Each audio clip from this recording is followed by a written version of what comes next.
guess the places that I've been. You never guess the places that I've been. 'Cause everything is like a dream, yeah, but only in that dream that I live in. I'm never gonna let the day begin. Never gonna let the day begin. 'Cause everything is like a dream, yeah, but only in that dream that I live in. Oh, don't wake me up before you go, and I'll just make this bed my home. Oh, darling, please just let me sleep. Give me my dreams.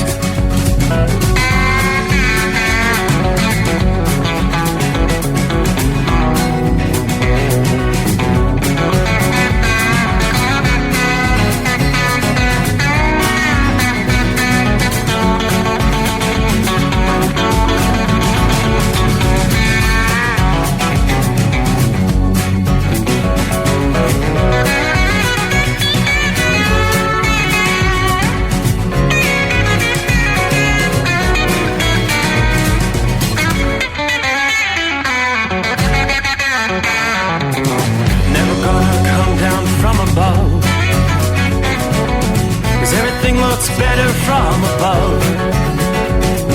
Nothing's ever as it seems, yeah, except in that world that I dream of. Never gonna lose the ones I love. Never gonna lose the ones I love. 'Cause everything is like a dream, yeah, but only in that world that I dream of. Oh, don't wake me up before you go, 'cause I can't face this day alone. Oh, darling, please just let me sleep. Give me my dreams. Give me my dreams. Give me my dreams.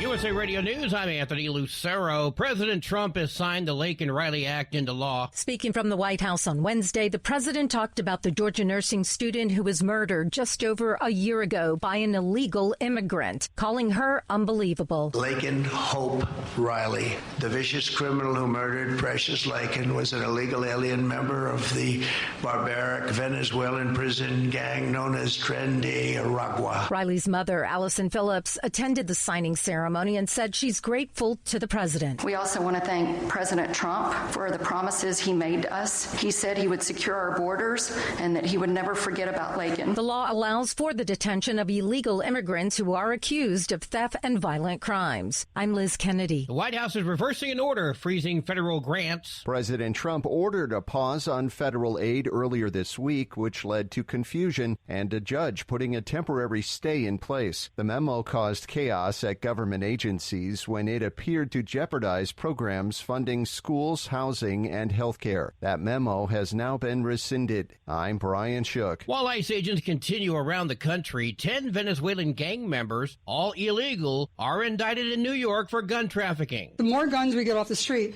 the more we're saving lives beforehand and not just prosecuting for them afterwards. Queens District Attorney Melinda Katz at a news conference Wednesday saying that 8 Tren de Aragua members are in custody, with 2 still on the loose. 34 guns plus pink cocaine seized. They entered the country illegally from the southern border. All 10 of these subjects are Venezuelan. Chief of Detectives Joseph Kenny. Here's Police Commissioner Jessica Tisch. The mayor has been very clear that we are going to go after criminals regardless of their immigration status. The scope of their gun trafficking allegedly extended from New York to Texas and Colorado. I'm Sarah Lee Kessler. From America's News Network, USA Radio News.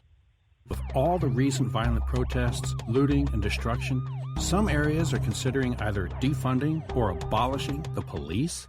At a time when America's neighborhoods need the protection of police the most, some elected officials would rather create more chaos by playing politics. If you're sick of elected officials caving in to demands of the radical left, you're not alone. It's time we stand up and declare our support for local police.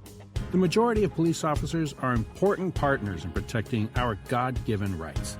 If you prefer freedom over chaos, then learn how you can help protect the local police that serve your community. Call today and request your free Support Your Local Police info packet. Dial 800-JBS-USA-1. That's 800-JBS-USA-1. Request your free Support Your Local Police info packet by calling 800-JBS-USA-1 today.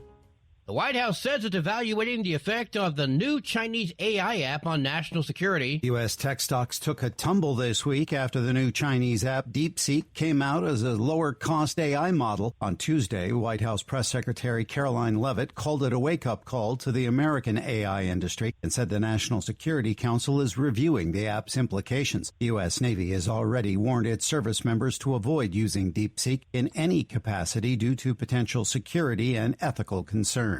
I'm Michael Kastner. A new prototype passenger jet, the Boom Supersonic XB-1, has broken the sound barrier during a supersonic test flight. Jack Lowe, the longest-serving pilot of the supersonic Concorde aircraft, said there are a lot of hurdles before passengers can expect a ride. There are all sorts of technical problems to overcome, such as the noise on takeoff and landing and the sonic boom over land. There are few markets for a supersonic airplane, and the cost of developing a supersonic business jet would just be prohibitive. The XB-1 aircraft accelerated to over Mach 1 speed on Tuesday, while flying 35,000 feet over California's Mojave Desert. It was the first civilian aircraft to reach speeds of over 850 miles per hour since the Concorde airliner did it over 20 years ago. The CEO of Boom Supersonic praised his team for accomplishing the feat and said he hopes to bring the benefits of supersonic flight to everyone. I'm Tammy Trujillo. AAA reports the national average price for a gallon of gas is $3.12. For USA Radio News, I'm Anthony Lucero. In a study, it was found that 33% of 44 herbal supplements had no trace of the advertised herb. Now, don't let that happen to you. Hi, this is Dr. Mitch. If you want to ensure quality, go to TotalWellness.com. Supplements made for physicians, only now available to you too. TotalWellness.com, helping you to look good, feel good, and enjoy total wellness.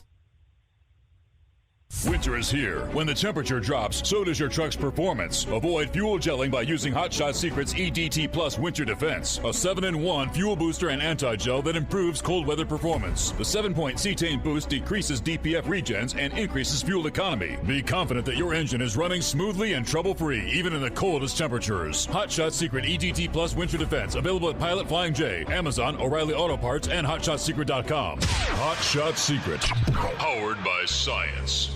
Hey truckers, this is Steve Darnell from the hit TV show Vegas Rat Rods. Check it out.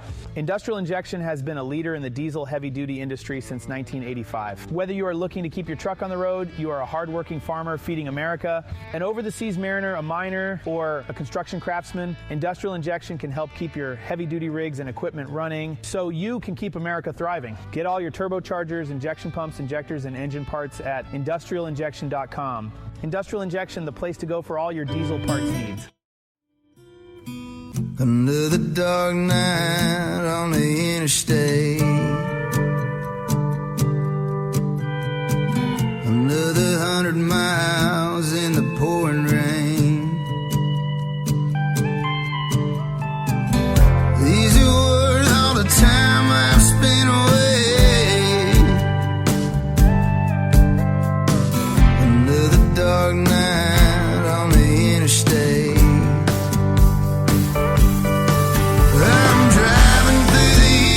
trying to make it right. My baby's at home, hope she's doing alright.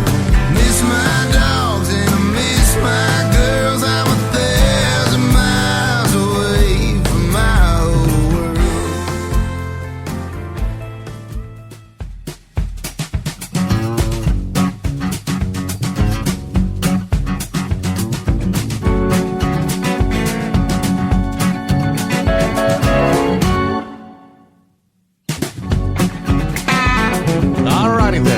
We'll call it a day. Closing out a Wednesday. So we start rolling toward the weekend as we cross over the midnight hour in the Eastern time zone. And we will do the same from time zone to time zone across the country. Rolling into a Thursday, 30th day of January. That means just one more day in the month of January. Wow. Welcome aboard. I'm Steve Summers. This, of course, the Steve Summers Overnight Drive, live from the Hot Shot Secret Studios. Another chilly night outside the secret bunker, but we've got the clear sky, stars, and planets shining bright. All right, we'll get to our traveler's weather coming up here, but what undoubtedly, for those who haven't been paying attention to the news over the last several hours, what is a breaking story out of our nation's capital? A massive search and rescue operation is underway as we speak. Here's what we've learned. A little after 9 o'clock, right about 9 o'clock Eastern time this past evening, an American Airlines jet on approach to Reagan National Airport, colliding midair with a Black Hawk helicopter. Caught on camera was the massive fireball. Let me share with you the latest from Wichita, Kansas first, because we know the flight had originated there in Wichita. Kansas lawmakers report the plane from Wichita colliding with the helicopter right there near Reagan National, coming down in the Potomac River. The Federal Aviation Administration said that preliminary investigators believe a PSA Airlines Bombardier CRJ-700, that's a regional jet, I believe 65 seats on this type plane, colliding midair with a Sikorsky H-60 helicopter on approach to runway 33 at Reagan Washington National Airport, operating as flight number 5342, American Airlines. The statement from American Airlines is, my team and I are actively monitoring updates related to the collision of the Wichita flight and a D.C. helicopter. Let me see. This came from Congressman Tracy Mann. He says, the wife and I are praying for the safety of the passengers, flight crew, and everyone involved. Please join us in praying. The website FlightAware listing the last flight from Wichita to Reagan as, again, American Airlines 5342. Currently, no information, regarding casualties. We know there are casualties, probably a lot more than we'd like.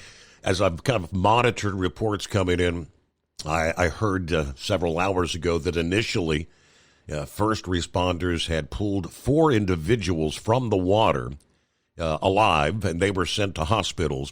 Haven't really had anything further. We know that divers are in the water. The water is only about 7 feet deep, according to the reports. We know the plane, according to reports, literally split in half on impact. The helicopter, according to authorities, is also in the water, upside down, unstable. As of about an hour ago, divers had not yet been able to get into the chopper. What else do we have from Reagan? The Kansas governor said, I'm aware that the plane inbound from Wichita was involved at Reagan. Actively in contact with authorities. My thoughts go out to those involved. We'll share more as it becomes available. The sister station, DC News Now, reporting that, yes, there's a massive response. Fireboats are on the scene, helicopters. First responders from, looks like every rescue vehicle in and around the D.C. area is on the scene now. Let's see. All takeoffs and landing. Reagan is shut down, literally. All landings and takeoffs halted at the airport there. Word just came down a few minutes ago that it'll be shut down until at least 5 o'clock a.m. The FAA confirming the flight was from Wichita. The National Transportation Safety Board and local authorities to learn more about the crash. American Airlines has posted phone numbers for family members if you had someone on the plane, numbers to call to try and get more information. The flight was due to land right at 9 o'clock in the evening. This impact took place literally somewhere between 150 and 200 feet in the air. That, as I've been listening to the chatter, was the flight level. The helicopter was on what they call visual. The airline coming in was obviously on automation, autopilot coming in for the landing. And where proximity-wise, that's right about the level that plane would have been headed into runway 33. So again, awaiting word on casualties. I did hear a report from NBC that 12:30 a.m., here in about 16 minutes, we're supposed to have a live update from the airport authorities. Will give us what information they can at this point in time. There were reports of potentially dozens of casualties. The White House, they say, is monitoring the situation. Senator Ted Cruz, in a post via X, that the crash included deaths, but he did not have specifics. He simply said, while we don't yet know how many we lost, we know there are fatalities. Again, American Airlines acknowledging the reports. We are aware reports of American Eagle Flight 5342, operated by PSA, service from Wichita, Kansas to Washington Reagan National, has been involved in an incident. We provide information as it becomes available. Reuters News also said the U.S. military had confirmed the helicopter itself was an Army Black Hawk. Black Hawk helicopters have the capacity for as many as 15 passengers. Confirmed reports say there were 3 individuals on the helicopter. Now, multiple helicopters from the U.S. Park Police, the D.C. Metro Police, the U.S. military, all over the scene right now in the Potomac River. Washington, D.C. police said in a social platform post that multiple agencies are conducting search and rescue efforts right now. All right, the airport said emergency personnel were responding to the incident. So this is just a little bit over 3 hours in. So a very fluid situation. Again, not sure exactly how much we'll learn. I'll see if I could possibly pull up that live press conference to bring it to you coming up at the bottom of the hour. All right, we'll give you all what we have as it comes in fluidly through the overnight hours. Traveler's weather, what do you see? What's going on out there? Kind of a rainy night from eastern Texas, eastern Oklahoma, rain through northern Arkansas. That's the big cross-country storm that was 24 hours ago. We were kind of awaiting it to finally come together. And indeed it is. A large storm ultimately is going to finish its cross-country trek through the end of the week here. We will have a little bit of everything in the mix. Rain, snow, ice for parts of the Midwest and Northeast.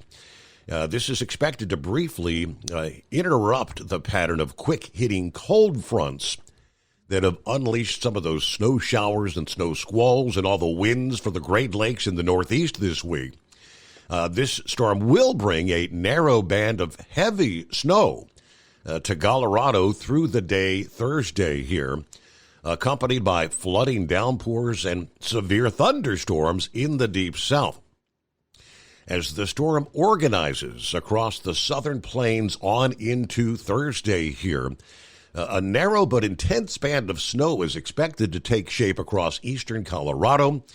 There's an increasing likelihood this heavy snow band will target the Denver area or areas very close by beginning early Thursday morning. Motorists be prepared for rapidly deteriorating road conditions ahead of the morning commute. Parts of I-25 and I-70. Even if the heavy snow band bypasses Denver, significant snow and challenging travel conditions maybe not too far to the east and south. More than 6 inches possible over the Palmer Divide, just south of Denver. Winter weather conditions may make a hop, skip, and a jump across the plains, where the storm will have to kind of generate sufficient cold air to bring in snow. Wet snowflakes may mix in with rain if the precip falls from northeastern Kansas through Iowa and northern Illinois Thursday night into Friday. Further east, the winter weather driving hazards will be limited to a rather narrow corridor from Michigan to Maine as the cold air kind of retreats to the north before and during the storm as the milder air will be pushing into the region. This storm will bring a large area of precip to the northeast Thursday night through Friday, falling mainly as rainfall for most.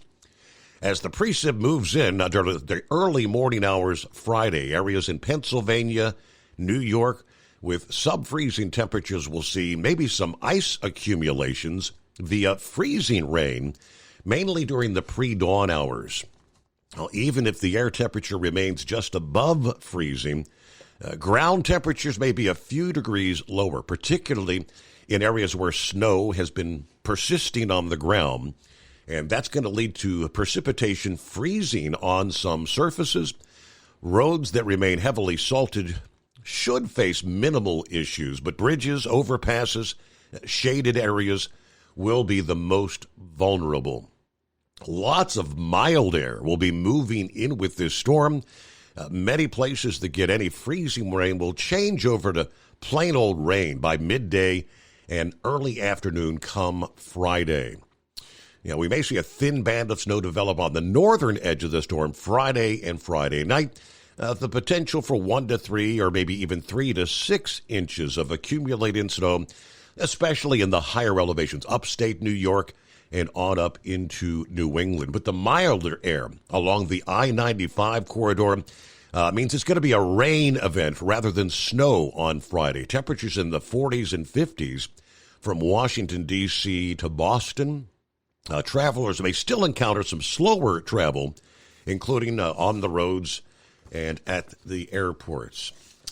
19 past the hour. Our number, 844-844-3388. The Steve Summers Overnight Drive. At Hot Shot Secret, we share the science behind common diesel problems and their solutions. For example, diesel fuel cetane levels. in many states, the cetane rating in diesel fuel is 42 to 45. Most diesel engines operate more efficiently with a cetane rating of 48 to 50. One treatment of Hot Shot Secret Diesel Extreme will raise your cetane 7 points, increase fuel economy, and improve cold starts. Due to a cleaner burn, there are less hydrocarbons and particulate matter in your exhaust. This reduces the blockage of your diesel particulate filter. Using Diesel Extreme generates 83% less DPF regeneration. The 6-in-1 Diesel Extreme formula also includes the most concentrated detergent on the market, lubricity enhancer, water demulsifier, rust and corrosion inhibitors, and a fuel stabilizer. Hot Shot Secret Diesel Extreme is available nationwide at truck stops, Fine Farm and auto stores, and online at hotshotsecret.com. Hot Shot Secret, powered by science. Do you have a Dodge pickup and hate your automatic transmission?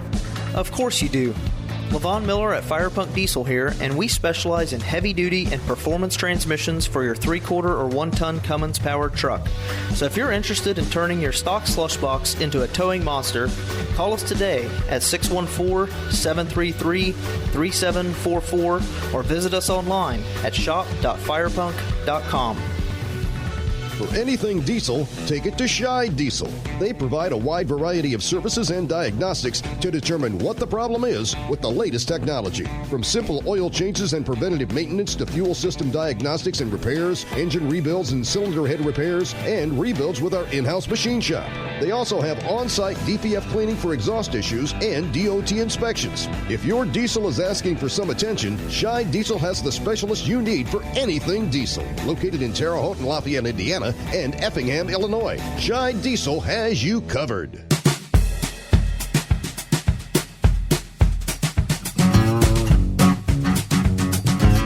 All right, good morning to Philly Dan checking in here. Hope you and the crew have a great day. Thank you very much.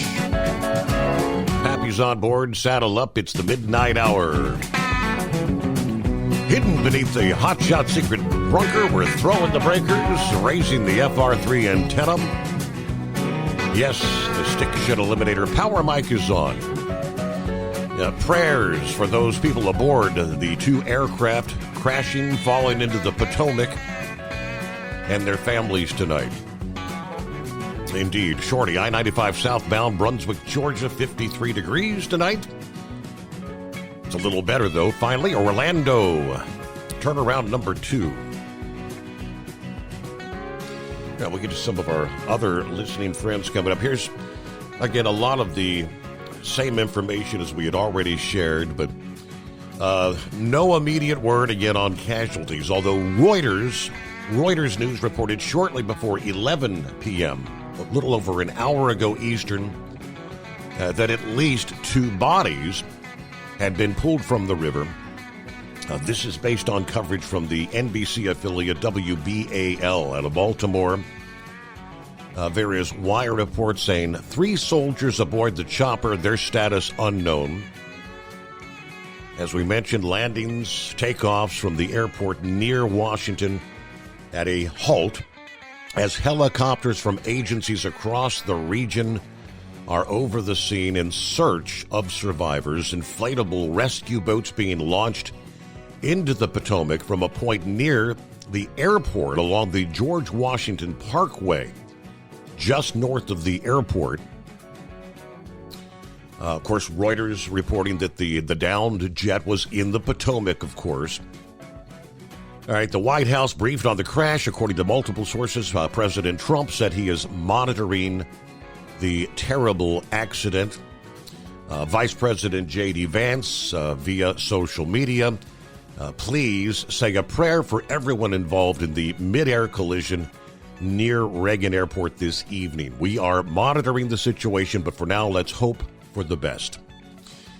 Trump releasing a statement which simply said, "May God bless their souls.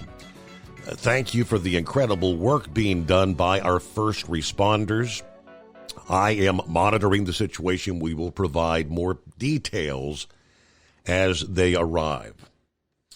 So most of the other info, pretty much the same. The Army UH-60 helicopter involved in the crash was based out of Fort Belvoir in Virginia. Now, there is a base right there across the river. An initial line of thinking was that's where the helicopter had taken off from. Some are speculating that seeing as the helicopter from Fort Belvoir, that the pilot may not have been very familiar or as familiar with the airspace there in and around Reagan Airport. The incident kind of recalls the crash of an Air Florida flight that plummeted into the Potomac January 13 of 1982. Here we are just a couple of weeks after the anniversary of that crash that at the time killed 78. And that was attributed to bad weather at the time. But they tell us multiple helicopters, the U.S. Park Service, DT Metro Police, the U.S. military, all on the scene. So video from the observation camera at the nearby Kennedy Center actually kind of caught this entire event on camera. You see the plane with the brighter light. It's a very dim light, but you can see the helicopter approaching and the two coming together, an immediate fireball and straight down into the water there. So again, prayers for those involved. Brain Dead, good morning, Steve. Happy Thirsty Thursday. All right, we've sent Wacky Wednesday packing. Tonight's a silent night. As dingbats at work, I've got 2 hounds snoring away. Sent you a little something about the Yellow bankruptcy. As you will see how Yellow really didn't care about the rank and file, as the upper crust has already got all their money and disappeared, while we suffer. I honestly hope that one day the laws will be changed, that the rank and file get taken care of first, then everybody else. But you've got your interesting facts for the day, as today's date in history are rather interesting. 9 days till pitchers and catchers report, 19 days till spring training, and a mere 56 days till opening day. Baseball just around the corner. Hello from Bob in Michigan. Marianne is in the house. Larry, a good afternoon. 26 degrees in Ulster, New York. Still windy out here. Round number 3 to Schenectady tonight. Hello to Jerry. Good morning, Steve. Thanks for the Hot Shot Secret, and thanks to the Steve Summers Overnight Drive for helping us all get through the night. And thanks to all the heroes on the road for helping us to stay comfortable in our everyday lives. Tell them you love them every chance to get, and keep everyone in the plane crash earlier in your thoughts and prayers. Yes. Norman checks in from north central Kansas, 37 degrees, got some rain on the way. Still lots of snow around. Most of the fields are covered. I haven't turned a wheel in a week. Just relaxing at home. Everybody have a good morning.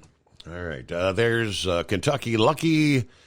Prayers for those in the Black Hawk and the flight from Wichita, in the Potomac tonight. Tank is on board, 50 degrees here in Barstow. Prayers for the victims and their families in Washington tonight. We're going to be headed back east toward the home 20. Daniel, good morning from over by Jamestown, North Dakota. This morning, 31 degrees. Not going to be in the shop because it doesn't have any pollution crap on it. It's old enough not to need all that stuff. All right, news break, the Steve Summers Overnight Drive. USA Radio News, I'm Anthony Lucero. Breaking news this hour. White House officials say a military chopper has collided with a regional airplane near Reagan Airport in Washington. White House Press Secretary Caroline Leavitt spoke with Fox News about what she was originally briefed on with the incident. Again, the information that I was just given was that it was a military helicopter that appears to have collided with a regional jet. And there are many interagencies that are working on this response right now. All takeoffs and landings are currently stopped at the airport.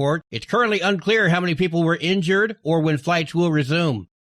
Hamas is planning to release 3 Israeli hostages tomorrow as part of the phase 1 of the ceasefire and hostage deal. With 2 rounds of releases already taken place, 5 Thai nationals will also be freed as part of this exchange.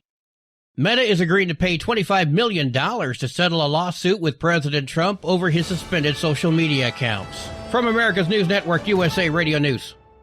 In today's troubled world, our USA Armed Forces stand ready to protect you and our American way of life. When veterans return to civilian life, they deserve your recognition and support. You can help put vets to work by donating your car, truck, or van to Patriotic Hearts. Your donation will directly support programs to help vets find jobs or even start their own business. Donate today for fast, free pickup of your vehicle, running or not. Operators are standing by to answer questions about making a tax-deductible vehicle donation. Find out how you can make a difference in the life of a United States veteran. Call 800-209-4580 for 24-hour response. Call 800-209-4580. 800-209-4580. That's 800-209-4580. Doc's Diesel is your one-stop online shop for diesel filter maintenance. Genuine quality, third-party tested filters for Cummins, PowerStroke, Duramax, and EcoDiesel trucks. Doc's cuts out the middleman and those pesky markups you often find from OMEs, dealerships, and parts stores. We make ordering easy with filter kits, subscriptions, and even dealer sign-ups if you have a fleet. Purchase your filters at www.docsdiesel.com and receive 10% off when you use code SUMMERS10. Docs Diesel, your one-stop shop for diesel maintenance. Do you have a Dodge pickup and hate your automatic transmission? Of course you do. Levon Miller at Firepunk Diesel here, and we specialize in heavy-duty and performance transmissions for your 3-quarter or 1-ton Cummins-powered truck. So if you're interested in turning your stock slush box into a towing monster, call us today at 614-733-3744 or visit us online at shop.firepunk.com. Winter is here. When the temperature drops, so does your truck's performance. Avoid fuel gelling by using Hot Shot Secret's EDT Plus Winter Defense, a 7-in-1 fuel booster and anti-gel that improves cold weather performance. The 7-point cetane boost decreases DPF regens and increases fuel economy. Be confident that your engine is running smoothly and trouble-free, even in the coldest temperatures. Hot Shot Secret EDT Plus Winter Defense, available at Pilot Flying J, Amazon, O'Reilly Auto Parts, and HotShotSecret.com. Hot Shot Secret, powered by science. For anything diesel, take it to Shy Diesel. They provide a wide variety of services and diagnostics to determine what the problem is with the latest technology. From simple oil changes and preventative maintenance to fuel system diagnostics and repairs, engine rebuilds and cylinder head repairs, and rebuilds with our in-house machine shop. They also have on-site DPF cleaning for exhaust issues and DOT inspections. If your diesel is asking for some attention, Shy Diesel has the specialist you need for anything diesel. Located in Terre Haute and Lafayette, Indiana, and Effingham, Illinois, Shy Diesel has you covered. Increase fuel economy up to 7.9% with Hot Shot Secret Gasoline Extreme, the solution to maximize your engine's performance and fuel economy. Whether you're driving a sports car or a daily commuter, Gasoline Extreme is specially formulated with PEA to deep clean. Don't settle for an average driving experience. Upgrade to Hot Shot Secret Gasoline Extreme and go further on each tank. Order now on Amazon or HotShotSecret.com. Hot Shot Secret, powered by science. Hey truckers, this is Steve Darnell from the hit TV show Vegas Rat Rods. Check it out. Industrial Injection has been a leader in the diesel heavy-duty industry since 1985. Whether you are looking to keep your truck on the road, you are a hardworking farmer feeding America, an over-the-seas mariner, a miner, or a construction craftsman, Industrial Injection can help keep your heavy-duty rigs and equipment running so you can keep America thriving. Get all your turbochargers, injection pumps, injectors, and engine parts at industrialinjection.com. Industrial Injection, the place to go for all your diesel parts needs. Because Channel 19's a little congested. Call Steve now at 844-844-3388. The Overnight Drive.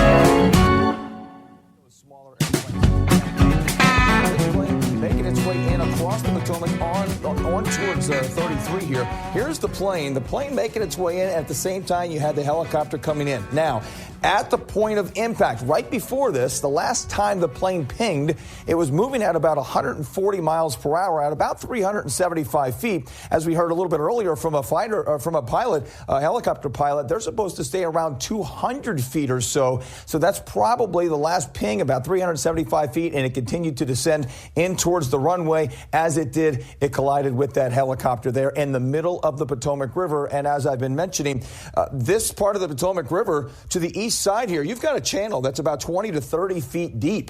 On the west side here, or closer towards Virginia, you've got a channel of about 10 feet. But right in the middle, it's about 3 to 7 feet deep. I just saw some video a little bit earlier. We've been showing this video all night. Let's get to the video that we showed a little bit earlier. And here's the plane right here. This is the helicopter. Watch how it moves on in here. You're going to see an explosion. And then you'll even see, going off to the right, that right there is the helicopter, and then you see the plane fall. We saw or heard from an eyewitness a little bit earlier that he did not see a ball of fire after this happened. He saw an initial ball of fire, and then it went away. The reason it goes away is because the ball of fire that would be an explosion on land is in towards the river, and of course the river putting it out. And then we talk about those water temperatures coming in at about 35, 36 degrees. Actually, some of the coldest waters we've seen in a long time because of the intense cold that we've seen during the month of January. And as we've heard numerous times already, you only have about 60 to 90 minutes to make it out of there to keep it survivable. And now we're going on here just over 3 hours. And this is something a video that we're going to watch. We're seeing more video right now, video from different vantage points about how this is coming on in as well. And we'll continue to keep you posted as far as what's going to be happening here. This plane, by the way, if you saw that other plane, it was making its way from one. So that's how busy this airport is. The one plane you saw off to the left making its way from runway 1 at the same time. That takes off right here. And then this plane's supposed to come in right after it. I mean, almost within 30 seconds. It's amazing what happens down there towards DCA. And in this instance, we see what happened in the Potomac. Yeah, right. A tragedy.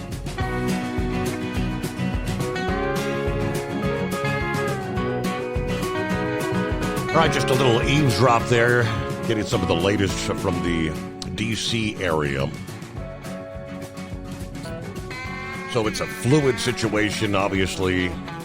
You hope for the best, but I think the realization is there's going to be a lot of fatalities. A lot of families getting kind of like their worst nightmare sort of news. Undoubtedly, there were family members waiting at the airport to pick up some of their loved ones, flying into D.C. Many anxious folks waiting for word. What is the fate of my family member tonight? All right, so got the phone lines open at 844-844-3388. We'll continue to follow. We'll move to other industry headlines. President Trump's regulatory freeze will delay the final rule that requires automatic emergency braking systems on new light-duty vehicles. In the notice published in the Federal Register on Monday, the National Highway Traffic Safety Administration announced it was delaying the effective date of the rule until March 20 now. It was January 20 when Trump issued the memorandum to pause the creation of any new rules, to withdraw any rules that had not yet been published in the Federal Register, and to postpone the effective date of any rules that had indeed been published. Now, the National Highway Traffic Safety Administration's automatic emergency braking systems final rule for light vehicles falls in that latter category. It was May the 9 last year. They had published the final rule to make automatic emergency braking technology standard on all passenger cars and light trucks by September of 2029. That rule that applies to new vehicles weighing 10,000 pounds or less also requires a pedestrian automatic emergency braking and forward collision warning system. Now, according to Trump's order, the 60-day delay of rules is to give agencies an opportunity to open an additional comment period or to extend the delay. What about automatic emergency braking for trucks? Well, in addition to the light-duty rule, the National Highway Traffic Safety Administration and the FMCSA proposed mandating automatic emergency braking systems on new heavy vehicles.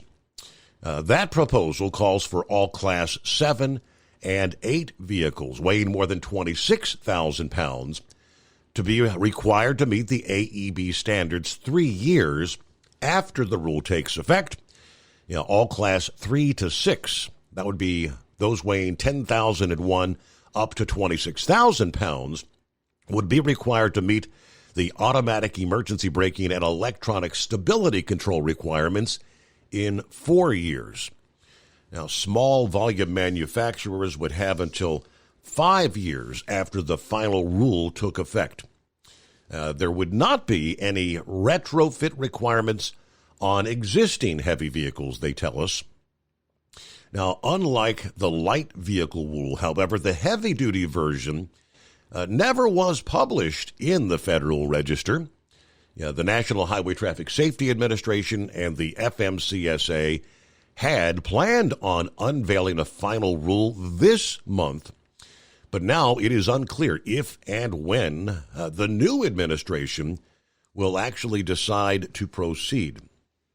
During the formal comment period, the Owner-Operator Independent Drivers Association and individual truckers told the agencies that the current AEB technologies are deficient, citing instances of false activations.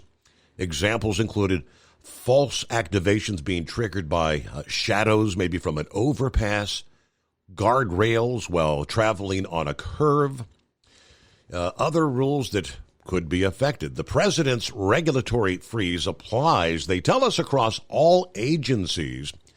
There are several of interest to the trucking industry.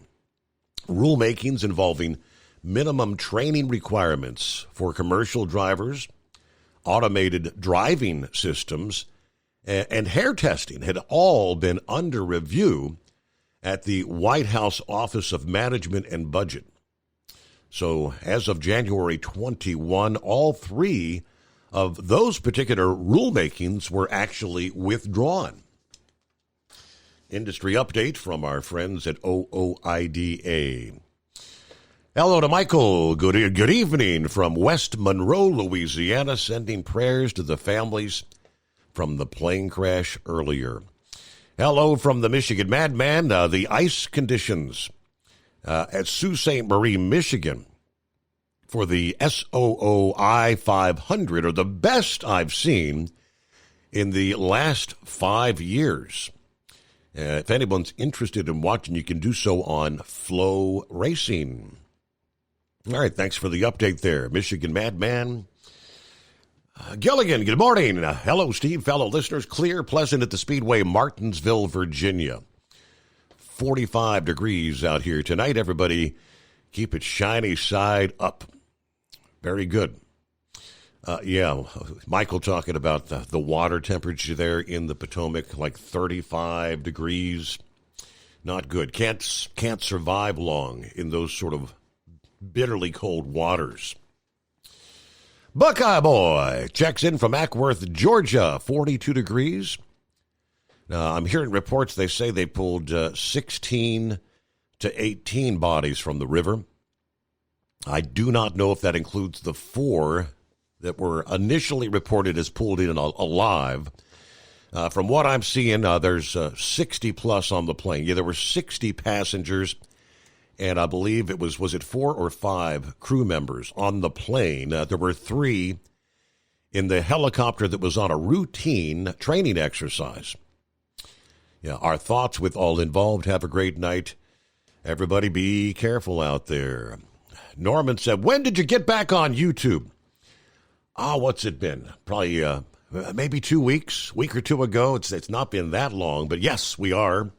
If you hadn't found us there, once again back on YouTube Live.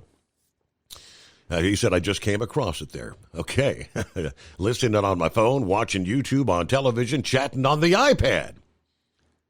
And the phone with Facebook. Jeff says, good morning, overnight drive crew. Quietly making some noise over here in Mason, Ohio. Let's see. First commercial plane crash in the United States since 2009. Daniel, what you got for us there? For what I do, do not need an automatic braking system. The vehicle I drive, or stability control, or any electronic gadgets. That just increases the cost of the vehicle and does not promote safety. All I need is a vehicle. Putting the brakes on, clear ice, and causing a skid because of its automatic braking system. I don't need that crap. Tired of the government trying to shove this stuff down our throats, all in the name of safety. Well, here's a fact. Things that do promote safety, like disc brakes on trucks, radial tires, did the government have to mandate any of those things? Or did people buy them because they got better mileage and safer? Seems to be a pattern that when they actually work for safety and cost effective, the government doesn't have to mandate it. Anybody else see that pattern? The government shoving crap down our throats. Okay. Thank you very much, Daniel. Have a great morning. 844-844-3388. It is the Steve Summers Overnight Drive. At Hot Shot Secret, we share the science behind common diesel problems and their solutions. For example, diesel fuel cetane levels. In many states, the cetane rating in diesel fuel is 42 to 45. Most diesel engines operate more efficiently with a cetane rating of 48 to 50. One treatment of Hot Shot Secret Diesel Extreme will raise your cetane 7 points, increase fuel economy, and improve cold starts. Due to a cleaner burn, there are less hydrocarbons and particulate matter in your exhaust. This reduces the blockage of your diesel particulate filter. Using Diesel Extreme generates 83% less DPF regeneration stains. The 6-in-1 Diesel Extreme formula also includes the most concentrated detergent on the market, lubricity enhancer, water demulsifier, rust and corrosion inhibitors, and a fuel stabilizer. Hot Shot Secret Diesel Extreme is available nationwide at truck stops, fine farm and auto stores, and online at hotshotsecret.com. Hot Shot Secret, powered by science. Do you have a Dodge pickup and hate your automatic transmission? Of course you do. Levon Miller at Firepunk Diesel here, and we specialize in heavy-duty and performance transmissions for your 3-quarter or 1-ton Cummins-powered truck. So if you're interested in turning your stock slush box into a towing monster, call us today at 614-733-3744 or visit us online at shop.firepunk.com. For anything diesel, take it to Shy Diesel. They provide a wide variety of services and diagnostics to determine what the problem is with the latest technology. From simple oil changes and preventative maintenance to fuel system diagnostics and repairs, engine rebuilds and cylinder head repairs, and rebuilds with our in-house machine shop. They also have on-site DPF cleaning for exhaust issues and DOT inspections. If your diesel is asking for some attention, Shy Diesel has the specialist you need for anything diesel. Located in Terre Haute and Lafayette, Indiana, and Effingham, Illinois. Shy Diesel has you covered.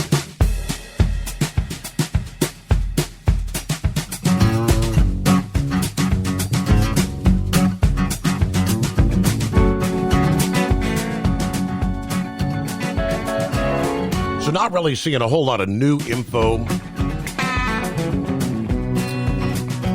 As we mentioned, the airline had 60 people on board, 3 on the helicopter.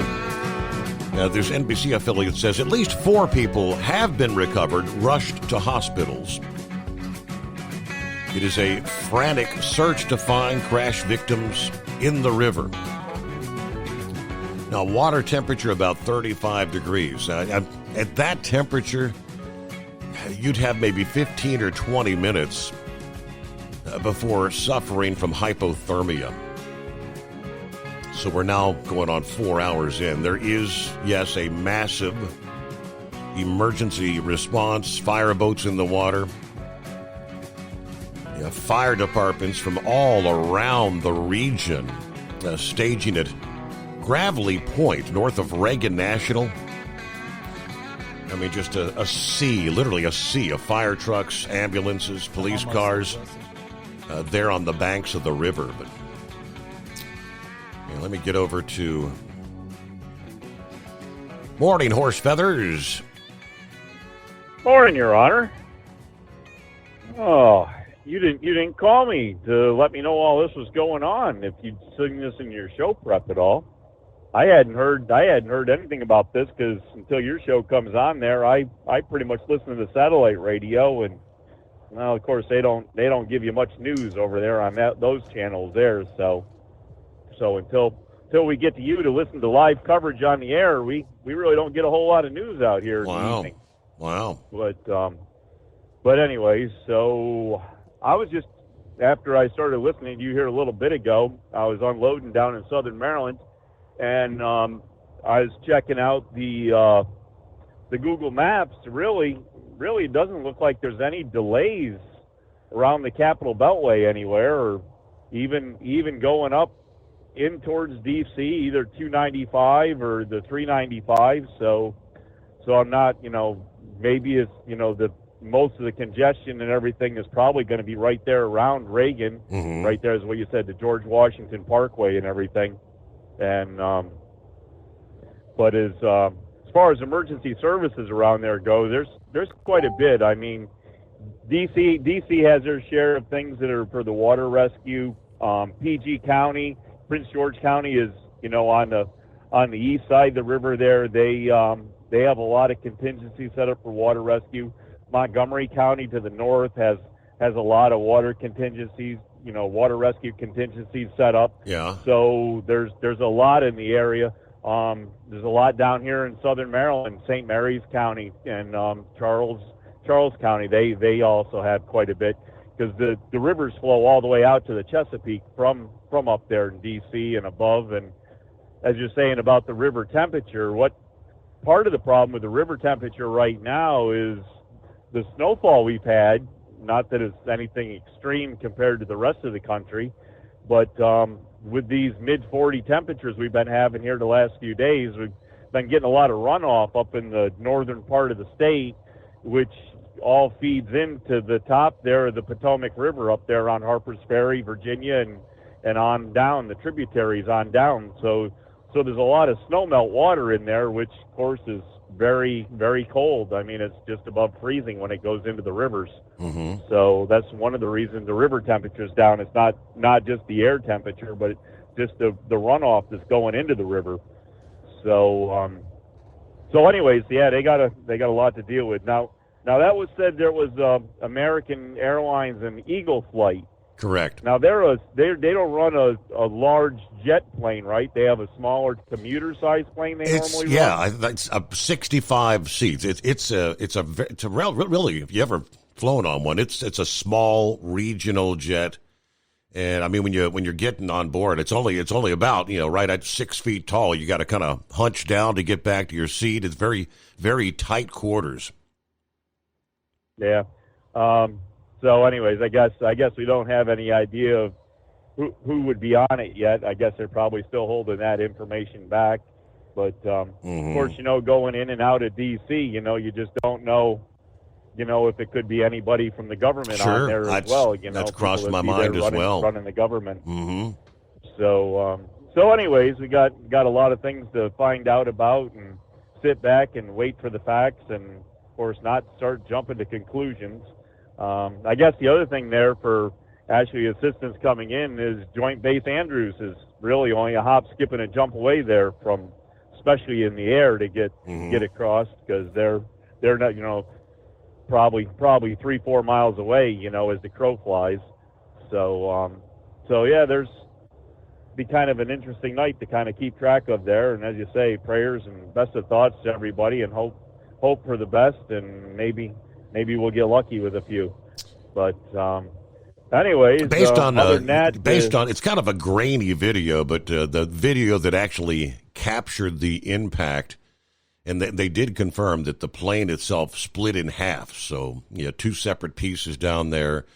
I don't know how many people will get. Most were probably unconscious from the impact, the fireball. And they said the plane was doing about 150 miles an hour. So the impact upon hitting the water, it looks like they're going to try to do a little press conference thing here. So what do you say? I'll jump over there, and maybe when you get more, maybe come on back and join us again. They are just gathering around the podium as we speak at this point in time to get this underway. The mayor of Washington, D.C., I'm at Reagan National Airport. I am joined by United States Transportation Secretary Sean Duffy, United States Senator Jim Moran, Senator Roger Marshall, Jack Potter, the CEO of the Metropolitan Washington Airports Authority. We are here to brief you on the very tragic events of this evening, where we know a passenger plane coming to the airport here collided with a military helicopter. Our fire department, DC Fire and EMS, supported by fire departments and police departments from across the Washington metropolitan region, are executing a rescue operation in the Potomac River. They are working diligently in very dark and cold conditions, cold water, to execute this rescue operation. We have had the opportunity to be briefed by American Airlines officials. I'm told that American Airlines leadership is on the way to Washington as well, and officials are in the airport talking to families now.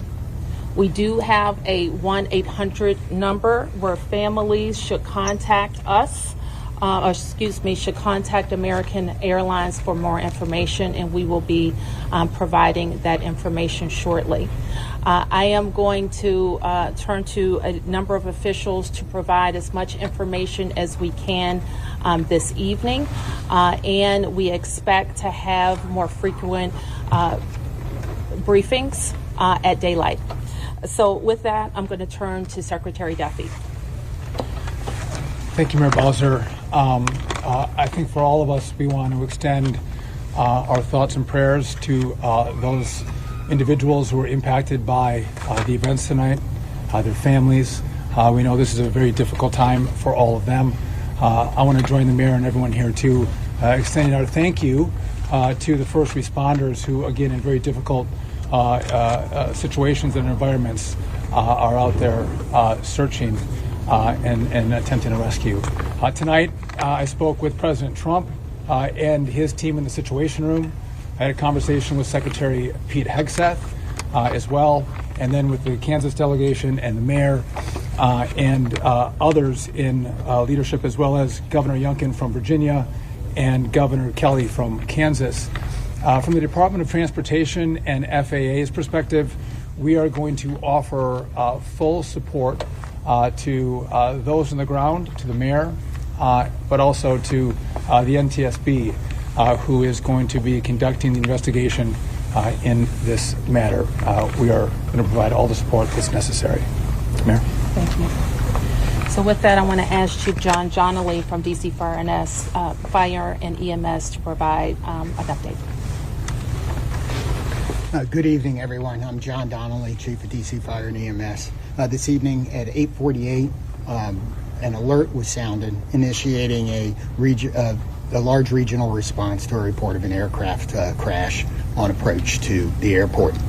This response includes first the Metropolitan Washington Airports Authority's Fire Department, the District of Columbia Fire Department, the Metropolitan Police Department, and the U.S. Park Police to respond into the area and to sort that out. At 8:58, the first units arrived on the scene and found an aircraft in the water and began rescue operations. This incident has grown. There's currently about 300 responders working. We have boats from all throughout the region, police and fire boats. We have a mutual aid agreement in Washington, D.C., the National Capital Region Mutual Aid Agreement administered by the Metropolitan Washington Council of Governments, and we're all operating under that. We're operating under a unified command. Everybody's together. So we also have requested state police helicopters from Maryland, and the Coast Guard helicopter is working. So this is a state and federal response as well. U.S. Coast Guard's got some boats in the water as well. So it's a highly complex operation. The conditions out there are extremely rough for the responders. It's cold. They're dealing with relatively windy conditions. Wind is hard out on the river. So they're out there working. We're doing everything we can to keep them safe. And with that, I'm going to turn it back to the mayor. Thank you. In Chief Bonnet from MWA.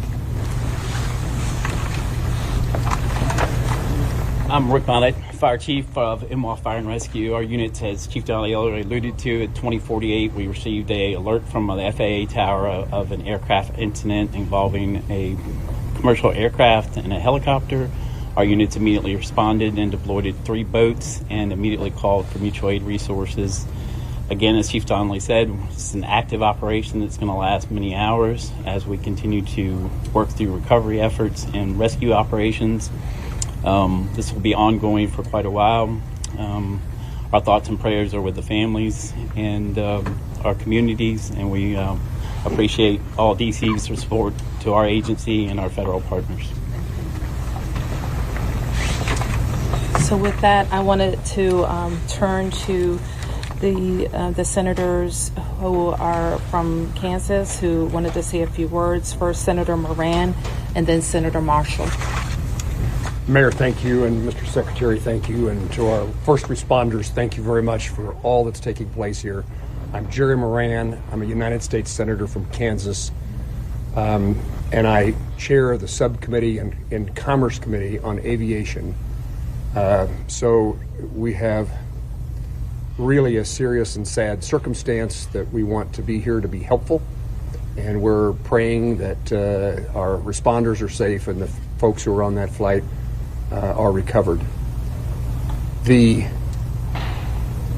circumstance I would describe is that I know that flight. I've flown it many times myself. I lobbied American Airlines to begin having a direct nonstop flight service to DCA. That flight has been in existence about a year. And it is certainly true that in Kansas and in Wichita in particular, we're going to know people who are on this flight, know their family members, know somebody. So this is a very personal circumstance as well as an official response.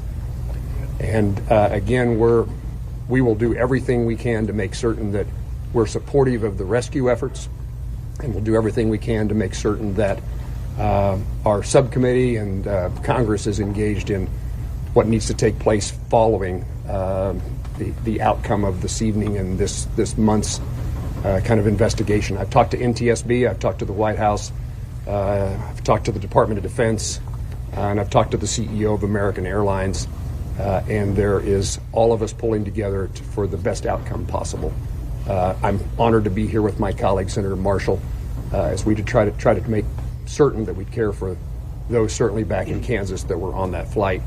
But it's a reminder that there are people here in Washington, D.C., in this region, in Virginia and Maryland, and many places else that fly to and from Kansas. And so we're rooting and supporting all those, regardless of where you're from. And Mayor, I appreciate the gathering here for us to try to provide information to those in Kansas and across your city. Thank you. Yeah. Thank you.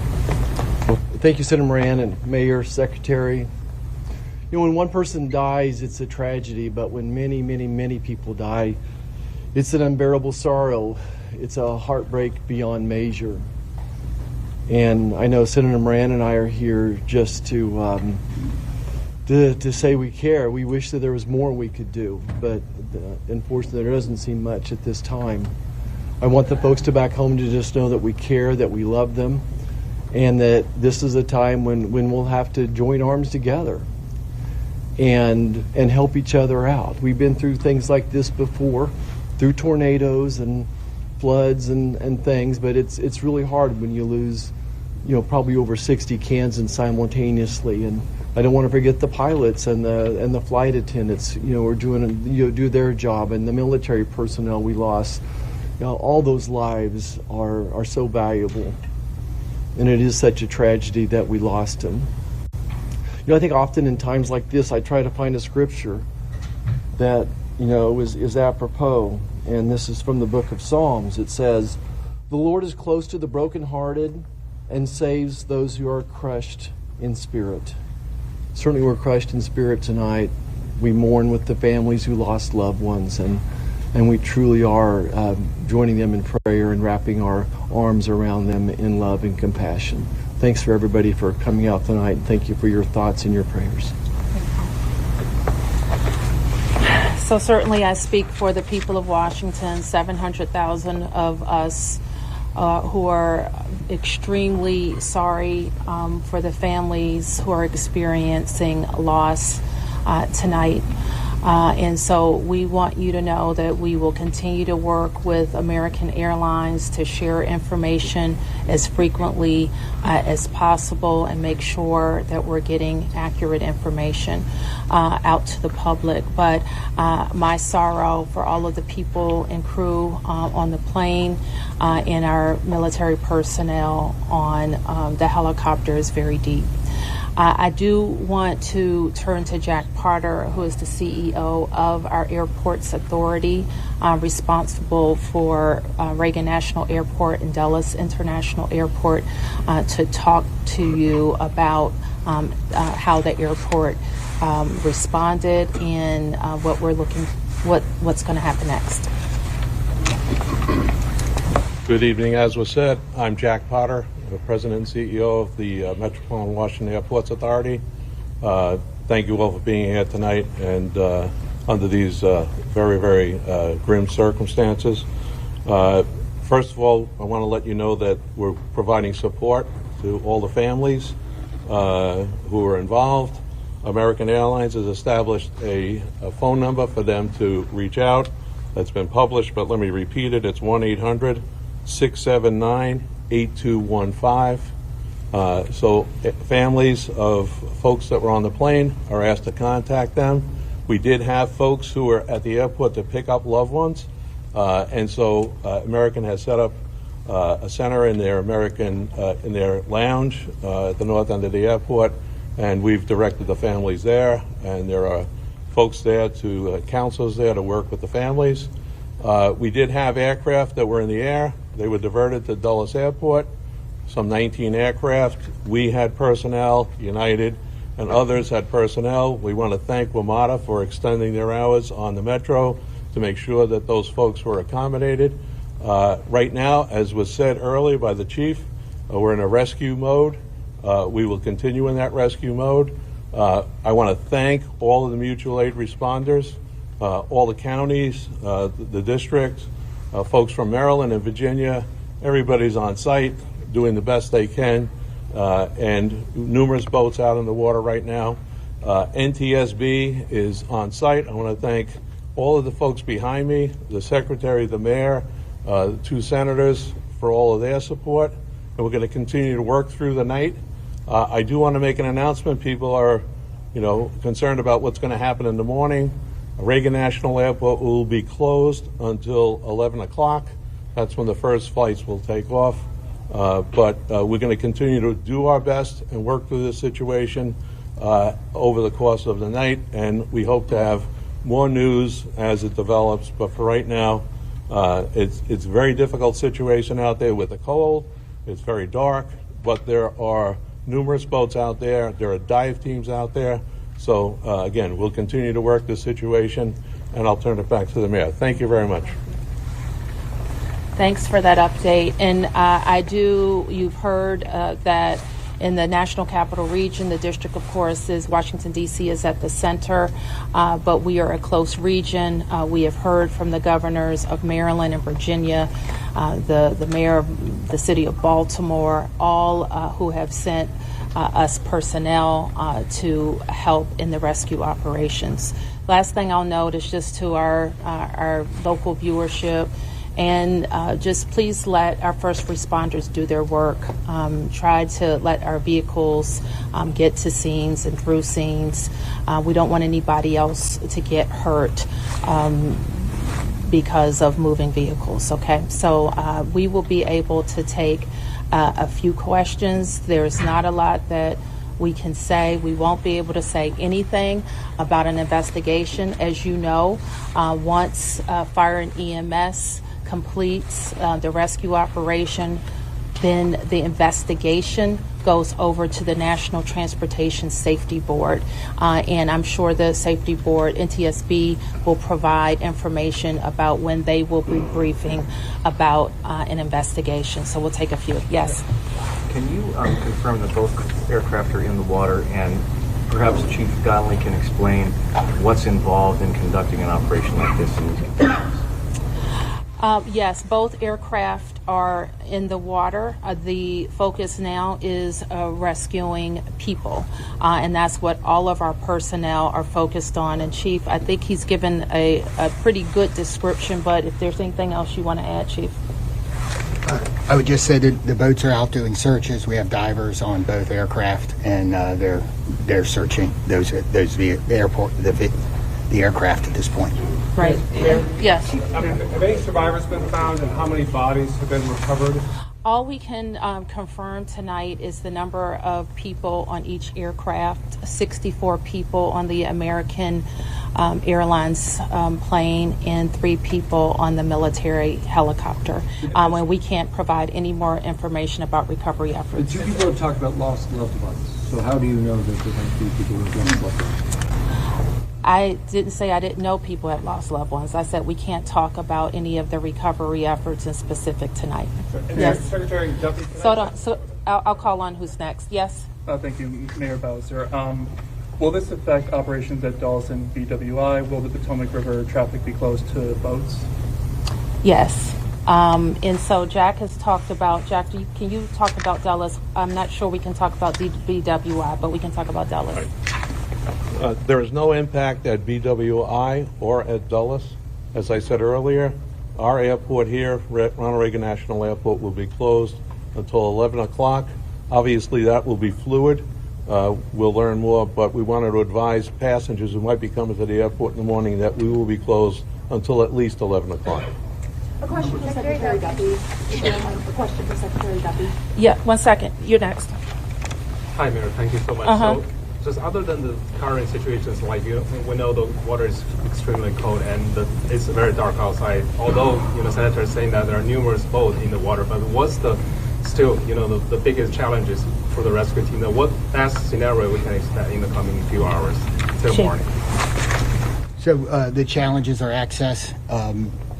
The water that we're operating in is about 8 feet deep. There is wind, there is pieces of ice out there, so it's just dangerous and hard to work in. And because there's not a lot of lights, you're out there searching every square inch of space to see if you can find anybody. Divers are doing the same thing in the water. The water is dark, it is murky, and that is a very tough condition for them to dive in. The question about the river, we'll make that decision later. The Coast Guard's on scene, and I would expect that it's not a high use time in the river, and we should not expect to have commercial recreational traffic on the river tomorrow. Okay, 3 questions. 1, 2, 3. Secretary Duffy, have you been in touch with the air traffic controllers who were in the tower at the time of the crash? I have not. You have not. And the second question, this is your first several hours in this position. What are your thoughts? What are you feeling right now? My focus is on those who are impacted on this flight. And again, I've been secretary for a little over a day, and the tragedy that we're going to deal with this recovery, I think, is touching everyone's hearts, whether it's here in the greater D.C. area or in Kansas.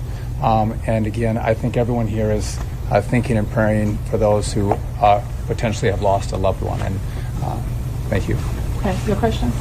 Can any of you give us any sense about how an accident like this could have happened so close to the airport, right in the heart of DC? There have been reports of the DCA tower contacted the helicopter moments before the crash to ask if they had sight of the aircraft, and apparently the helicopter reported that it did have sight of an aircraft. Is it possible that it had the wrong aircraft in sight? Do you have any sense of what went wrong in those final moments? I know that the National Transportation Safety Board in its investigation will be able to search on all of those questions. We wouldn't be able to talk about that tonight.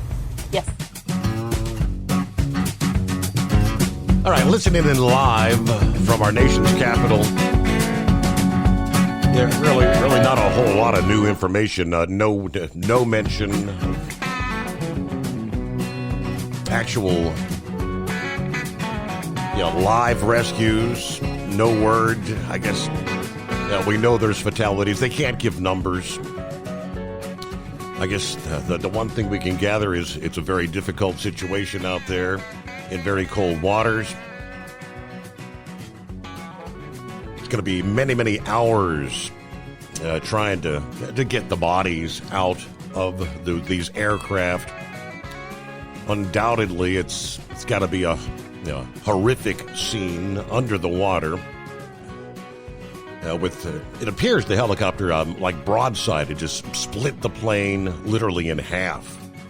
So, Sean Duffy, I was thinking, he just was confirmed as a transportation secretary. What a way to get thrown into your new position there in D.C. I mean, literally, 24 hours on the job, and he has a major transportation event to be responding to. Talk about getting thrown to the wolves. All right, so I'll continue to monitor, watch more. What else we have going on? So phone lines are open. It's 844-844-3388. Now, speaking of Transportation Secretary, the former Secretary Pete Buttigieg was in the position back in 2023. Well, you'll recall the East Palestine, Ohio, the horrific train incident.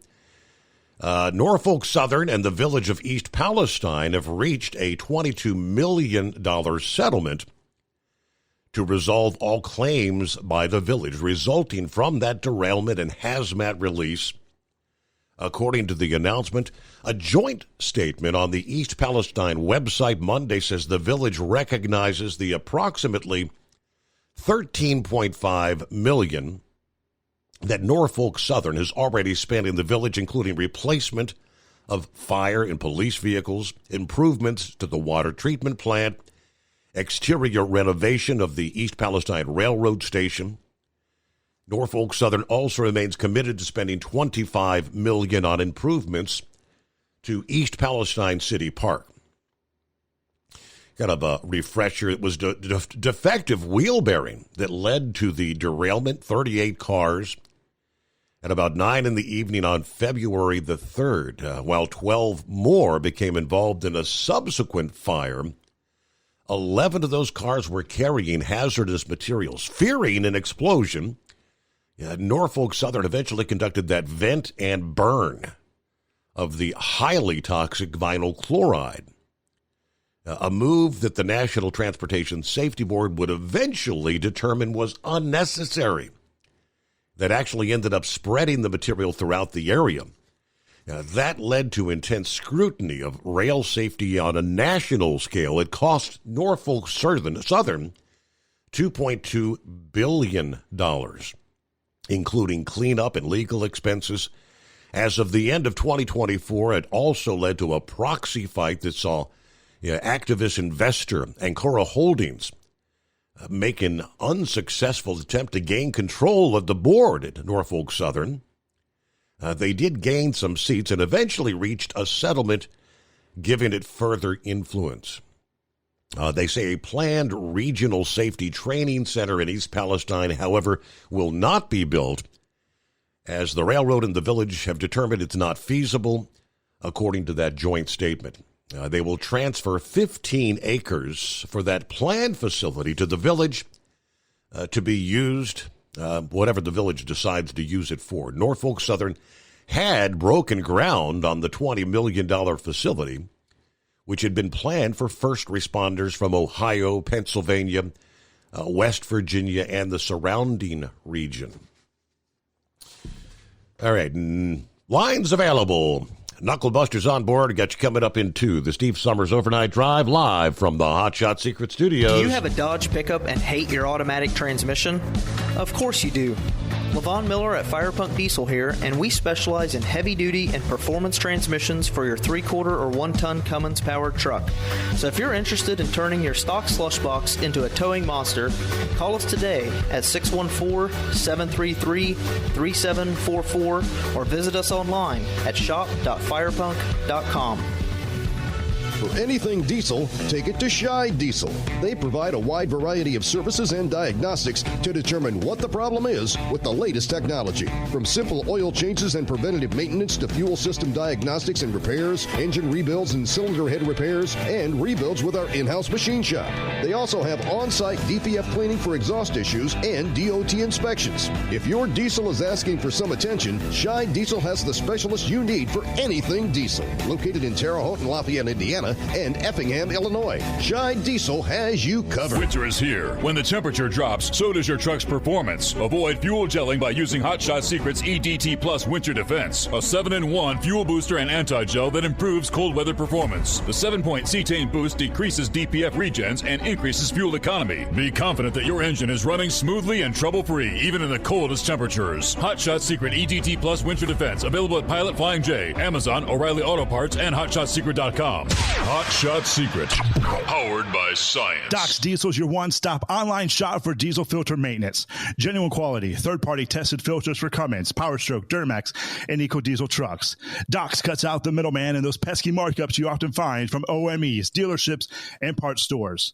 We make ordering easy with filter kits, subscriptions, and even dealer sign-ups if you have a fleet. Purchase your filters at www.docsdiesel.com and receive 10% off when you use code SUMMERS10. Doc's Diesel, your one-stop shop for diesel maintenance.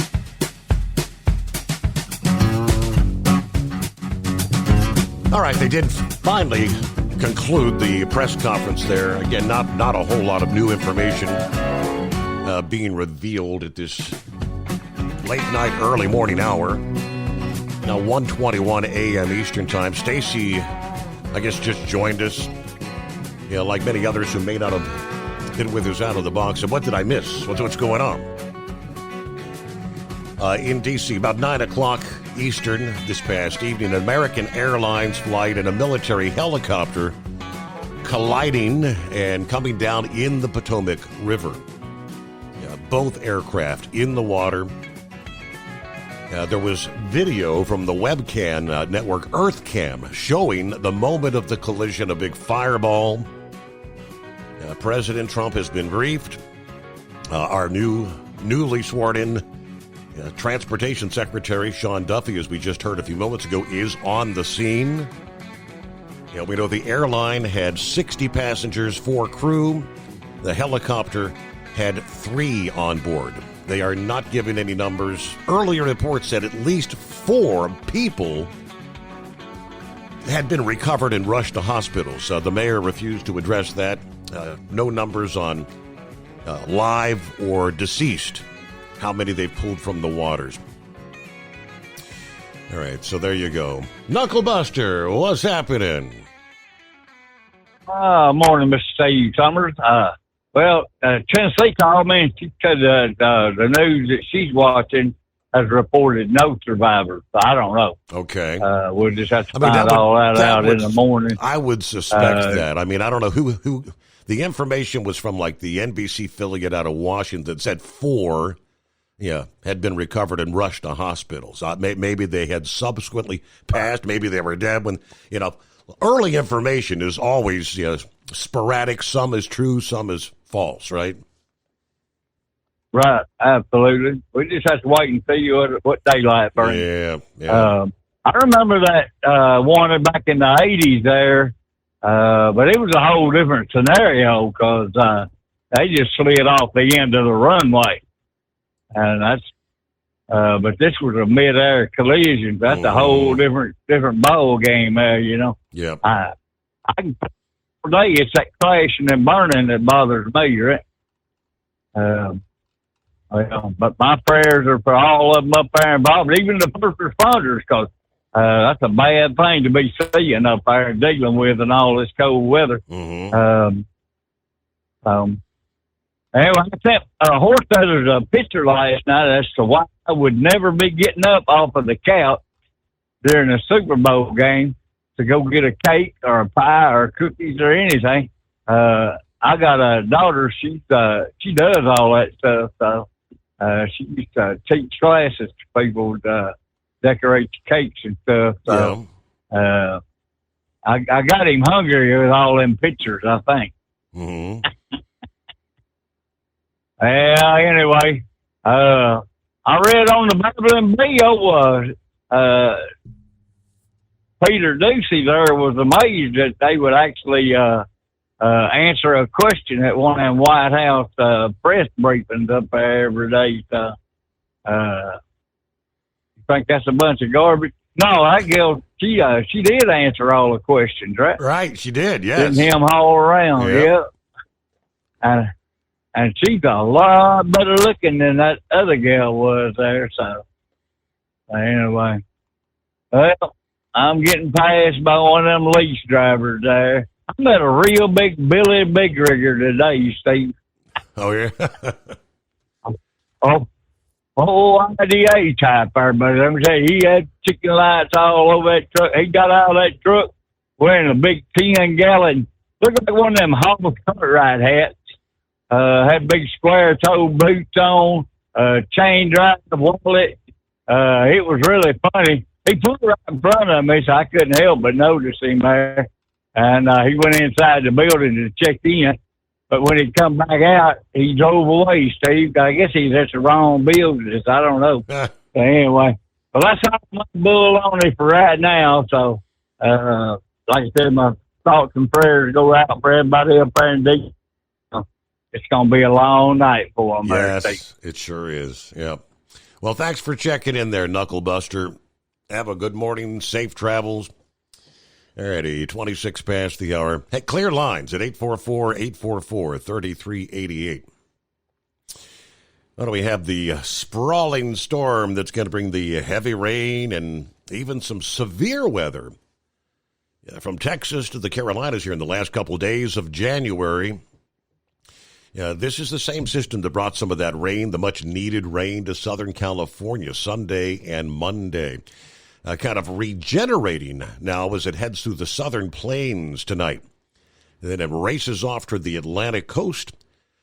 Pockets of wintry weather on the northern and western fringes of the storm, near Denver and parts of the Midwest, as well as the Northeast. So we saw some of that rain developing throughout the day yesterday across Texas and Oklahoma. Didn't really see any severe weather at that point. Thunderstorms overnight tonight will have the capability of bringing some hail, flooding downpours, and some locally damaging wind gusts. Can pull up the latest from Weather Street here. There's a pretty broad area in the heart of the country out there that is actually under flood watches. Going to be seeing inches of rain, and much of this is going to come down in like less than 24 hours' time. Looking at flood watches extending from northeastern Texas, which some of those are actually now flood warnings as the heavy rains are coming down there, right through southeast Oklahoma, from southwest to northeast, right through the heart of Arkansas, southern Missouri, northwestern Tennessee, western Kentucky. That's all the zone where you're going to see some torrential rains. And further south along the Gulf Coast could potentially see some strong storms, severe weather, and cannot rule out even an isolated tornado come later in the day today. When we come back, the ice pick bandit strikes again. It's happening over and over again. How many trucks impacted this time around? Why can't they get this guy? Slashing tires on the big rigs. 844-844-3388.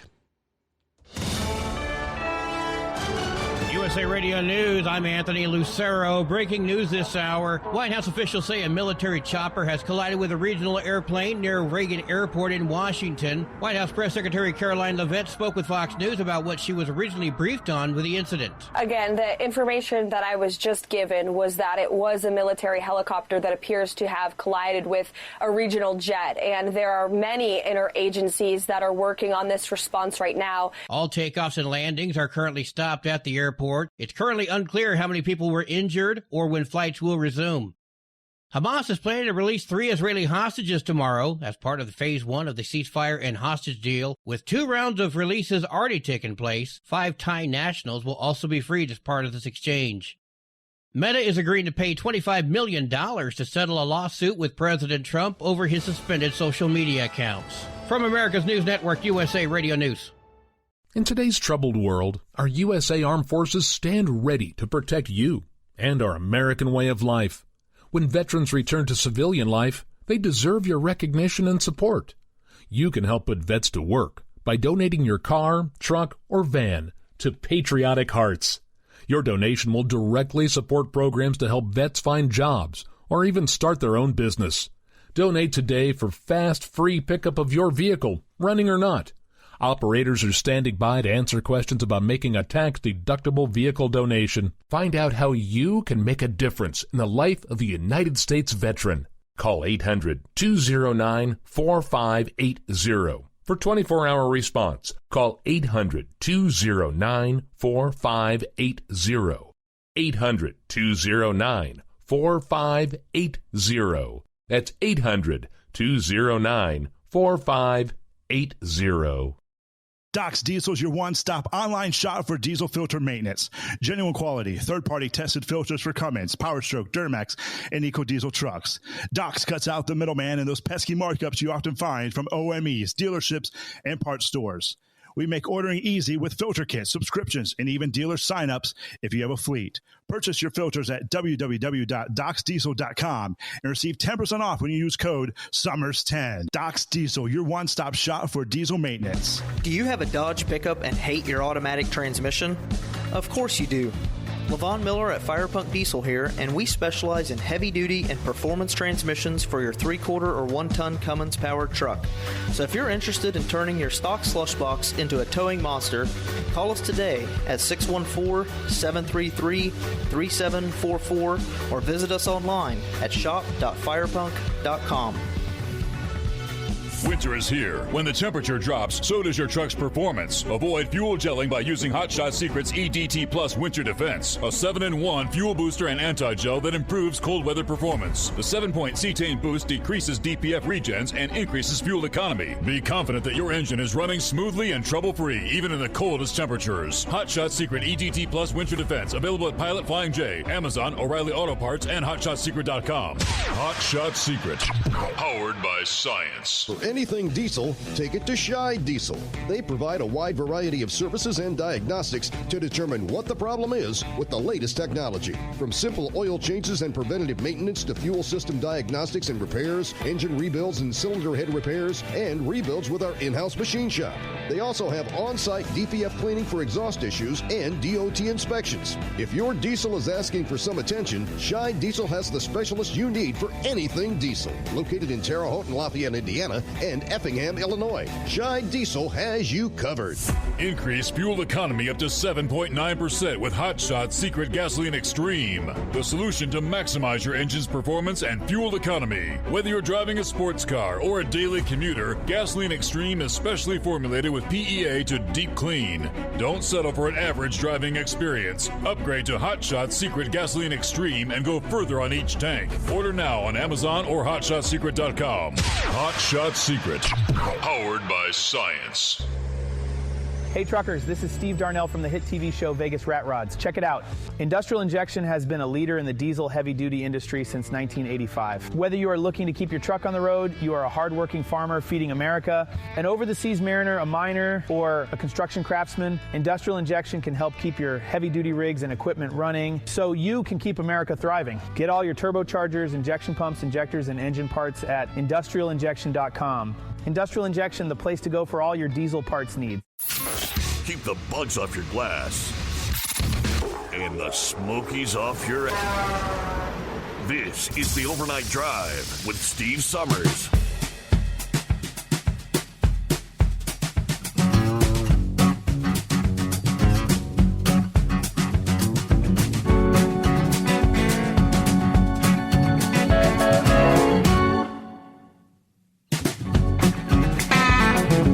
Well, they're calling him the Ice Pick Bandit. We shared a story just last week. And get an update this past day. He's still at large. Now, he was caught on camera again at a truck stop that he targeted back in September. The most recent targeted semi-trucks were at the South Fork truck stop in Gurdon, Arkansas. The night between January 19th and 20th. This was the second attack at the same truck stop, making for 296 tires slashed on 40 trucks.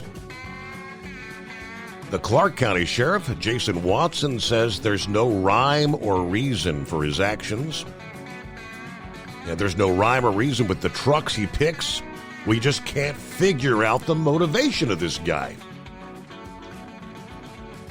But the sheriff said the most recent footage of the Ice Pick Bandit shows a red truck believed to be his getaway vehicle. Now, in light of this second attack, the South Fork truck stop manager says the business is working to get high-resolution cameras installed to either deter further attacks or identify the suspect. He said, hopefully we'll catch him red-handed, or before he attacks the next time. A truck stop in nearby Hazen was also targeted on the same night, according to KARK. Now, the sheriff says the Ice Pick Bandit would be safer if he just turned himself into police, because if he's caught by truckers, he's not going to be treated nicely. Yeah, they'd love to catch him and put a whooping on him. Or worse, I would say. because of the magnitude, the sheer cost that this is, especially for owner-operators out there, the cost of tires. From the trucker this past day as well, highlighting the same story. Yeah, there's an issue that has reached southwest Arkansas. Yeah, the KARK station in Little Rock regarding the incidents of the Ice Pick Bandit 3 times in 3 different years. The Ice Pick Bandit's been caught on camera, first in Florida, Tennessee, and now, most recently, in Arkansas. In Florida, the man was caught on camera by the Florida Highway Patrol. Yeah, with vandalizing truck tires up and down Interstate 75. Some truckers are calling the man's actions attempted murder. But video provided by the Clark County Sheriff shows the red truck that he believes is linked to the suspect. And the man who allegedly punctured 296 tires on 40 trucks at the South Fork truck stop. Now, an owner-operator, Mark Watkins, in Arkansas, in the lot, told the news outlet it's going to cost him $10,000 to replace all 18 tires. And some in other states reportedly, attacks have been reported in Georgia between Atlanta and Gainesville, Florida, as well as other states, including Tennessee, Texas, and Missouri. As I've mentioned before, I suspect this individual is probably also either a regional driver in the Southeast or over-the-road driver. Described as a white male, 30 to 40 years old, he or it could be copycats who have thus far evaded law enforcement. Florida, Georgia, Tennessee, Texas, Arkansas suspected of ruining at least 1,000 tires since June of 2023. No one is sure of the motive. They do say in some instances, brake lines and airbags have also been punctured by this guy. Well, good morning, Donut Man. How you been? Pretty good. How you been, Steve? Oh, hanging with them. I'm ready for spring. Well, you and me both, but I think we've more than made up for the last couple winters not really having too bad of winters. So I think we've made up for it. We can move along now. Yes. And get all this stuff melted off. I've seen enough lake effect snow the past 2 weeks running up north to last a while. So it's been kind of nice last couple nights driving up there not having anything for the first time in about 2 weeks. So things have gotten better, which I like. It's daylight. It's getting daylight a little bit longer, which is always a good sign because you know what's coming. So that gives us something to look forward to. Mm-hmm. Ready for Louisville and all that fun stuff. I hope we get some great weather this year for the show, and looking forward to seeing everybody again this year. And you just never know, right? Is it going to be sunny and 70 or snowy and 20? Yeah, we've had it all. I don't know. See, I'm trying to think. Well, I've been going to the truck show every year since the first year I met you there in person. That's been a little while ago. So. Right. And we've had 70, 80 degree weather. We've had 50 degree weather. We've had snow. We've had cold rain. It's been a gambit. Just you never that time of the year is that weird time of the year, and you know how that goes. But yeah, they're talking. I want to say my prayers go out to the families of everybody involved in the plane crash in Washington. Yeah. When I first heard that news break, it took me right back to 1982, because I know a lot of people don't know, but my dad was a commercial airline pilot for Eastern Airlines, and he was 2 planes behind that plane to take off after the crash, and didn't know what it was. And my first thought was, as soon as I heard the report that there was a plane crash, first thing was popped in my head. I thought, oh my God, it's my dad. And after a while, I realized it was an Air Florida plane. I mean, it was kind of relief and sorrow at the same time, knowing it wasn't my dad. Mm-hmm. Yeah, so he called and said, hey, look, we were supposed to take off 2 planes behind, and they canceled us after it happened, and just want to let everybody know I'm all right. So that was kind of a good sign. Wow. Kind of on pins and needles there at first. When as soon as I heard that, man, it took me right back then. And what happened? There was an Air Florida plane. I believe, if I remember right, it was a 737, and it wasn't properly de-iced. There was some kind of a sensor on the engine, and it wasn't de-iced right, and it misread, and they didn't power up enough, and they crashed into the 14th Street Bridge there in Washington, D.C. back when that happened. Wow. But yeah, as soon as I heard that earlier, I just brought back memories I didn't really haven't thought much about over the years. It's just like back then, it just kind of made me realize that, hey, you just never know, and and I still feel that way today. Yeah. And my thoughts and prayers go out, and that's just sad to hear. And I think was it Horse Feathers or something, or somebody, I can't remember who it was, made the comment that was like the first plane crash in the States since like 2009. I believe that's what he said. That was the last plane crash. It's been quite some time. I mean, that crossed my mind, believe it or not, a few weeks ago. I mean, we've had several crashes in other countries. I said, man, we've been on a pretty good lucky roll of no fatal crashes here in the U.S. for major airlines. I know they've come close a few times with some planes taking off and other planes not listening, or some communication foul-ups and crossing paths, but yeah, as far as any kind of catastrophe like we had this evening, but yeah, it's been a long time, but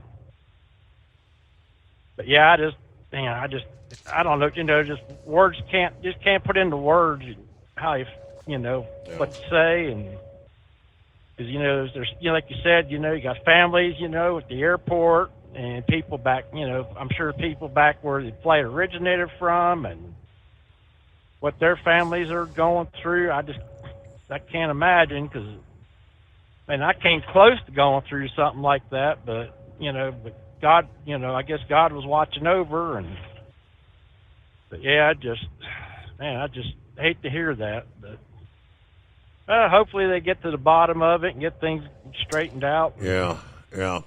I mean, and myself and even President Trump thinking along the same lines as that helicopter, which was on, sight, line of sight, but clear night,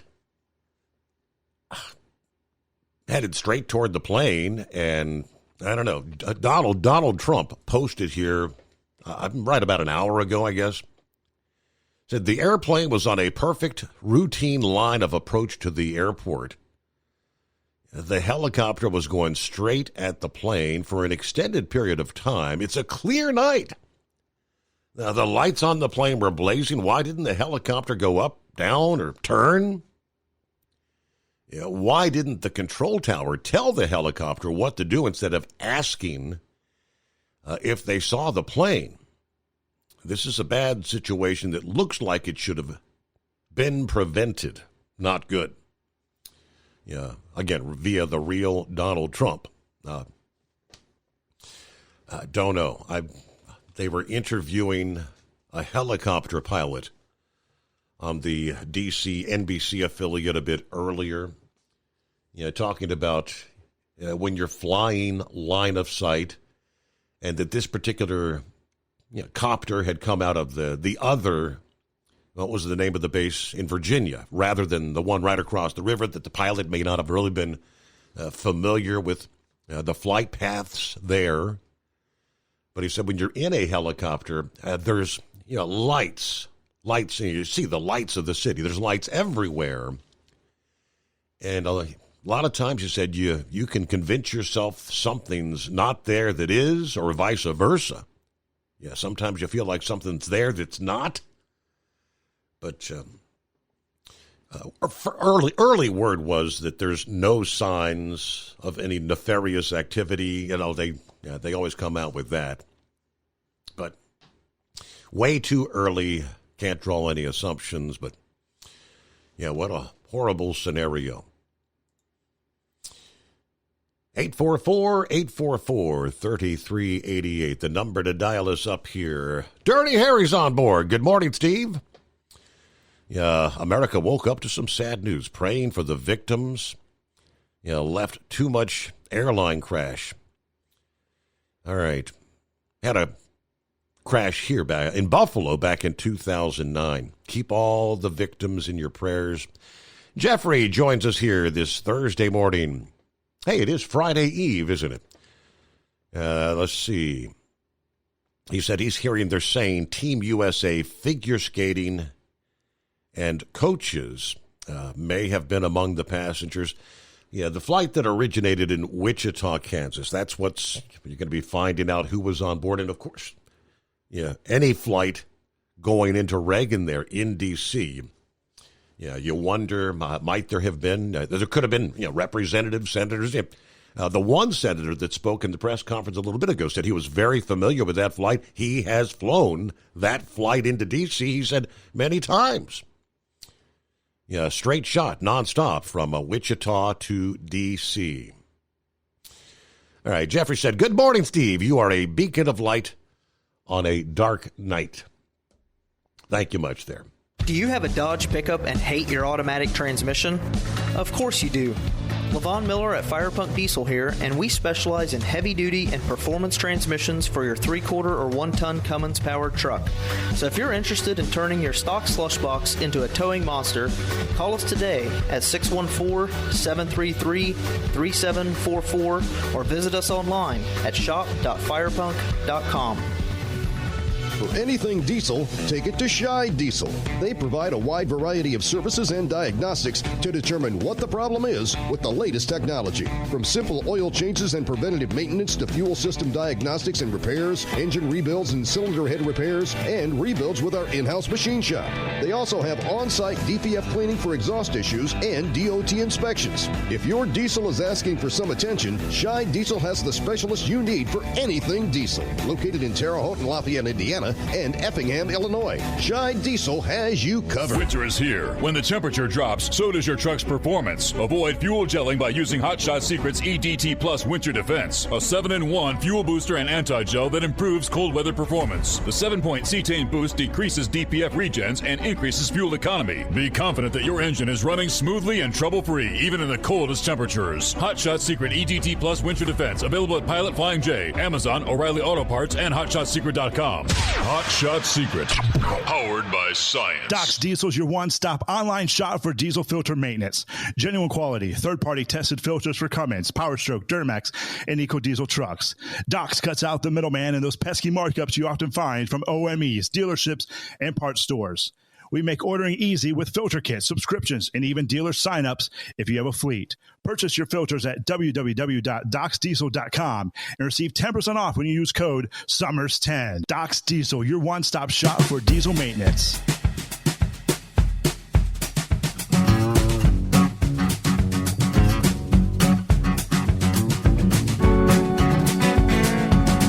All right, here's the latest update. What do we have? Anything new? Nothing more than it was a PSA Airlines colliding with the Sikorsky H-60 helicopter. About 9 p.m., all right. The flight had departed Wichita, Kansas about 5:20 Wednesday afternoon. 3 Army soldiers were aboard the Black Hawk, conducting a standard training flight, according to officials. Right now, they say we are in rescue mode, according to the CEO of the Metropolitan Washington Airport Authority at the press conference here at the top of this past hour. He did say that a total of 19 aircraft were diverted to Dulles International Airport. Reagan, now they say, will be closed until at least 11 a.m. this Thursday morning. Out of D.C., WTOP's Mike Murillo said first responders were pulled from across the D.C. region, emergency personnel from Fairfax and Montgomery counties. He said, I've done this for 20 years. I've not seen this many first responders surrounding the entire Potomac River. It is lit up on the D.C. side while reporting from Dangerfield Island. He said they're calling in every resource they have here tonight. Well, good morning, Brother Rambler. Hi there. Well, praise God and good morning, Steve. And yes, definitely prayers going out to the families of both our military and civilian that's been affected by this. This is awful. And yeah, I remember plainly, Dirty Harry. It was at a couple of commuter jets that crashed out there in Buffalo about this time in 2009 in middle of winter. I remember that very, very vividly. But glad to be on the air with you. Hello to all our listening friends listening to us on terrestrial radio. Also the Steve Summers app, which if you do not have, I want to encourage you to go to your Google Play Store if you have Android operating systems, or if you have iOS iPhone, go to your iOS store, your app store, get it now. Or you can watch Steve on Facebook, back on YouTube, and on Rumble. I'm glad to be on the air with you. Had an interesting morning yesterday morning, Steve. I pulled in at my fuel stop there at Cedar Lake Road, the Loves. Excuse me. At Cedar Lake Road right there in Biloxi, Mississippi. And me and this other old driver was talking shop, and he had him 1998 389 Pete, the beautiful Caterpillar in it. Very, very well maintained. Probably got about 2 million miles on it. Had the top end, bottom end, kingpins done. Two old truck drivers talking, and we were just talking shop, and lo and behold, I got to give a shout out to this driver here, because this is the first time I've ever had this happen. I mentioned my father, Dirty Diapers, and how he had bought that Western Star brand new, and within a year and a half, he had it paid off. Mm-hmm. I had a driver, old Walmart driver, his name is Jared, come up to me. He said, "Are you Rambler?" I said, "I sure am." He said, "Man, I listened to you on the Steve Summers show." I said, "Well, my Lord, good to meet you, man." So we were able to shake hands, and he asked about that puppy. He said, "Man, I'm from Ponchatoula, where you were at." He said, "Man, I want to know about that little old dog." I said, I couldn't just let him back out. He come up to me, and I showed him the picture and the video. I sent the picture and video to you too. I got that. Yes, yeah. Cute. And, he was probably. Yeah. I guess he was only 8-10 weeks old, maybe. It's a puppy. Yeah, just a puppy. And literally, when I was on the phone, when you went to me, it literally, because I couldn't get it to come up to me, so I just went on ahead inside the store and was talking to you inside, because, a little bit warmer on the inside than it was outside.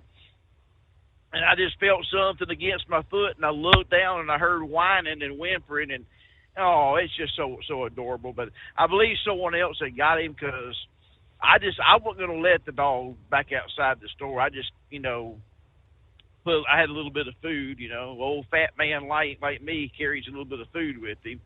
So I had a little bit of jerky that I had and put in there, and had a little thing, ate it like it was going out of style, and we left him inside that store, and I know the manager there. She's a pretty good person. So I'm pretty sure that dog I felt like the dog had escaped from someplace, because it didn't have that dirty dog smell to it. It smelled like it had a nice clean bath just recently. Mm. So it definitely belonged to someone and probably just got out or something. So shout out to Jared, driver for Walmart. Good to meet you. Praise God. And always gotta be prepared. The regular callers that call in, you never know who you're going to meet. And like I said, he heard Dirty Diapers. He recognized my voice. And we got other callers that call in. The Anonymous Hippopotamus, Gilligan, Heat Wave. Donut Man, so many others that call in. And, you know, you never know where you're going to be at inside of a truck stop. And we have a lot of listeners, God's children, a lot of listeners that don't really call, but they do listen. Steve, I know you're coming up on the break. If you want to hold me over, I'm fine with that. Absolutely. Yeah, we got about a minute, and we'll get the very latest here. Yeah, some of the updates coming in over the past hour. They did say, the last fatal U.S. commercial crash was indeed 2009. Yeah, that would have been the Buffalo incident there. Dirty Harry was talking about. I got an update from the American Airlines chief. We mentioned a moment ago that Trump said this situation should have been prevented. Virginia Governor Glenn Youngkin has been briefed by emergency management and Virginia State Police. He noted first responders from across northern Virginia were those on the scene. All he had to say was, I ask everyone to pray for the passengers, crew, their families, the brave first responders, he says. Now, reports from the NBC4 affiliate there in D.C. said, crews have recovered more than a dozen bodies. According to two sources familiar with the search efforts, they say the figure's approaching 20 recovered so far.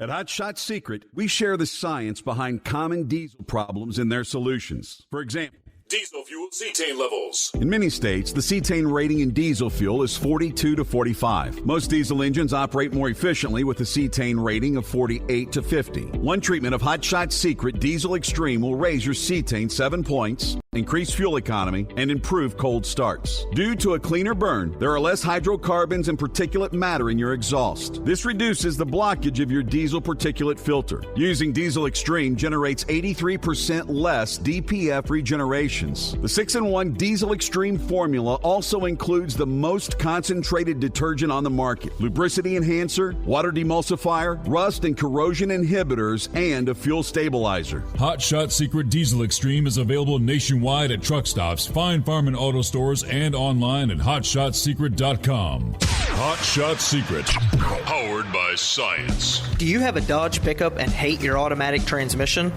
Of course you do. Levon Miller at Firepunk Diesel here, and we specialize in heavy-duty and performance transmissions for your 3-quarter or 1-ton Cummins-powered truck. So if you're interested in turning your stock slush box into a towing monster, call us today at 614-733-3744 or visit us online at shop.firepunk.com. For anything diesel, take it to Scheid Diesel. They provide a wide variety of services and diagnostics to determine what the problem is with the latest technology. From simple oil changes and preventative maintenance to fuel system diagnostics and repairs, engine rebuilds and cylinder head repairs, and rebuilds with our in-house machine shop. They also have on-site DPF cleaning for exhaust issues and DOT inspections. If your diesel is asking for some attention, Scheid Diesel has the specialist you need for anything diesel. Located in Terre Haute and Lafayette, Indiana, and Effingham, Illinois. Scheid Diesel has you covered. USA Radio News, I'm Anthony Lucero. President Trump has signed the Laken Riley Act into law. Speaking from the White House on Wednesday, the president talked about the Georgia nursing student who was murdered just over a year ago by an illegal immigrant, calling her unbelievable. Laken Hope Riley, the vicious criminal who murdered Precious Laken, was an illegal alien member of the barbaric Venezuelan prison gang known as Tren de Aragua. Riley's mother, Allison Phillips, attended the signing ceremony and said she's grateful to the president. We also want to thank President Trump for the promises he made to us. He said he would secure our borders and that he would never forget about Laken. The law allows for the detention of illegal immigrants who are accused of theft and violent crimes. I'm Liz Kennedy. The White House is reversing an order freezing federal grants. President Trump ordered a pause on federal aid earlier this week, which led to confusion and a judge putting a temporary stay in place. The memo caused chaos at government agencies when it appeared to jeopardize programs funding schools, housing, and health care. That memo has now been rescinded. I'm Brian Shook. While ICE agents continue around the country, 10 Venezuelan gang members, all illegal, are indicted in New York for gun trafficking. The more guns we get off the street, the more we're saving lives beforehand and not just prosecuting for them afterwards. Queens District Attorney Melinda Katz at a news conference Wednesday saying that 8 Trenda Aragua members are in custody, with 2 still on the loose. 34 guns plus pink cocaine seized. They entered the country illegally from the southern border. All 10 of these subjects are Venezuelan. Chief of Detectives Joseph Kenny. Here's Police Commissioner Jessica Tisch. The mayor has been very clear that we are going to go after criminals regardless of their immigration status. The scope of their gun trafficking allegedly extended from New York to Texas and Colorado. I'm Sarah Lee Kessler. From America's News Network, USA Radio News. With all the recent violent protests, looting, and destruction, some areas are considering either defunding or abolishing the police. At a time when America's neighborhoods need the protection of police the most, some elected officials would rather create more chaos by playing politics. If you're sick of elected officials caving in to demands of the radical left, you're not alone. It's time we stand up and declare our support for local police. The majority of police officers are important partners in protecting our God-given rights. If you prefer freedom over chaos, then learn how you can help protect the local police that serve your community. Call today and request your free Support Your Local Police info packet. Dial 800-JBS-USA-1. That's 800-JBS-USA-1. Request your free Support Your Local Police info packet by calling 800-JBS-USA-1 today.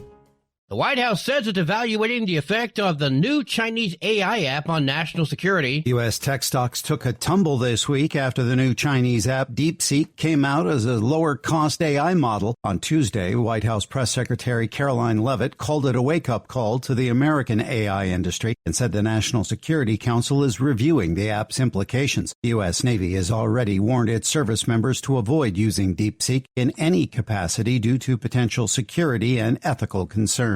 I'm Michael Kastner. A new prototype passenger jet, the Boom Supersonic XB-1, has broken the sound barrier during a supersonic test flight. Jack Lowe, the longest-serving pilot of the supersonic Concorde aircraft, said there are a lot of hurdles before passengers can expect a ride. There are all sorts of technical problems to overcome, such as the noise on takeoff and landing and the sonic boom over land. There are few markets for a supersonic airplane, and the cost of developing a supersonic business jet would just be prohibitive. The XB-1 aircraft accelerated to over Mach 1 speed on Tuesday, while flying 35,000 feet over California's Mojave Desert. It was the first civilian aircraft to reach speeds of over 850 miles per hour since the Concorde airliner did it over 20 years ago. The CEO of Boom Supersonic praised his team for accomplishing the feat and said he hopes to bring the benefits of supersonic flight to everyone. I'm Tammy Trujillo. AAA reports the national average price for a gallon of gas is $3.12. For USA Radio News, I'm Anthony Lucero.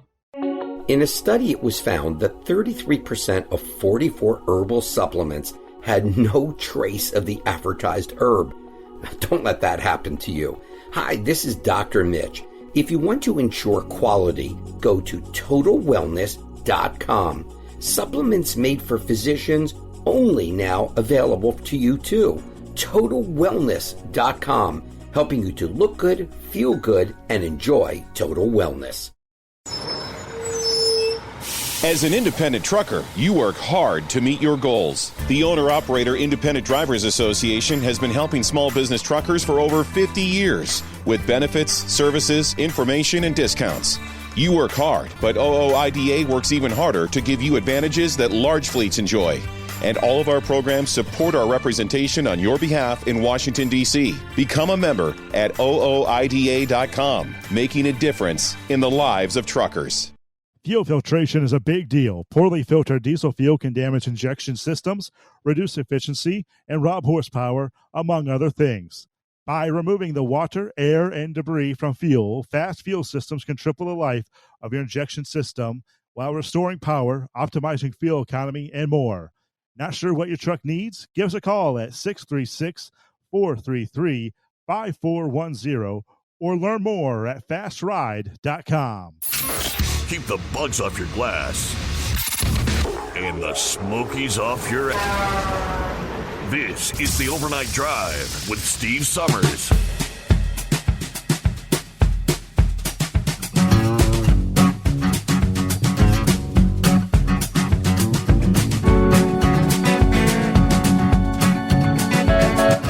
And we welcome you back for another hour of the Steve Summers Overnight Drive. As we heard at the news conference about an hour ago, both Kansas senators, Jerry Moran and Roger Marshall, are at Reagan Airport as they wait for answers. Moran said that the regional jet that was involved in this collision was flying in a route that he's all too familiar with. He said that he had actually lobbied for that direct flight from Wichita to D.C. That he and his wife have flown that particular flight many times. Both senators say that they likely know people who were aboard at the time of the crash. Moran said, quote, "There's no question that people on this flight would be people that I know." All right. Casualty numbers, they didn't really share anything as far as that is concerned. Let's see. Senator Marshall, who is a physician, said he had not seen any ambulances leave the area or any rescuers performing CPR. And some accounts are saying that there may be no survivors. D.C. airport closed till at least 11 o'clock this morning. And that's about all we know. All right, welcome back to Brother Rambler. Thanks for hanging in there. Oh, you're welcome, Steve, and glad to be a part of Steve Summers and the Overnight Drive, which I want to remind God's children, you can listen on Facebook, Rumble, YouTube, and go to your Google Play and your iOS app store and download the app today. And make sure your cell phone provider, try to have free data. Unlimited data. Right. That way you can listen for 5 whole hours that won't cost you a dime. I wondered, Knuckle Buster, if he's out there listening, did he see what Chrissy Nome come out to the other day? We all know that President Trump comes out to God Bless America. Well, they introduced Chrissy Nome to her staff. She come out to Trace Adkins' One Hot Mama. Really? And you could actually, that's an actual, yeah, Steve, pull it up. It was on Twitter or X. You could pull it up and see it, and I tell you what, for a 53-year-old woman, she is gorgeous. Gorgeous. Yes, and she come out when she was introduced to One Hot Mama by Trace Adkins. So go look that up. You want to, and yes, gorgeous looking lady. Some lucky man's very, very lucky. Yeah. We have a lot of listeners that we don't know who listening. One of them could be the Ice Pick Bandit. He could be listening right now and just laughing at this. But I hope he realizes that a lot of truck drivers do carry. And if he's caught, he's going to be lucky that he ain't shot and killed. Yep. So, I would advise him to definitely turn himself in. I don't know what kind of sick, perverted things going through his mind to want to do that, because I tell you, that is very expensive, very expensive. I hope if they ever catch him, they sentence him to a restitution house. And restitution house, Steve, is where they put you to work, and 70% of your wages goes to restitution to the victim's family, and they give you a little bit to live off of. Well, and it ain't much, because I think 70% goes to the victim's families. The rest of it goes mainly for your housing needs, to whichever state you're going to be sentenced in, and the rest, whatever pennies is left, goes to you. Well, Steve, I'm down here. This is crazy. Last week I'm wearing thermal underwear. This week I'm in shorts. I'm in shorts and a t-shirt. Crazy, crazy, crazy, crazy. I'm like y'all. I don't miss the sweltering heat, but I don't like the freezing cold either. And God bless y'all for dealing with all the snow.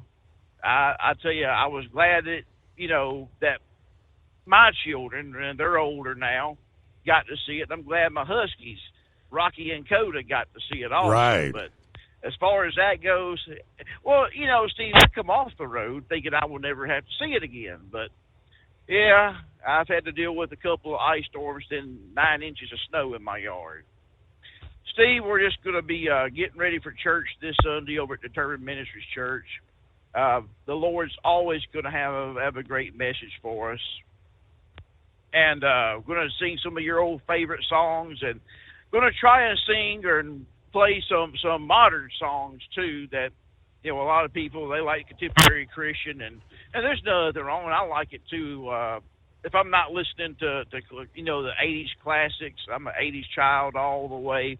I'm listening to K-Love or whatever, get my gospel music going on, So we just want you to come on, and if you ain't got nothing going on Sunday, you're by yourself, just remember at 5 o'clock Central Time, and that would be 6 o'clock Eastern Time, we go live right there on Facebook. Just go to Facebook, type up Determined Ministries Church, and we're right there. You'll see a skinny guy who's now gained a little bit of weight with the beard, and just come on and be with us. We love to have you. And as I said, God's always got a positive word for us. He really does, and we're looking forward to it. God's children, I want you all to have a great weekend out there. Before I get off here, I'm gonna lead us all in prayer real fast. We're gonna pray for the victims of this air crash. We're gonna pray for you, all our concrete brothers and our asphalt cousins out there, just to be safe and have a great weekend. Gracious Lord, Heavenly Father, we come to you in the name of Jesus. Lord, we pray for all the victims, everybody that's going to be affected by this this horrible incident that happened in Washington, D.C. Lord, I pray for all our drivers out there, all our listeners that are going through things. Lord, you know who they are. You know what they're going through. And Father God, I ask in the name of Jesus, as a pastor of Determined Ministries Church, to let me be their advocate. And we lift them up to you, Lord, to meet their needs, whether it be finances, health, spiritual. Lord, meet the needs. Bless Steve Summers and his family. Thank you for having Beth with us now 37 years. We know she had a birthday on the 29th. We love you, Lord. We honor you and we praise you in the name above every name, Jesus Christ. In Jesus' name we pray, amen and amen. And God's children, we love you. And remember this, love is just not another four-letter word. It's something you have to do. It's something you have to enact. And if Jesus can love you, and he does, oh, Brother Rambler can love you, and I do. And go Red Wings as we play the Oilers. Should be tomorrow night on Friday. We love you, God's children. Bye now. Thank you so much, Brother Rambler. Have a great morning. Dateline, Boise, Idaho. Is there optimism in looking at the future of trucking? One survey gives some cause to be optimistic. The Bloomberg Truck Stop semi-annual freight broker survey shows brokers are optimistic about this year as demand and spot rates improve significantly in the second half of 2024. Lee Klasko says most brokers believe demand, rates, and margins are poised to keep getting better. He is a senior freight transportation and logistics analyst at Bloomberg Intelligence. They also anticipate that the new administration could drive load growth, while higher rates and technological advancements may continue to support margin expansion. A survey shows brokerage volume having some relief. Demand appears to have rebounded for freight brokers in the second half of last year. 55% of respondents noting that load volume rose year over year. 26 percentage points better than the first half of 2024. That led brokers to be more optimistic about volume for 2025, 77% expecting it to be up in the next 3 to 6 months. Spot rates could edge higher this year. Freight brokers are more optimistic about those spot rates. 52% of respondents expecting them to rise in the next 3 to 6 months. An 18 percentage point hike from the first half of 2024. Yeah, they do say market conditions are still tightening, with Truckstop's market demand index up 28% on average in 2024's fourth quarter versus 23. And then margins may expand. Brokers' gross margins had a reprieve in the second half of last year. About 31% of respondents noting margin expansion, 7 percentage points better than the first half of the year, which is set to extend into this new year.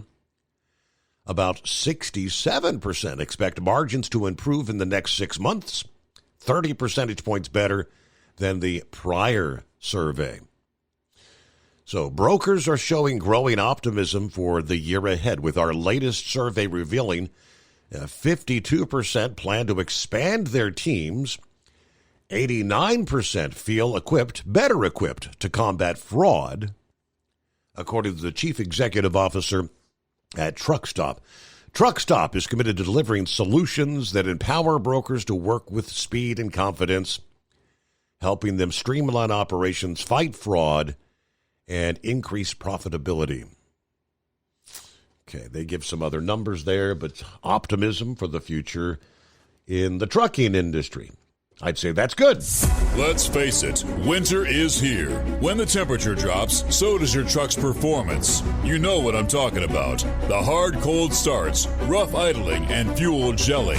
Avoid these problems by using Hot Shot Secret's EDT Plus Winter Defense. EDT Plus Winter Defense is a concentrated 7-in-1 fuel booster and anti-gel that prevents gelling and improves engine performance in the coldest of climates. The 7-point cetane boost decreases DPF regens, increases fuel economy and winter operability, plus the lubricity protection of LX4 to extend fuel system life. With EDT Plus Winter Defense, you can be confident that your engine is running smoothly and trouble-free, even in the coldest temperatures. Hot Shot Secret EDT Plus Winter Defense is available at Pilot Flying J Truck Stops, Amazon, O'Reilly Auto Parts, and HotShotSecret.com. Hot Shot Secret, powered by science. Do you have a Dodge pickup and hate your automatic transmission? Of course you do. LaVon Miller at Firepunk Diesel here, and we specialize in heavy-duty and performance transmissions for your 3-quarter or 1-ton Cummins-powered truck. So if you're interested in turning your stock slush box into a towing monster, call us today at 614-733-3744 or visit us online at shop.firepunk.com. For anything diesel, take it to Scheid Diesel. They provide a wide variety of services and diagnostics to determine what the problem is with the latest technology. From simple oil changes and preventative maintenance to fuel system diagnostics and repairs, engine rebuilds and cylinder head repairs, and rebuilds with our in-house machine shop. They also have on-site DPF cleaning for exhaust issues and DOT inspections. If your diesel is asking for some attention, Scheid Diesel has the specialist you need for anything diesel. Located in Terre Haute and Lafayette, Indiana, and Effingham, Illinois. Scheid Diesel has you covered.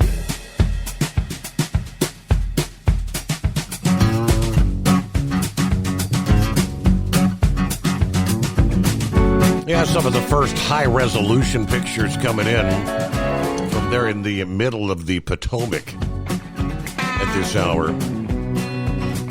You see the mangled fuselage and a wing protruding out of the water. Wow. Did we mention approximately 19 flights that were in the air near DCA at the moment of the crash indeed were diverted to Dulles International? The Transportation Secretary just sworn in, responding to the plane copter crash. Yeah, literally a day after he was confirmed. stating, "I've been secretary for a little over a day, and the tragedy is touching everyone." The former Wisconsin congressman, a former reality television star who promised less regulation, among other goals.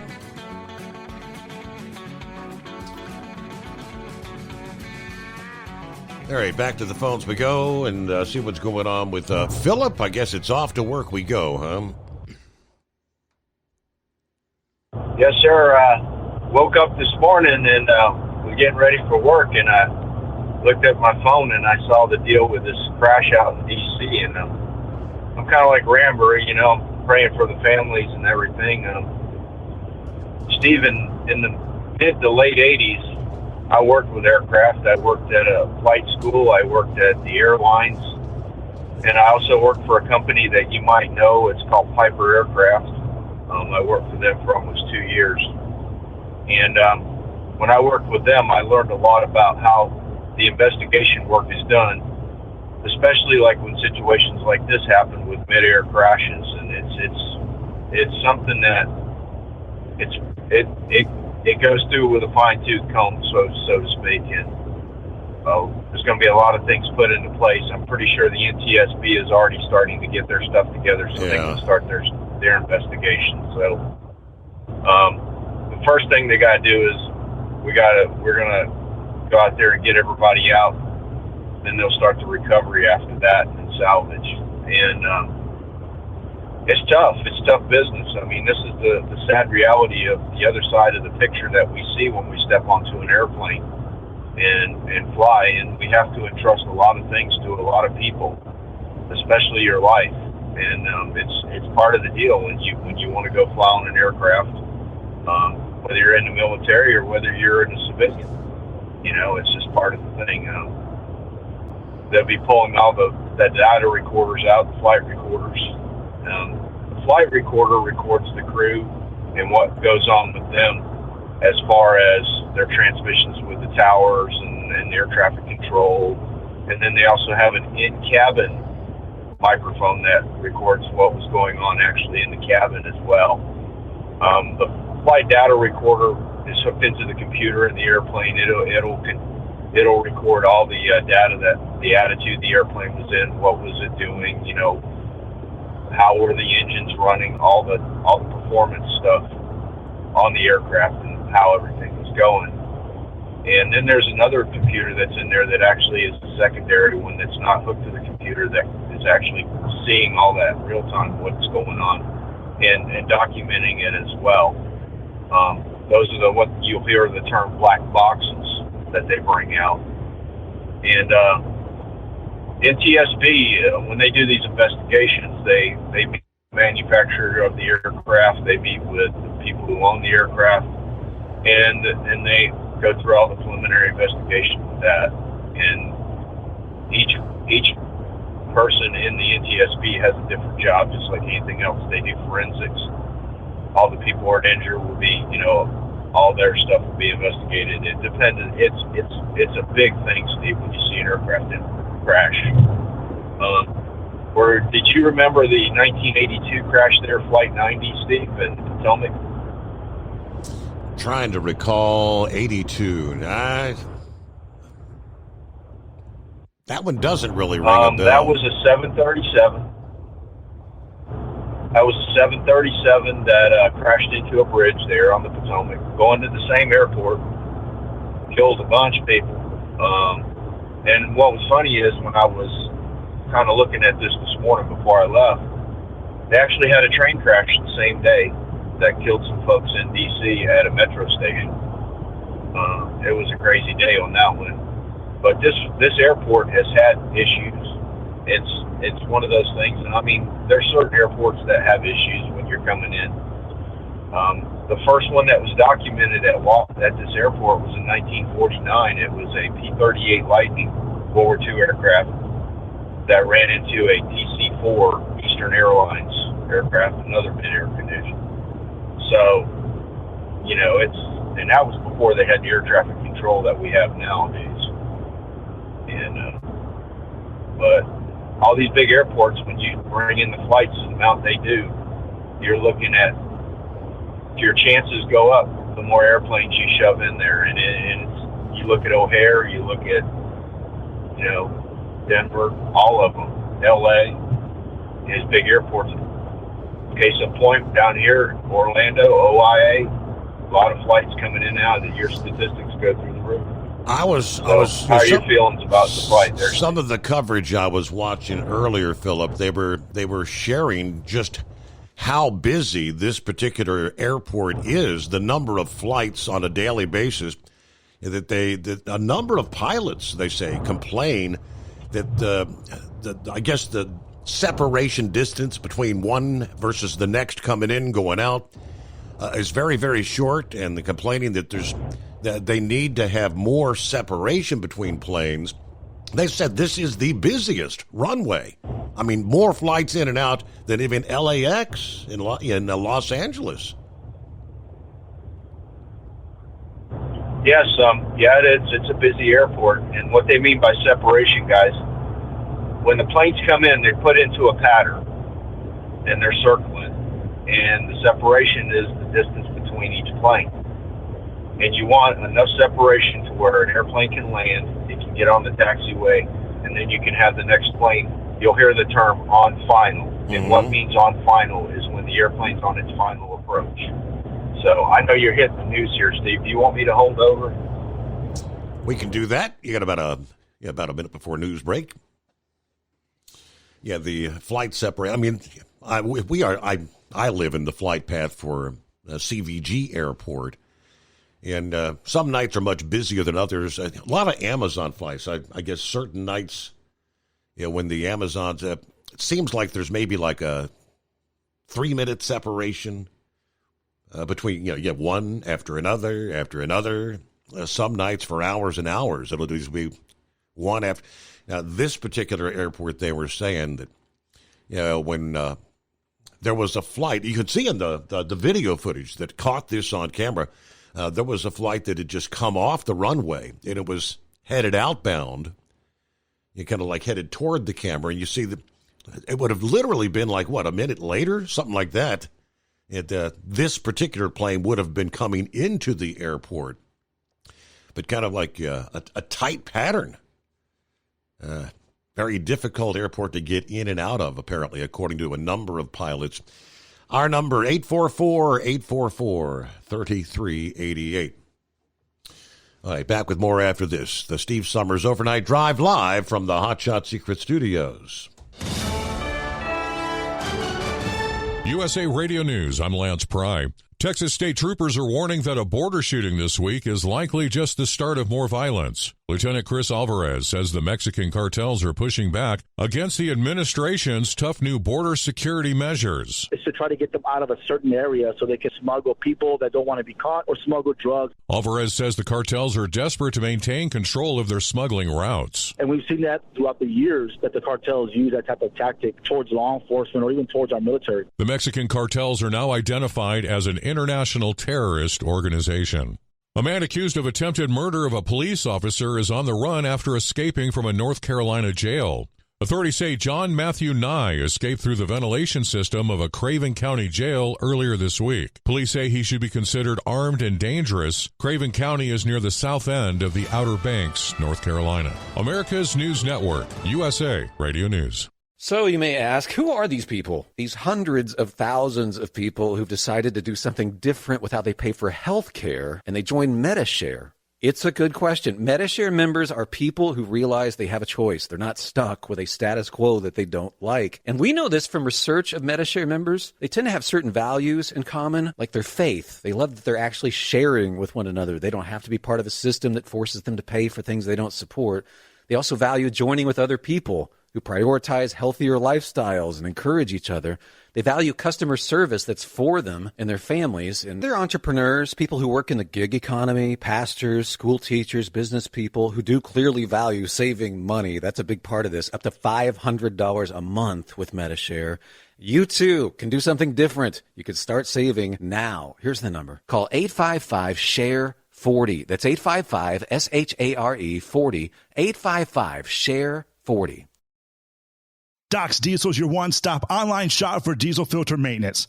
Genuine quality, third-party tested filters for Cummins, PowerStroke, Duramax, and EcoDiesel trucks. Doc's cuts out the middleman and those pesky markups you often find from OMEs, dealerships, and parts stores. We make ordering easy with filter kits, subscriptions, and even dealer sign-ups if you have a fleet. Purchase your filters at www.docsdiesel.com and receive 10% off when you use code SUMMERS10. Doc's Diesel, your one-stop shop for diesel maintenance. Do you have a Dodge pickup and hate your automatic transmission? Of course you do. Levon Miller at Firepunk Diesel here, and we specialize in heavy-duty and performance transmissions for your 3-quarter or 1-ton Cummins-powered truck.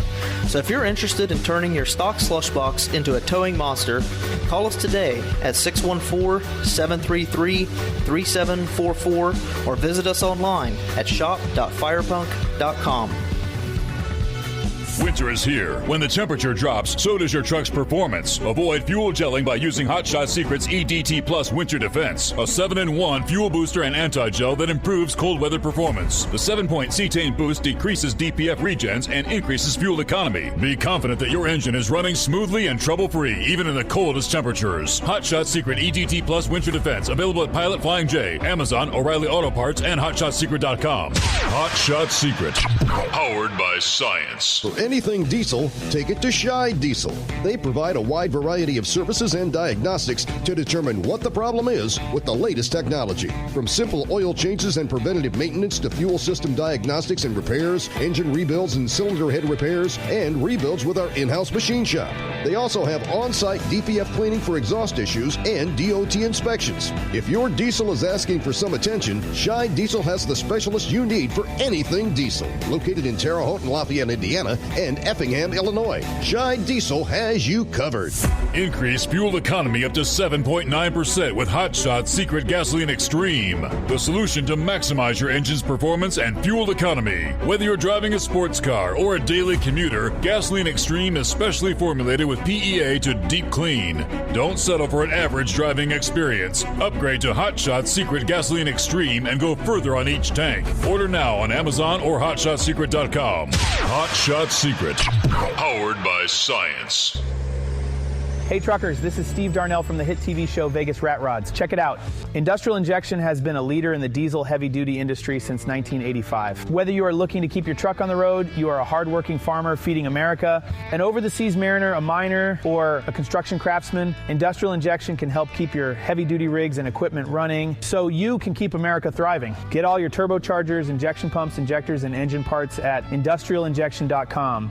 Industrial Injection, the place to go for all your diesel parts needs. Because Channel 19's a little congested. Call Steve now at 844-844-3388. The Overnight Drive.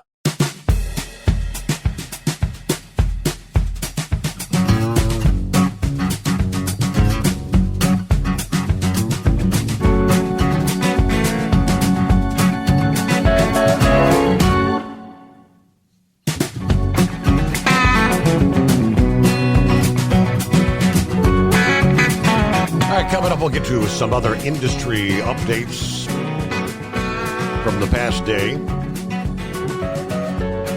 A little bit of a discussion about Robert F. Kennedy Jr.'s nomination hearing, confirmation hearing, that would be, nominated to head the Department of Health and Human Services. I had an opportunity to tune into some of that this past morning, and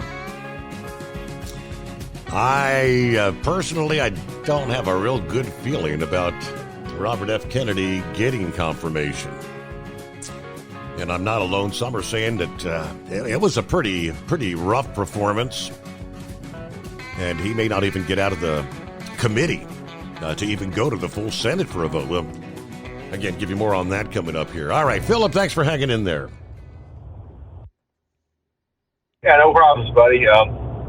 Yeah, when they run those patterns around an airport, the more aircraft you have, you basically start a second pattern, and if you go to O'Hare Airport, they land 2 planes at one time, Steve. So you got 2 of them coming in simultaneously. Side by side, yes, I've seen that before. At the same time in the yeah.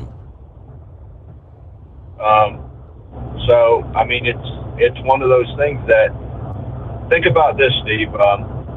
Every time you get on an airplane, right, and they push you out of the gate, the pilot talks to a controller that takes you out to the runway. Okay, then he tells you to go on the end of the runway, and then another controller in the tower takes and tells the pilot to take off, when to take off, and what to pay attention to. And those controllers are basically, they're your eyes. They're telling you, hey, this plane's going to be here, that's going to be here, everything is placement. And when you take off, after you take off and you establish and you go out of the pattern, once you get out of the pattern, then the tower hands you off to another controller that puts you into your flight path and where you're going. You know, and they file their orders. That's the way it is. They file a flight plan, and that says we're going to go from point A to point B. Now, the pilots also get with controllers before they actually move the airplane to get everything right in their computers on the airplanes. So all the coordinates and everything is programmed in the computer while the airplane is sitting at the gate and getting ready to go. You know, and the flight plan, when it's filed, it's golden. You have to go. You know what I mean? If you have a delay, you report it to the controller on the ground. You know, if you have something going on with the airplane, you're talking to the controller. The controller is also telling you what's going on around you. You know, think about all the decisions that a controller had to make during 9/11. Those controllers, there's a reason why they have the problems that they've had in the past with controllers, because it is a very mental stressing job when you're controlling all those flights and the amount of people that are on them. It's it's stressful. It's very stressful, you know. But it's the sad reality of aviation. It's something that, you know, it's like just like trucking. When you have a crash out here on the interstate, you know, it's the same thing. It's the sad reality of the other side of the story, you know, and you know, it's a lot of that stuff. I know a lot of people, they don't like hearing all that kind of stuff, but it's what we got to deal with, you know, and those people's families deserve that, you know. If any of their folks passed away, they deserve that level of, we got to figure out what's going on, what happened. You know, I just feel for those folks. And I'm not sure about, I know the Black Hawk, did they know where the Black Hawk was from, Steve? Yes, and it was not the base that was right across the river. I forget the name of the base. It was over in Virginia.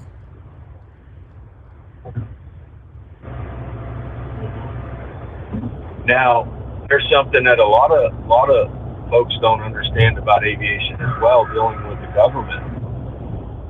They have their own side of the controller set up too.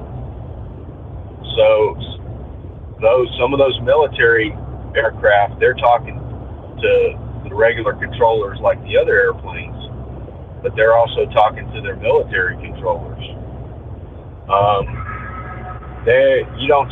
You just don't talk to Air Force One here and there. I mean, the regular controllers, they know Air Force One and what's going on with it. But once it gets into a pattern, it's got its own thing going on. And that's for security. In the same way with the military, once those military airplanes are up there, they have their own thing going on, and there's a lot more to it than with that, even if it's training. So, and it can happen where something can be put into the same airspace as a regular, regular general aviation flight. So it's a lot of, there's a big process that a lot of people are going to be going through with this deal. Yeah. And I feel for the families, I really do. But when I was at Piper, our airplanes were small. We had nothing huge, you know, but I seen a mid-air crash, what happened after one at an unmanned airport, where a small general aviation airplane hit one of the local flight schools, one of their airplanes, and their student perished, and then the pilot in the general aviation plane, he perished too. And it was a separation situation, like you said. Most mid-air collisions are around separation of aircraft. They are flying too close together, or they don't recognize they're in the pattern with the same airplane, and that's what happens. I mean, how many times, Steve, have we seen on the news here lately about airplanes getting clipped that are on the ground? You know, we've had a bunch of that in the last year, where airplanes have just taxiing around and hit each other. That happens. You know, when you put as many airplanes as you think about the amount of flights a day that just come out of Cincinnati, you know, and you guys are like a medium-based airport. You're not even up to like what O'Hare, what LaGuardia, LAX. I mean, you know, it's a tap dance you got to be really careful with. I'm telling you so. But it's sad to hear this stuff, and I'm gonna keep an eye on it. I always look at these stuff. You know, I worked with the planes as well. You know, and I've always been interested in aviation. I've been interested in the investigations. You know, there's a lot of flights that I've studied over the years. You know, before I was in aviation and when I got into it. But I was only in for it for a few years, and then I got into trucking. I got out of aviation because of layoffs.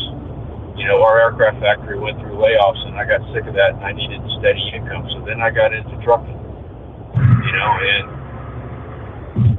I make good money there too, but it is what it is, and I hope everybody keeps an eye on things like that. So y'all have a good one, Steve. I appreciate you having me. All righty. Thank you much, Philip. Yeah, the helicopter was on a training flight, according to military officials.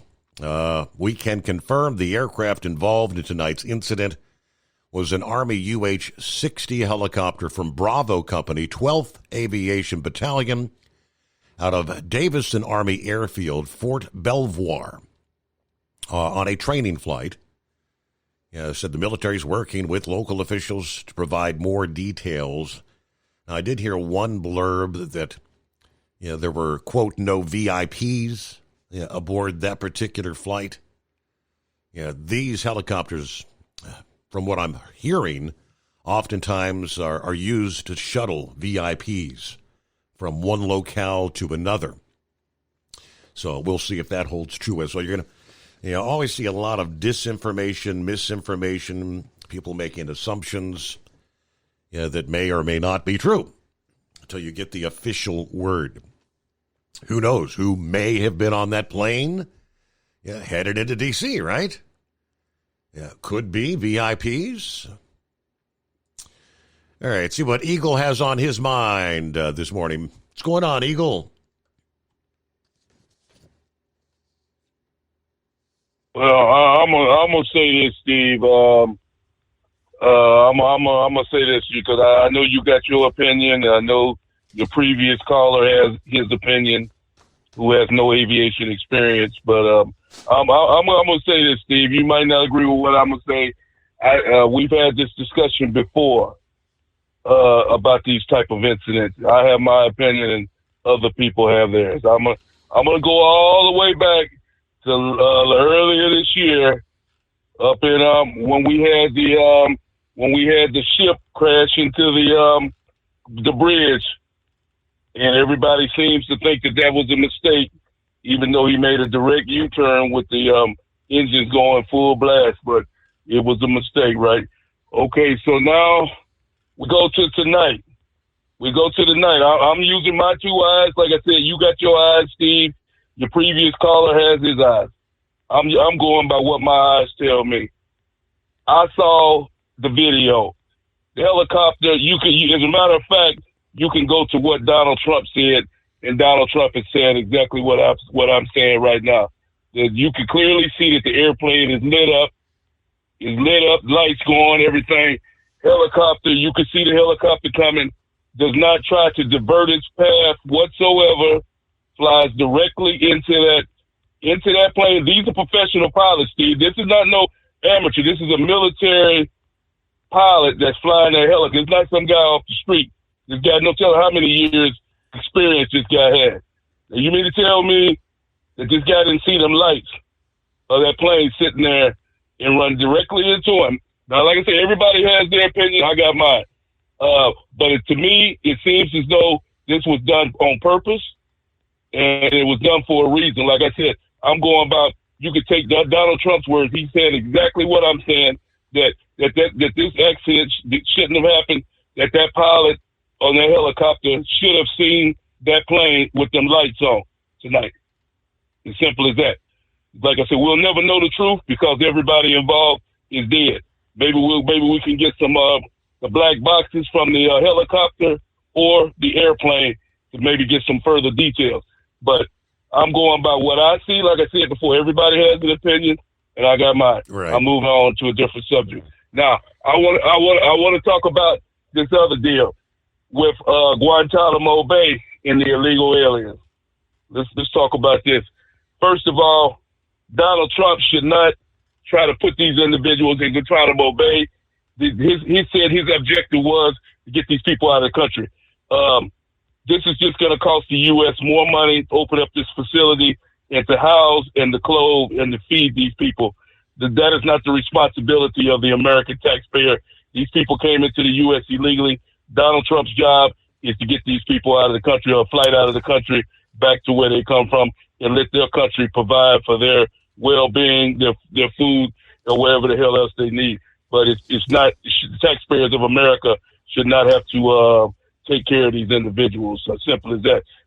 Guantanamo Bay or any other location in America should not be used to house these people, Steve. It makes no sense to round these people up. I don't know if you got to. I don't know if you got to put them in a jail in the U.S. Let me give you the full scoop there, Eagle. He's not talking about putting them in there to stay. He wants to use Guantanamo as kind of like a staging area. Get them out of the country. Put them there till we can get them on a flight to the country of origin. So it's just going to be like get them out of here now, and then just stop off over there until we can get them back to their country. We're not going to put them in there and hold them for years. Yeah, that's okay. If that's the case, then that's no problem. If he wants to take them there and get the proper documentation to find out who the hell these people are, right, and then move them to another location, or it could be a situation like this.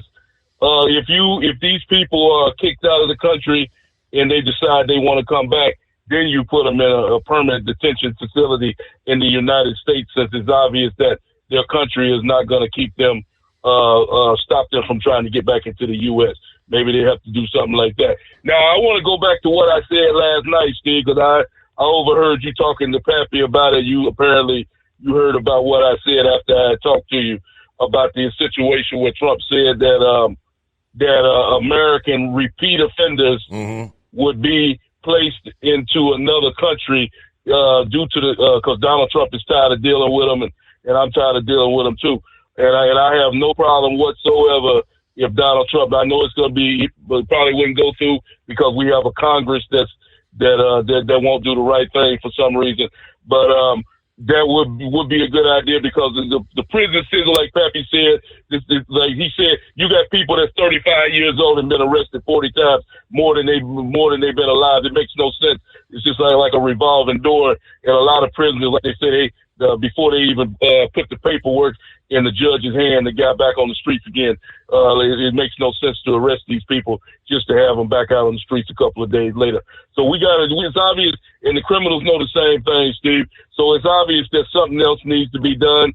And if Trump can work out a deal to get these people out of the country, I have no problem whatsoever. Because see, Steve, we gotta start making this country we gotta start making this place a place where people can be proud of, like it used to be, where people actually are proud to be in the U.S. You got people that don't appreciate it. You got people right now, Steve, that are crying and moaning and groaning on TikTok and all these social medias talking about that Trump is a villain by wanting to take away their food stamps and welfare. And just like they can go out and get a job. No, Trump is not a villain for doing that. Nobody owes you nothing. If you want food, if you want a roof over your head, you need to have the obligation to go out and work just like I do and all your other listeners do. Nobody owes these people nothing. I don't feel sorry for these people. The people I feel sorry for are the kids that had to come into this world for a lazy, no good parent. Those are the ones I feel bad for because they have to go to bed hungry because their mom or dad is too lazy to go out and get a job. I don't feel sorry for the parent. And Donald Trump doesn't feel sorry for them either. So hopefully Donald Trump will get this reforms and these different deals passed to get these people off of welfare because we can save a whole lot of money, Steve. There's a whole lot of people. How many times have you been to the grocery store line and you see a guy using welfare and food stamps and he walks out to the parking lot and opens up the trunk of a Cadillac or a Mercedes-Benz or some kind of expensive SUV and he's using welfare? It appears to me that this guy doesn't need welfare if he's driving a Mercedes-Benz. So it's obvious that these people are taking advantage of the government and of people like me and you, and they're basically stealing money, and that's what they're doing, and it needs to come to a stop. And anybody who thinks that Donald Trump is wrong for doing that, you're incorrect because it's theft of the United States government funds when you use welfare and you don't need it. And I thank you for taking my call. All right. He mentioned Guantanamo. I hadn't got around to that yet. But, yeah, Trump, I guess it's another executive order, told his deputies to reopen Guantanamo to house 30,000 migrants pending their full deportation. Stating, today I'm signing an executive order to instruct the Departments of Defense and Homeland Security to begin preparing the 30,000-person migrant facility at Guantanamo Bay. Most people don't even know about it. We have 30,000 beds in Guantanamo to detain the worst criminal illegal aliens threatening the American people.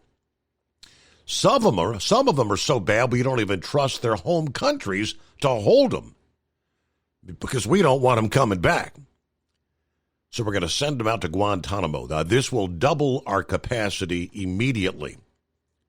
It's a tough place to get out of, he said. This brings us one step closer to eradicating the scourge of migrant crime in our communities once and for all.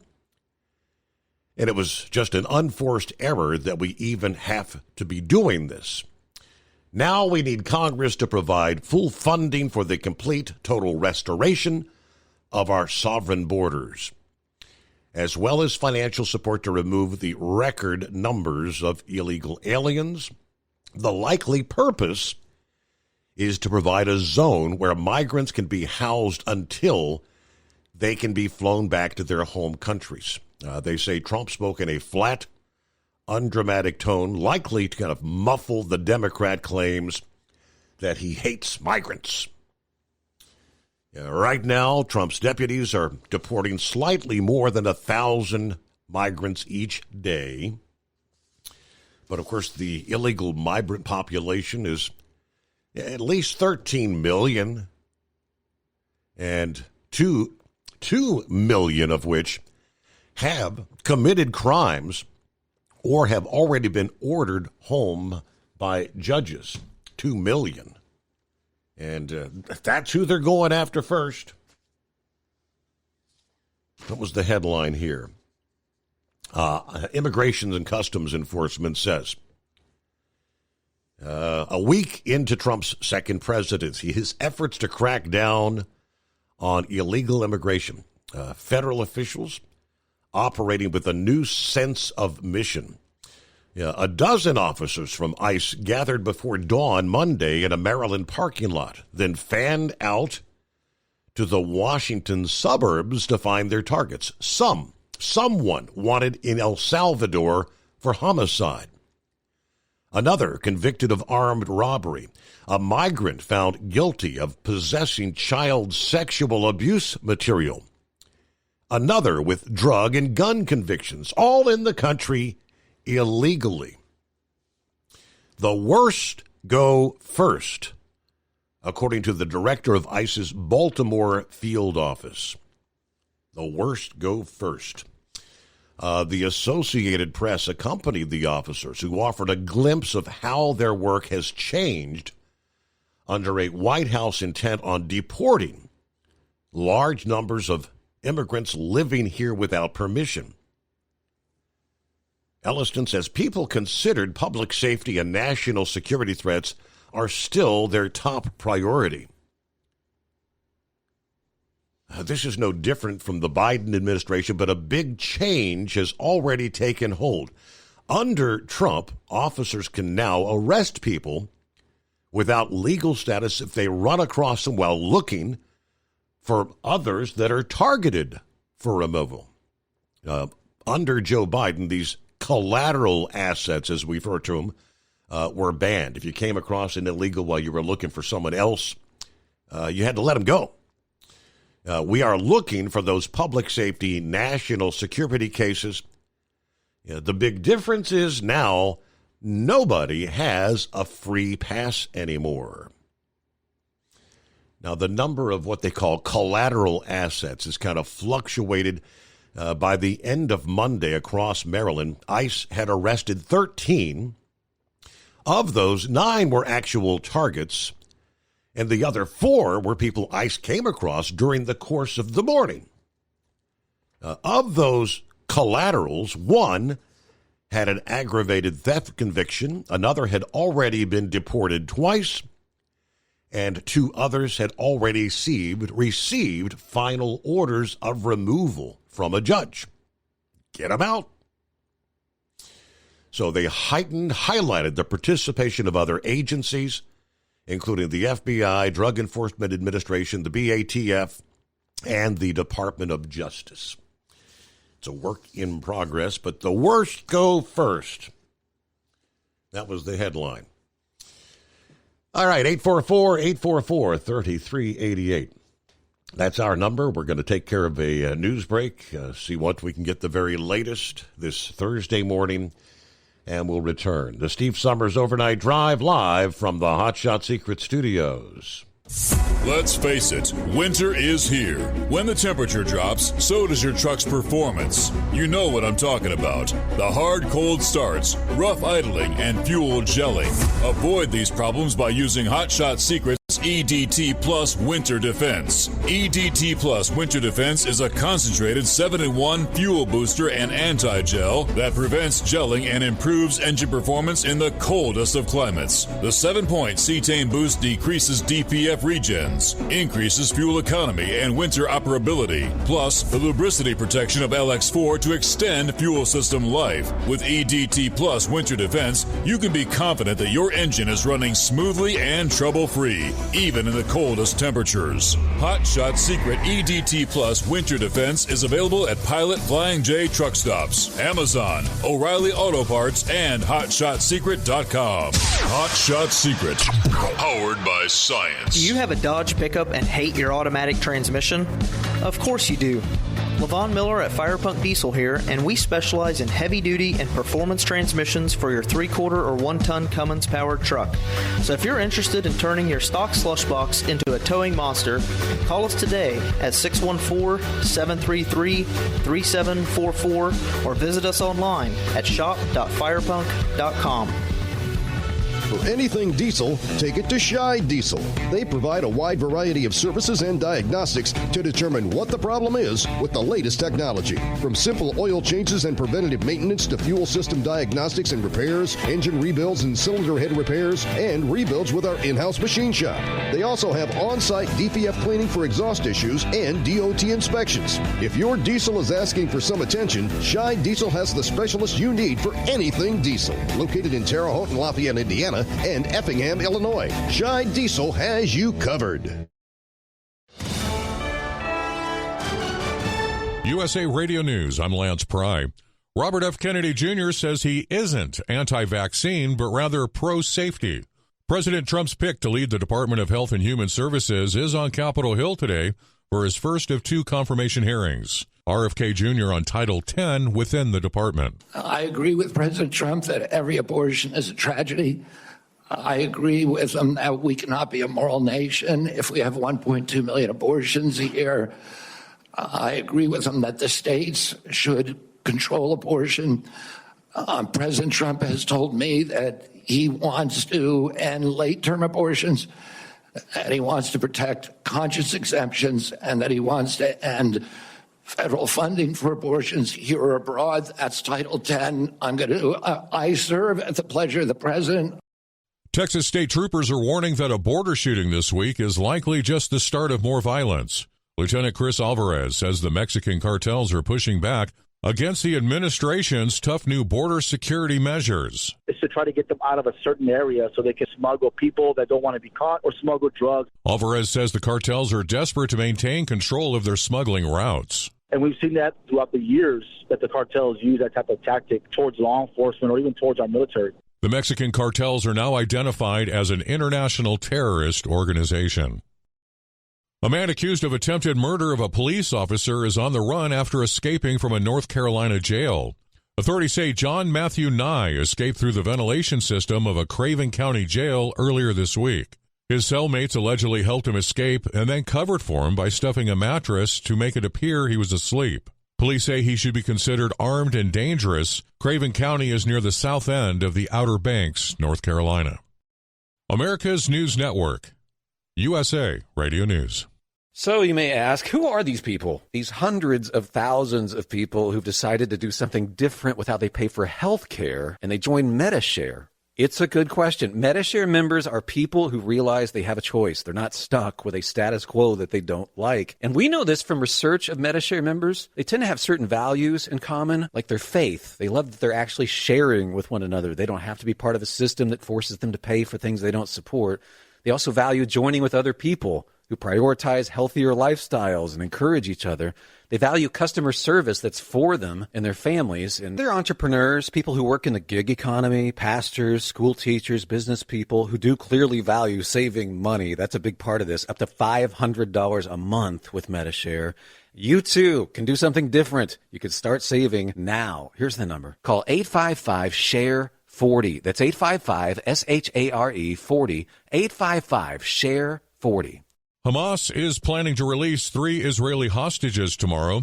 This is a part of Phase 1 of the ceasefire and hostage deal, with 2 rounds of releases already taking place. 5 Thai nationals will also be freed as part of the exchange. On Monday, Israeli government spokesperson David Mencer said 8 of the remaining Israeli hostages that are set to be released are dead. Israel is releasing around 2,000 Palestinian protesters as part of Phase 1. Some Lay's potato chips are being recalled. The Food and Drug Administration bumped the recall of certain bags of Lay's potato chips in Oregon and Washington state to Class 1 status. The update means the agency found they could cause death. Frito-Lay recalled a limited number of 13-ounce Lay's classic potato chips in December due to milk not being on the label but being in the chips. Buckingham Palace is confirming Princess Beatrice has given birth to her second child.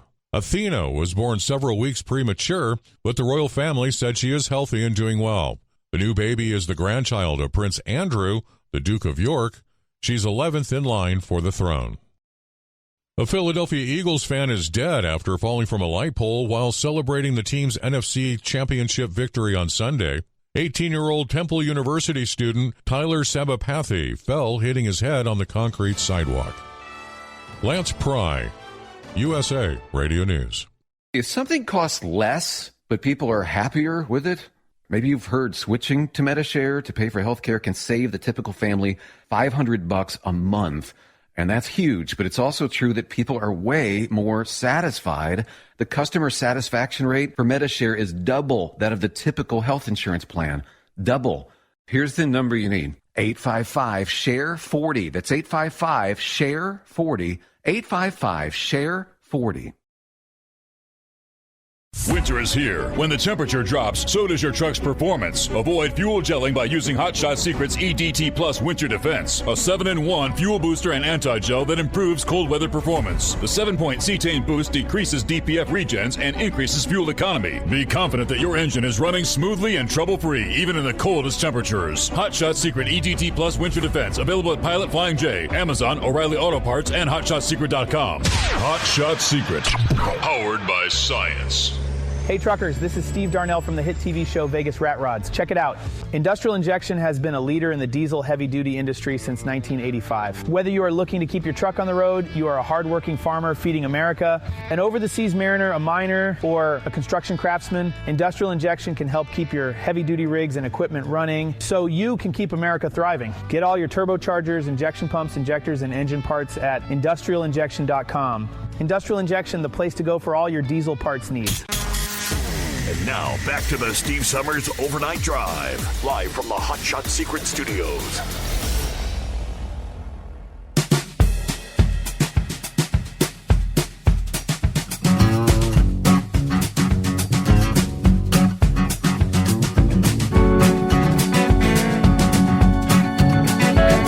All right, as we get another hour underway, we cross over the midnight hour on the West Coast.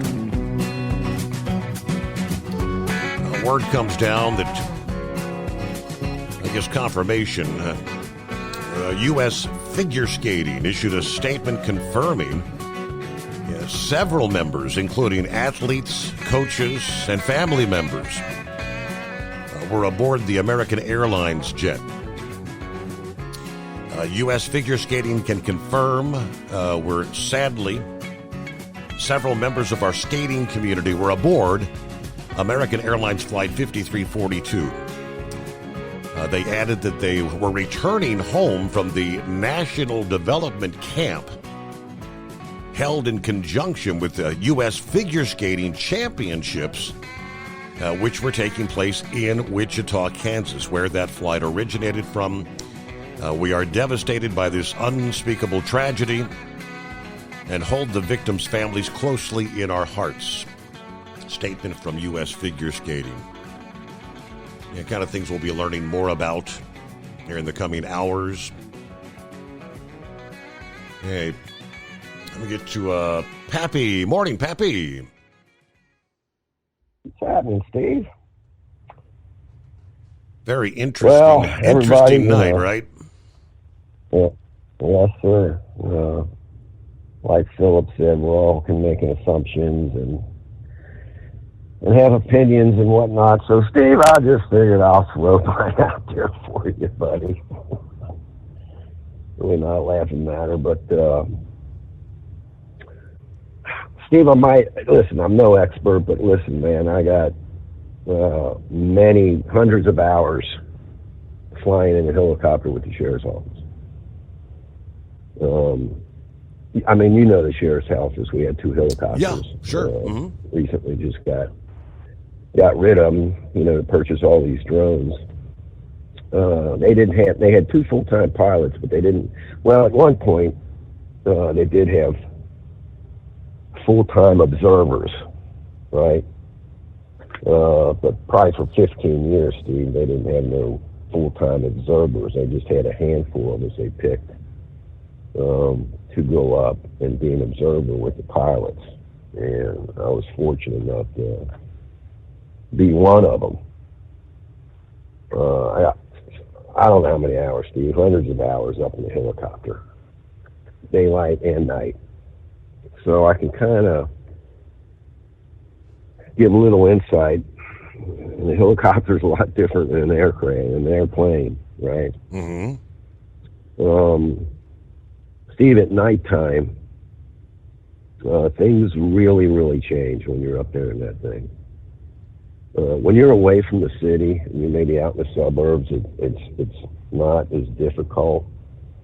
But when you get down in the city area, and especially around airports, which I've been at CVG, Lunken. I think I told you about the one time I had the pleasure of escorting George H. Bush, his motorcade, flew in the CVG, and had the escort flying in there and flying the motorcade down into Cincinnati. Was pretty cool. But anyway, Steve, it is really hard to pick out objects in the sky, man, at nighttime. And, and I heard Eagle, mention that there's no way he didn't see that, thinking if this was a purposely done, which, Steve, it may have been. Could be. You know, not saying evil's wrong here, but it's not what you think is the point I'm trying to make here. And one thing that stuck out to me tonight when they mentioned that this military helicopter was flying line of sight. Correct. Which means that's how we were flying, right? We didn't have the instrumentation, you know, to pick up other aircraft around us, right? So we were constantly looking for other aircraft. And another thing they said is, pretty sure they said, Steve, that impact is at 375 feet. And this copter was supposed to extremely stay low. That was I thought they said that the chopper was supposed to be at 200 or less. Yeah. I don't know. You know what the military's kind of flight patterns are. That seems a little low to me, Steve, especially in that area. We used to fly when we would go up. We would get up about 500 feet. That's high enough to clear any kind of cell towers. Right. There's going to be no cell towers or anything else above, you know, at that limit. So that's a safe altitude to be at. But like I said, when you start getting in towards the airports and you got an aircraft that's several hundred feet above you and you're below it, and Steve, I'm telling you, they are hard to see. And if you got an aircraft below you, right, and it's not directly in front of you, it's off to the side or something, I'm telling you, these things are hard to pick up. And yes, these guys are professionals, and I'm just giving you my little training from what I've had. But the key thing is here is they said they were flying line of sight. Yes. Which means they didn't probably have any of their responders on. And why not? Reagan Airport is equipped with the state-of-the-art, Steve, state-of-the-art tracking. They don't even use radar too. Well, they use it, but there's another system. Dang on it, I can't remember the name of it. Radar picks things up. There's a little lag in between the two. You know, this new system tells you exactly where everything's at in exact moments, and everybody knows where exactly everybody's at. So this kind of boggles my mind a little bit how the only thing I can think of is this military was flying with everything off except his lights. It had no responders on, therefore the tower at Reagan was not picking him up. Well, there's audio from the tower where I guess the tower was questioning the helicopter. Do you see the plane? And he got an affirmative answer, like yes. Was he looking at the wrong plane? Because there was the one that had just taken off. Steve, that's the thing. I'm telling you, it's so you can, you know. I mean, these guys they are extreme professionals. You know, one other thing is that aircraft that was coming in, like Philip was talking about, their approaches and stuff. That aircraft was on autopilot. Correct. That pilot wasn't flying that plane yet. So, and I mean, at the video they showed, it's so far away, you know, but it appeared to me that the airliner was coming in, starting to make its final approach, and it looked like to me he just started to bank and turn right towards the airport. Now he's probably descending at the same time, right? Mm-hmm. And I think the helicopter pilot just didn't see him. If the helicopter pilot's maintaining his steady altitude, and you got this other aircraft coming out from the left side, from left to right, overhead, coming down and starting to bank. Man, it's just an unfortunate situation. Now, here's another thing you might be hearing within the next few days. Steve, the runways at Reagan are very short. And there's been a lot of talk about trying to get Reagan shut down because of these runways. A lot of pilots been coming out and talking about it with the increased air activity over these years. And believe it or not, Congress didn't want to hear it. And the reason they didn't want to hear it, Steve, because you set foot out of that terminal, you're in downtown D.C., man. You hop in a cab, you can be in the White House in 10 minutes, 5 minutes. You can literally see the Washington Monument. Yeah, you're seeing that in the background with these views we're seeing this morning. Yeah. And like Philip was talking about these flight patterns, right? As a result of these shortened runways, these flight patterns coming into Reagan are different. They're not the same.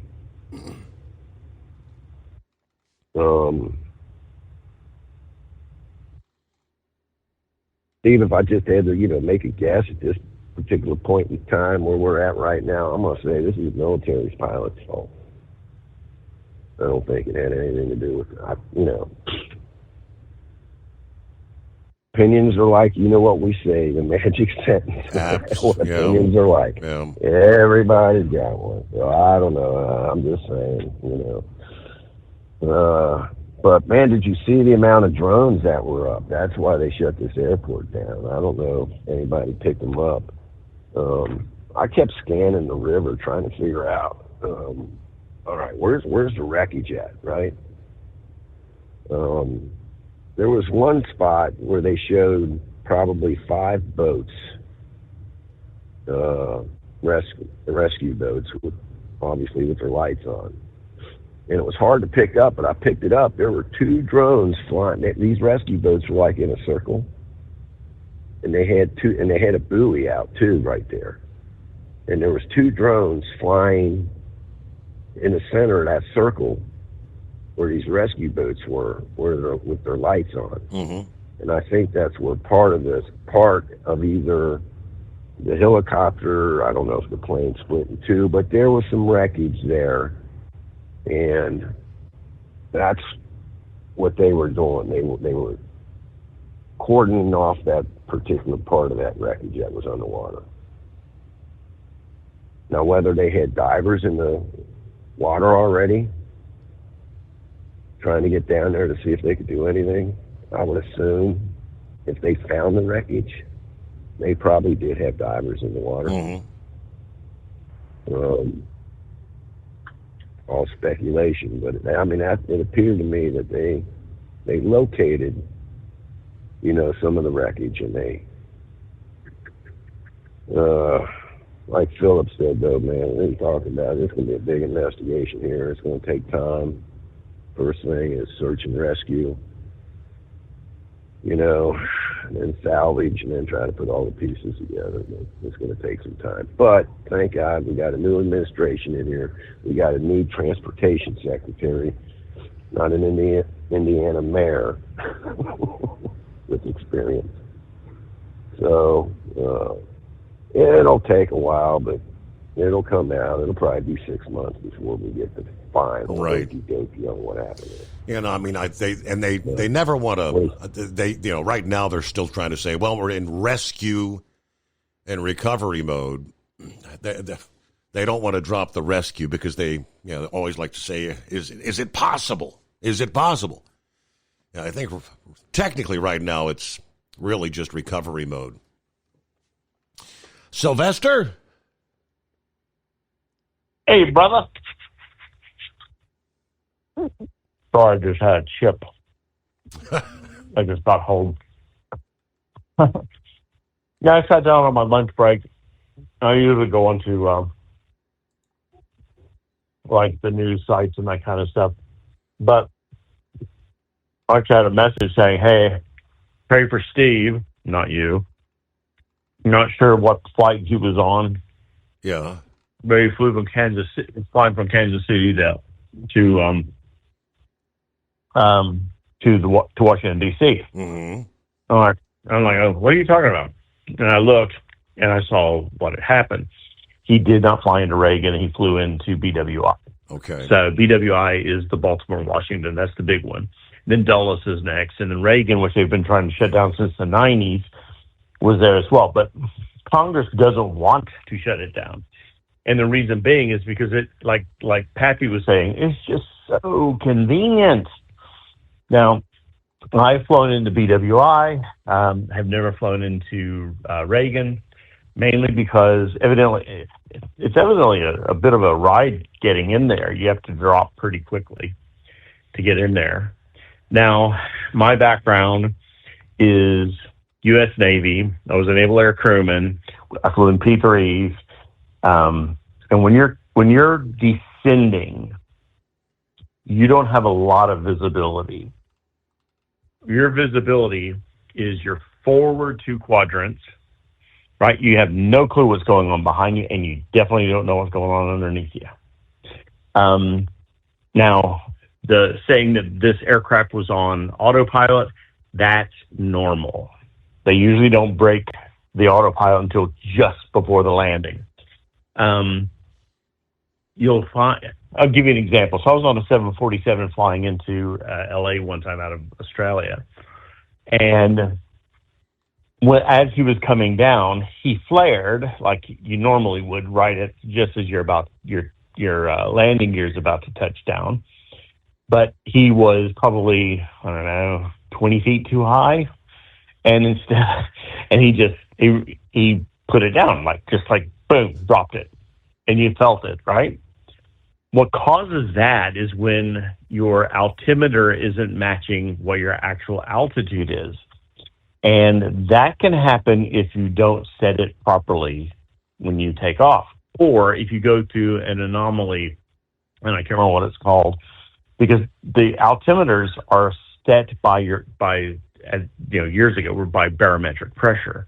In other words, the higher the density of the air, the closer to the ground you are. Now, that was like the old way to do it. Now, I'm wondering if this Black Hawk thought he was at 400 feet. Or, I'm sorry, thought he was at 200 feet, not 350 feet. And I'm not going to jump to conclusions, and I really recommend people just don't do that. It sounds bad. Right. And let me tell you, I'm going to give the benefit of the doubt to the NTSB as they investigate.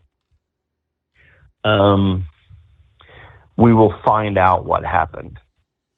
If we're going to walk around thinking that Humpty Dumpty was pushed all the time when something like this goes on, I hate to see what kind of headspace people are in if they go around believing this. I think that it's a bad thing. It's horrible.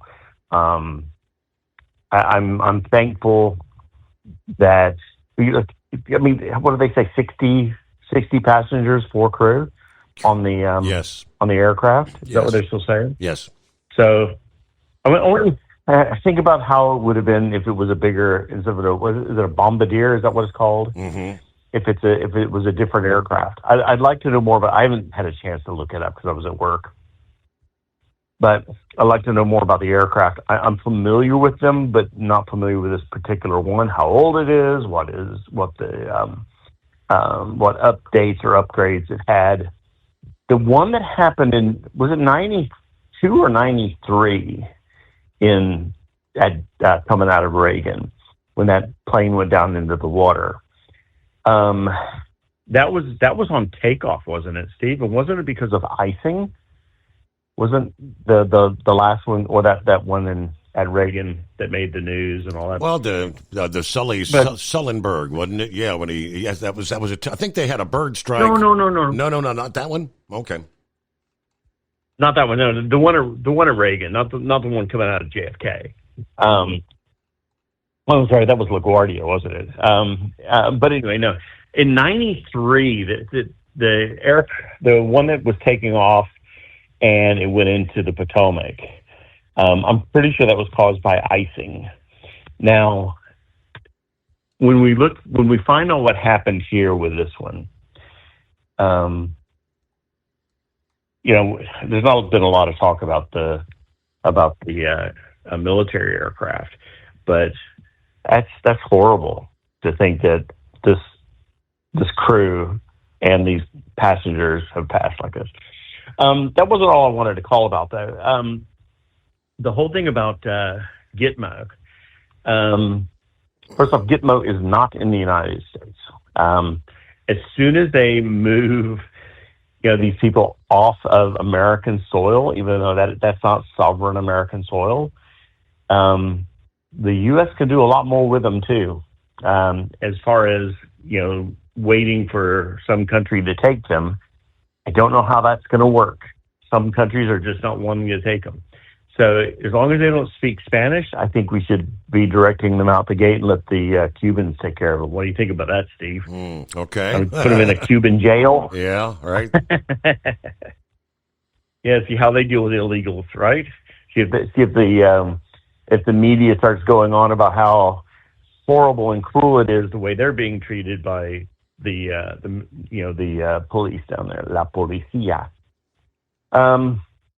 Hey, look, what's your weather been like today, the last couple of days?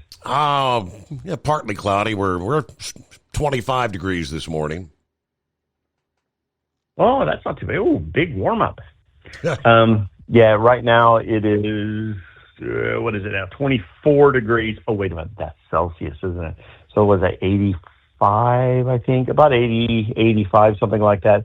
But, dude, it's been raining for like the last week. And my grass is growing. I need somebody to mow my lawn. You know anybody that'll come over here and mow my lawn, man? Oh, where's my dynamite? Talk to you later, buddy. Exactly. He's trying to push my buttons. Where's the dynamite? All right. Supposedly they did release some audio from the air traffic control tower. It captures the moment when they saw the plane and helicopter crash. I guess in that audio, there was a collision on approach into 33. You can hear somebody saying, "We're going to be shutting down operations for the indefinite future," was the response. Let's see. There was a call for American, and you can't understand what they're saying. And you hear, oh my. And then you hear, tower, did you see that? Yeah, things happen so quick. Back to the calls after this. Get a news update. It is the Steve Summers Overnight Drive. Got a Thursday coming on, Friday Eve, weekend just around the corner. Live from the Hot Shot Secret Studios. USA Radio News, I'm Anthony Lucero. An American Airlines flight from Wichita crashed into the Potomac River near Ronald Reagan National Airport in D.C. after it collided midair with a Sikorsky H-60 military helicopter while approaching the airport. Senator Ted Cruz posted on X, quote, "While we don't know how many on board were lost, we do know that there were fatalities," close quote. It's currently unclear when flights will resume. The FBI says there is no indication of any criminality or terrorism. The reading skills of American students seem to be getting worse. According to last year's National Assessment of Educational Progress, 33% of 8th graders have below basic reading skills. That's the largest percentage in the exam's history. Meanwhile, the number of 4th graders with below basic skills reached 40%. The data frustrates educators hoping to see American students bounce back from learning loss caused by the COVID pandemic. John Summers, USA Radio News. From America's News Network, USA Radio News. So you may ask, who are these people? These hundreds of thousands of people who've decided to do something different with how they pay for health care, and they join Medi-Share. It's a good question. Medi-Share members are people who realize they have a choice. They're not stuck with a status quo that they don't like. And we know this from research of Medi-Share members. They tend to have certain values in common, like their faith. They love that they're actually sharing with one another. They don't have to be part of a system that forces them to pay for things they don't support. They also value joining with other people who prioritize healthier lifestyles and encourage each other. They value customer service that's for them and their families. And they're entrepreneurs, people who work in the gig economy, pastors, school teachers, business people who do clearly value saving money. That's a big part of this, up to $500 a month with Medi-Share. You too can do something different. You can start saving now. Here's the number. Call 855-SHARE-40. That's 855-SHARE 40. 855-SHARE-40. Do you have a Dodge pickup and hate your automatic transmission? Of course you do. Levon Miller at Firepunk Diesel here, and we specialize in heavy-duty and performance transmissions for your 3-quarter or 1-ton Cummins-powered truck. So if you're interested in turning your stock slush box into a towing monster, call us today at 614-733-3744 or visit us online at shop.firepunk.com. Increase fuel economy up to 7.9% with Hot Shot's Secret Gasoline Extreme, the solution to maximize your engine's performance and fuel economy. Whether you're driving a sports car or a daily commuter, Gasoline Extreme is specially formulated with PEA to deep clean. Don't settle for an average driving experience. Upgrade to Hot Shot's Secret Gasoline Extreme and go further on each tank. Order now on Amazon or HotShotSecret.com. Hot Shot Secret, powered by science. For anything diesel, take it to Scheid Diesel. They provide a wide variety of services and diagnostics to determine what the problem is with the latest technology. From simple oil changes and preventative maintenance to fuel system diagnostics and repairs, engine rebuilds and cylinder head repairs, and rebuilds with our in-house machine shop. They also have on-site DPF cleaning for exhaust issues and DOT inspections. If your diesel is asking for some attention, Scheid Diesel has the specialist you need for anything diesel. Located in Terre Haute and Lafayette, Indiana, and Effingham, Illinois. Scheid Diesel has you covered. Doc's Diesel is your one-stop online shop for diesel filter maintenance. Genuine quality, third-party tested filters for Cummins, PowerStroke, Duramax, and EcoDiesel trucks. Doc's cuts out the middleman and those pesky markups you often find from OMEs, dealerships, and parts stores. We make ordering easy with filter kits, subscriptions, and even dealer sign-ups if you have a fleet. Purchase your filters at www.docsdiesel.com and receive 10% off when you use code SUMMERS10. Doc's Diesel, your one-stop shop for diesel maintenance. Winter is here. When the temperature drops, so does your truck's performance. Avoid fuel gelling by using Hot Shot Secret's EDT Plus Winter Defense, a 7-in-1 fuel booster and anti-gel that improves cold weather performance. The 7-point cetane boost decreases DPF regens and increases fuel economy. Be confident that your engine is running smoothly and trouble-free, even in the coldest temperatures. Hot Shot Secret EDT Plus Winter Defense, available at Pilot Flying J, Amazon, O'Reilly Auto Parts, and HotShotSecret.com. Hot Shot Secret, powered by science. Hey truckers, this is Steve Darnell from the hit TV show Vegas Rat Rods. Check it out. Industrial Injection has been a leader in the diesel heavy-duty industry since 1985. Whether you are looking to keep your truck on the road, you are a hardworking farmer feeding America, an over-the-seas mariner, a miner, or a construction craftsman, Industrial Injection can help keep your heavy-duty rigs and equipment running so you can keep America thriving. Get all your turbochargers, injection pumps, injectors, and engine parts at industrialinjection.com. Industrial Injection, the place to go for all your diesel parts needs. And now, back to the Steve Summers Overnight Drive, live from the Hot Shot Secret Studios.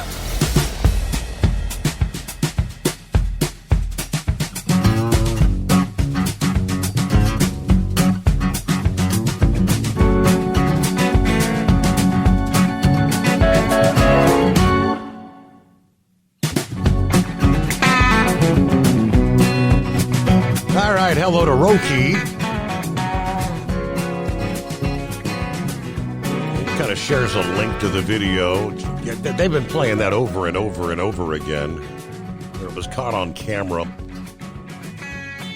Yeah, when you see the video, you can't help but wonder, what was the chopper pilot doing?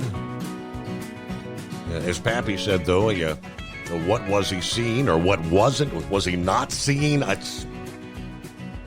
It's hard to imagine not being able to see that, but again, a A lot of speculation. Meanwhile, Knucklebuster back on board. Welcome back. Thanks, Mr. Steve Summers. Well, correct me if I'm wrong, but don't the airplanes and helicopters have collision warning systems on it? In most cases, I heard one commentator saying that they turn them off sometimes. There's so much air traffic, coming in and out of this. They said that if you had it on, the beeper would be going off constantly because there's planes everywhere. Oh, I understand that. Well, my truck's got that automatic braking system on it. It don't bother me because it only works if you got your cruise on, right? Yeah. When I started driving, they didn't have cruise control on big trucks. I just drive with my foot anyway there, right?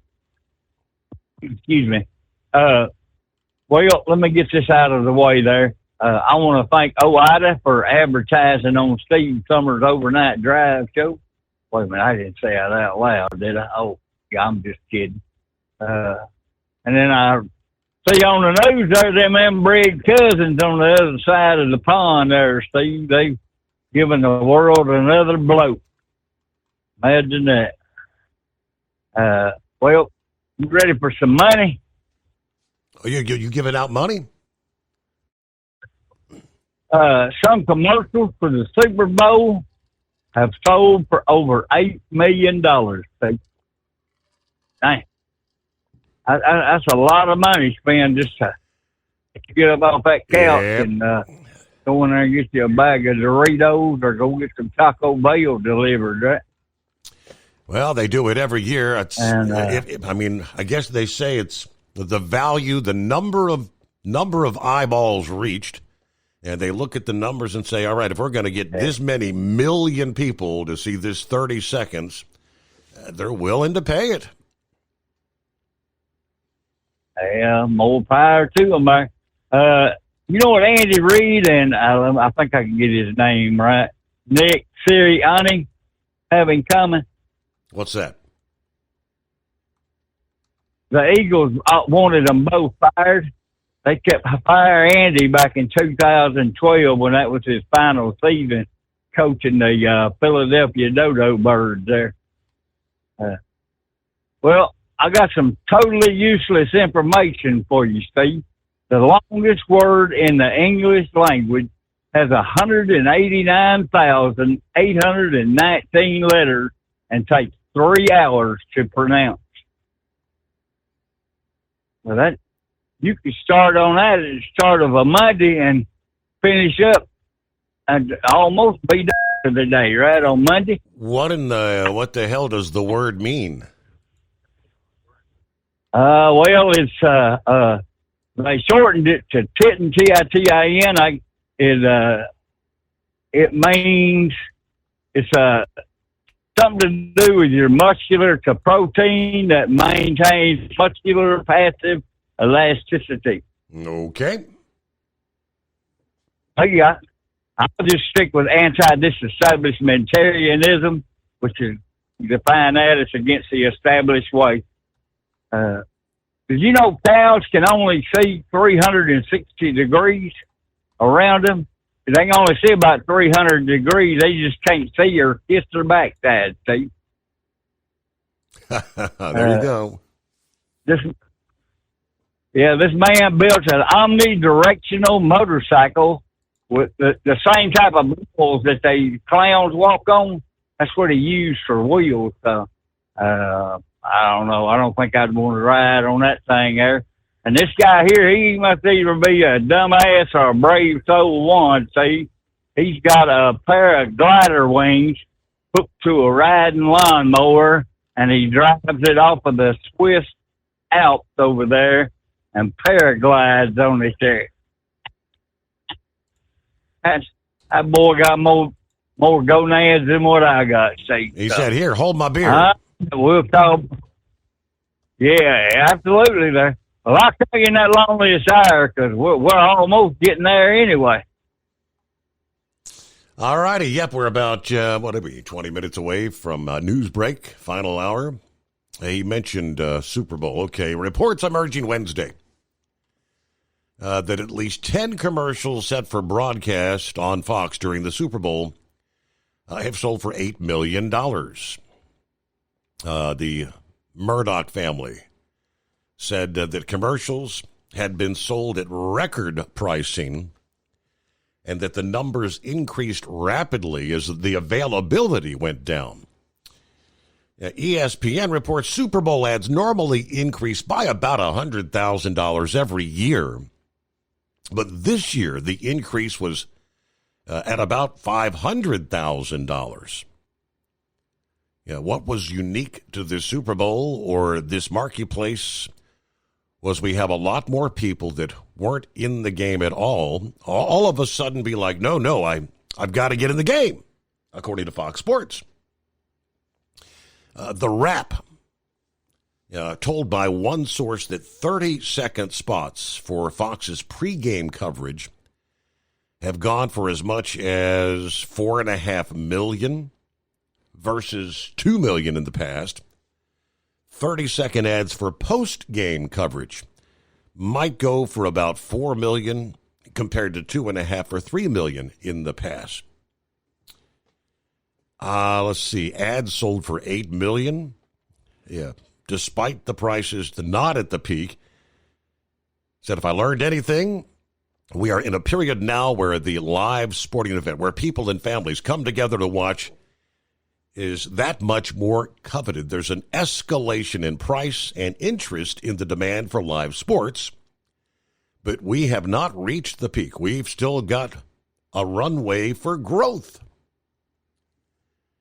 Now, it's reported 123.7 million people watched the Super Bowl last year, and over 115 million viewers watched the last time the event aired on Fox back in 2023. On that occasion, the network generated about $600 million in advertising revenue. Wow. So Sunday, February 9, 6:30 p.m. Eastern at the legendary Caesar Superdome in New Orleans. The 59th Super Bowl. All right, mentioned RFK's confirmation hearing, day number 1 yesterday. And I was telling the wife, I said, I don't think he's doing too good here. He was getting slaughtered by the Democrats, especially. John Fetterman, of course, he is a Democrat from Pennsylvania, who was supposedly looking to vote for RFK in the confirmation. He says he is in serious trouble after this confirmation hearing yesterday. John says, I don't think it went well for him today. I don't think that was a good one. Fetterman said after the bruising hearing, he thinks Kennedy's nomination may be moot. It's moot. I'm not really sure how much support's going to be emerging after today. He noted that he's met with Kennedy twice already. I think we can all agree that was a difficult performance. I'm not sure he'll even make it out of the committee. Senator Michael Bennet, one of the Democrats who grilled Kennedy at his hearing yesterday, asked him pointedly about his comments on the podcast that exposure to pesticides could be causing more children to identify as transgender. Kennedy acknowledged under Bennett's cross-examination that he probably did say that Lyme disease was a military-engineered bioweapon.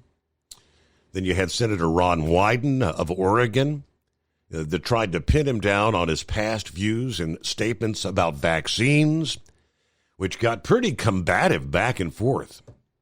Wyden said, you have a history of trying to take vaccines away from people.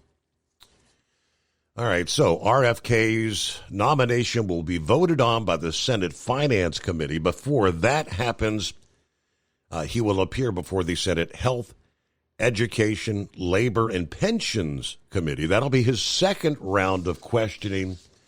And that'll be taking place later today.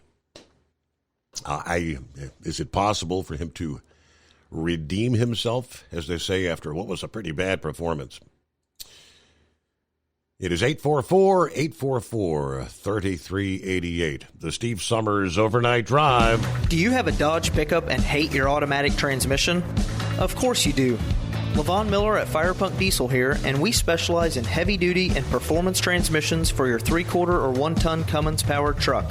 So if you're interested in turning your stock slush box into a towing monster, call us today at 614-733-3744 or visit us online at shop.firepunk.com.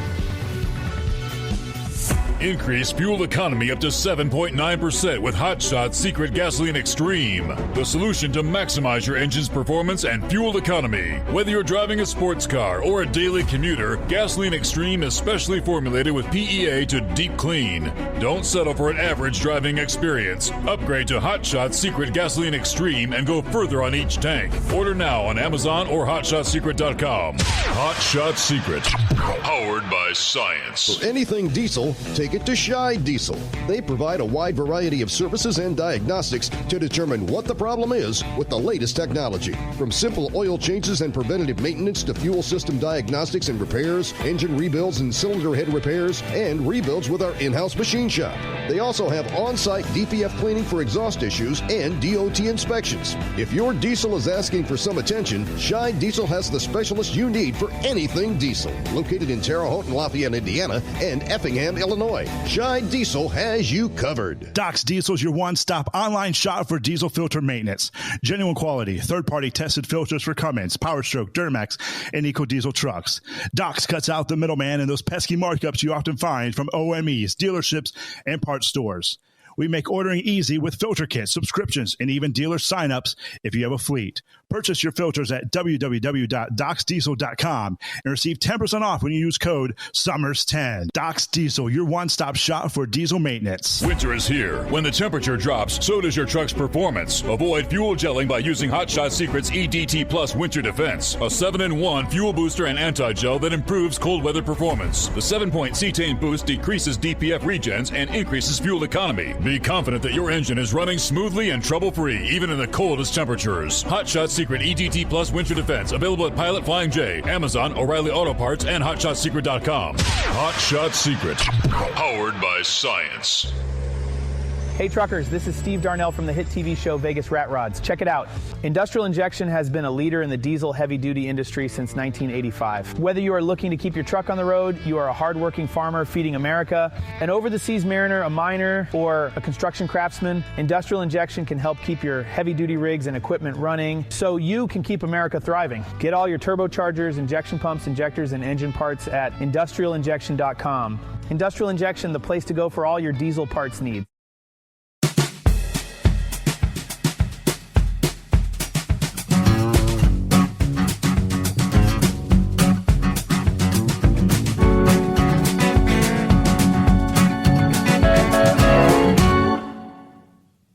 For some, it's going to be a rainy day. For some, it's going to be a stormy day. As we roll on into a Thursday. According to AccuWeather, severe weather is expected to erupt west of the Dallas-Fort Worth Metroplex. Here this morning, the drenching, gusty thunderstorms may roll through the city just in time for the morning commute. The showers and thunderstorms continue to charge eastward along the I-10 and 20 corridor through Thursday and Thursday night. From Houston to Little Rock to Shreveport, some of the cities at risk for severe thunderstorms, damaging wind, hail, heavy rain, the most widespread hazards across eastern Texas and the lower Mississippi Valley. There may be a higher risk for an isolated tornado or two here for Thursday. Going to be a little more spin in the atmosphere compared to what we saw there Wednesday. Rain and thunderstorms move through the southeast Friday and Friday night. Downpours and locally gusty winds at the very least. And it looks like a more widespread risk of damaging winds possible from the Carolinas to the Florida Panhandle. Drenching rain sparks a flood threat within and to the north of the area at risk for severe weather. Northeastern Texas, southeastern Oklahoma, Arkansas, western Tennessee, between now and Thursday night.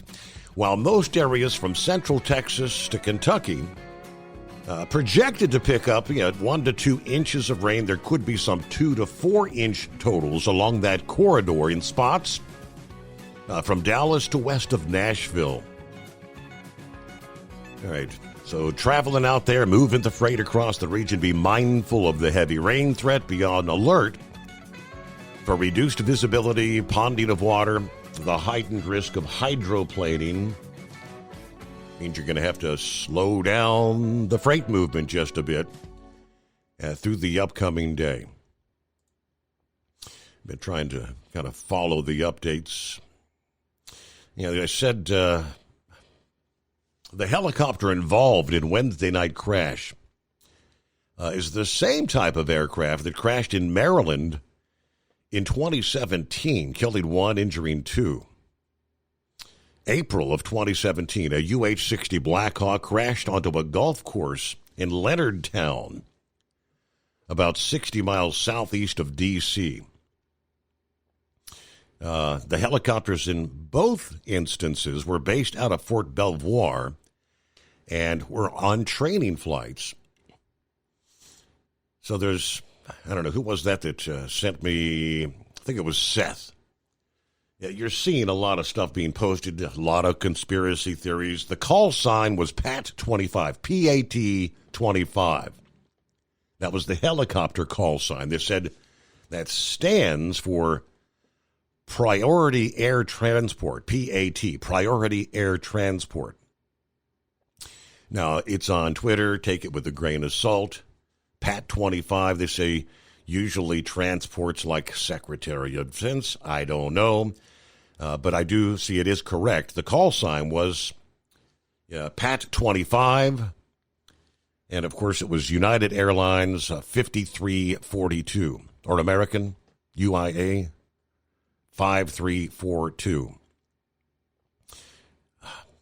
For military craft, we all know that when it comes to, like, the President, Air Force One, Vice Air Force 2, and whatnot, I don't know of anything about military call signs for military aircraft. But that's all the stuff that we'll be learning who was aboard, right?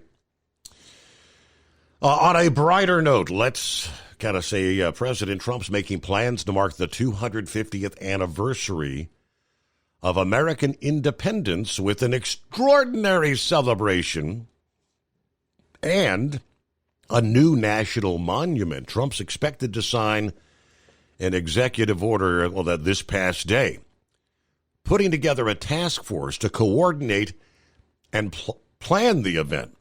According to the Associated Press, the United States will celebrate its 250th anniversary, also known as the Semi-Quincentennial, July 4 of 2026. Now, back in 2020, the speech celebrating Independence Day at Mount Rushmore in South Dakota, Trump first announced his plans to create what he said would be a new monument to the giants of our past. Trump himself curated the list of who was to be included in that, including the likes of Davy Crockett, Billy Graham, Whitney Houston, Harriet Tubman, and Antonin Scalia, and there's several others as well. No site was selected, and the garden was never funded by Congress. Joe Biden abolished that task force that Trump formed. Trump's announcement at a time of backlash to efforts to take down statues dedicated to Confederate leaders and slave owners in the wake of George Floyd's killing and the protest that followed that. So this past day's action is expected to reinstate an executive order that Trump signed in 2020 that was aimed at protecting monuments and memorials and statues from destruction and vandalism. All right. Trump had signed that order after police thwarted an attempt by protesters to pull down a statue of Andrew Jackson at the park right across from the White House, you recall. Yeah, that earlier order had called on the Attorney General to prosecute to the fullest extent of the law any person or group responsible for destroying or damaging or vandalizing a monument, memorial, or statue. Called for the maximum prosecution of anyone who incited violence and illegal activity and threatened state and local law enforcement agencies with a loss of federal funding if they failed to protect monuments. So there you go, 250. Wow, next year. News break just around the corner here. It is 844-844-3388. Lest we forget, final hour come up at the lovely Dingbat for a Friday Eve edition for some interesting facts. Before we kick this off, wanted to wish your daughter, Beth, a happy birthday. Thank you. 37 years. All right, today's national days. It is National Croissant Day. Croissant. There you go, Jolly Green Giant, your favorite croissant. And it's NASA's Day of Remembrance. Yeah, so kind of a short list. What do we have this date in history? 1815, Thomas Jefferson sold 6,500 books of his personal collection to help rebuild the Library of Congress that was built in 1814 after being burned down in the War of 1812. 1873, this day, Jules Verne published Around the World in 80 Days. Yes, we recall. 1933, Paul von Hindenburg appoints Adolf Hitler as Chancellor of Germany and forms the Nazi Party. 1939, Adolf Hitler threatens the Jews during his speech to the German parliament. 1944, on this date, U.S. troops land on the Marshall Islands. 1948, Mahatma Gandhi was assassinated. All right, 1961, this date, I Fall to Pieces, was recorded by Patsy Cline. In 1965, the state funeral for Winston Churchill in London takes place. Some of the events on this date in history. Thank you much. All right, plenty of room for you at 844-844-3388. The Steve Summers Overnight Drive. Let's face it, winter is here. When the temperature drops, so does your truck's performance. You know what I'm talking about. The hard, cold starts, rough idling, and fuel gelling. Avoid these problems by using Hot Shot Secret's EDT Plus Winter Defense. EDT Plus Winter Defense is a concentrated 7-in-1 fuel booster and anti-gel that prevents gelling and improves engine performance in the coldest of climates. The 7-point cetane boost decreases DPF regens, increases fuel economy and winter operability, plus the lubricity protection of LX4 to extend fuel system life. With EDT Plus Winter Defense, you can be confident that your engine is running smoothly and trouble-free, even in the coldest temperatures. Hot Shot Secret EDT Plus Winter Defense is available at Pilot Flying J truck stops, Amazon, O'Reilly Auto Parts, and HotShotSecret.com. Hot Shot Secret, powered by science. Do you have a Dodge pickup and hate your automatic transmission? Of course you do. Levon Miller at Firepunk Diesel here, and we specialize in heavy-duty and performance transmissions for your 3-quarter or 1-ton Cummins-powered truck. So if you're interested in turning your stock slush box into a towing monster, call us today at 614-733-3744 or visit us online at shop.firepunk.com. For anything diesel, take it to Scheid Diesel. They provide a wide variety of services and diagnostics to determine what the problem is with the latest technology. From simple oil changes and preventative maintenance to fuel system diagnostics and repairs, engine rebuilds and cylinder head repairs, and rebuilds with our in-house machine shop. They also have on-site DPF cleaning for exhaust issues and DOT inspections. If your diesel is asking for some attention, Scheid Diesel has the specialist you need for anything diesel. Located in Terre Haute and Lafayette, Indiana, Indiana, and Effingham, Illinois. Scheid Diesel has you covered. USA Radio News, I'm Lance Pry. Robert F. Kennedy Jr. says he isn't anti-vaccine, but rather pro-safety. President Trump's pick to lead the Department of Health and Human Services is on Capitol Hill today for his first of two confirmation hearings. RFK Jr. on Title X within the department. I agree with President Trump that every abortion is a tragedy. I agree with him that we cannot be a moral nation if we have 1.2 million abortions a year. I agree with him that the states should control abortion. President Trump has told me that he wants to end late-term abortions, and he wants to protect conscious exemptions, and that he wants to end federal funding for abortions here or abroad. That's Title X. I serve at the pleasure of the president. Texas state troopers are warning that a border shooting this week is likely just the start of more violence. Lieutenant Chris Alvarez says the Mexican cartels are pushing back against the administration's tough new border security measures. It's to try to get them out of a certain area so they can smuggle people that don't want to be caught or smuggle drugs. Alvarez says the cartels are desperate to maintain control of their smuggling routes. And we've seen that throughout the years that the cartels use that type of tactic towards law enforcement or even towards our military. The Mexican cartels are now identified as an international terrorist organization. A man accused of attempted murder of a police officer is on the run after escaping from a North Carolina jail.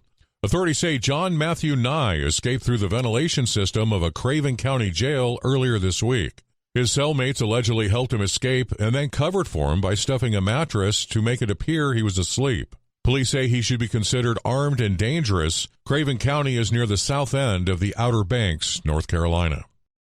America's News Network, USA Radio News.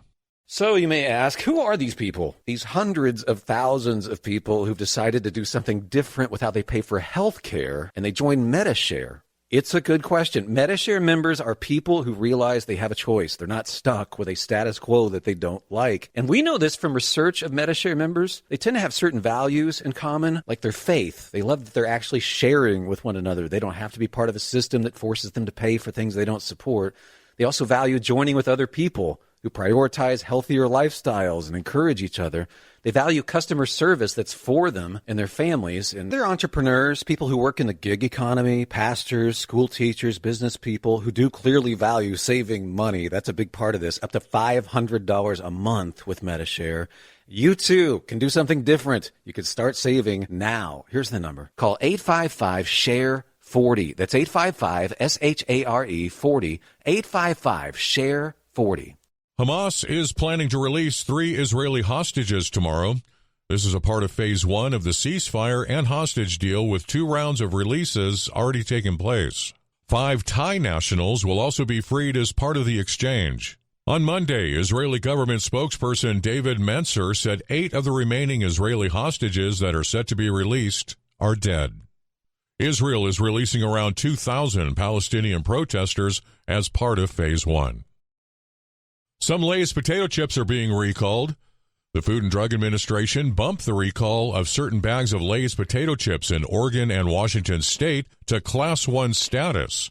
The update means the agency found they could cause death. Frito-Lay recalled a limited number of 13-ounce Lay's classic potato chips in December due to milk not being on the label but being in the chips. Buckingham Palace is confirming Princess Beatrice has given birth to her second child. Athena was born several weeks premature, but the royal family said she is healthy and doing well. The new baby is the grandchild of Prince Andrew, the Duke of York. She's 11th in line for the throne. A Philadelphia Eagles fan is dead after falling from a light pole while celebrating the team's NFC Championship victory on Sunday. 18-year-old Temple University student Tyler Sabapathy fell hitting his head on the concrete sidewalk. Lance Pry, USA Radio News. Good morning, guys. I just want to warn you, traffic is tough out there. We are here for you to tell you how to keep safe. Everybody who is listening needs to take cover as soon as they can. To provide the music, talk, and sports you love. And to deliver the news that matters to you. We are the voices you can trust. We are live and local. We are America's broadcasters. Text radio to 52886 and tell Congress you depend on your local radio stations. Message and data rates may apply. You may receive up to 4 messages a month. This message furnished by the National Association of Broadcasters.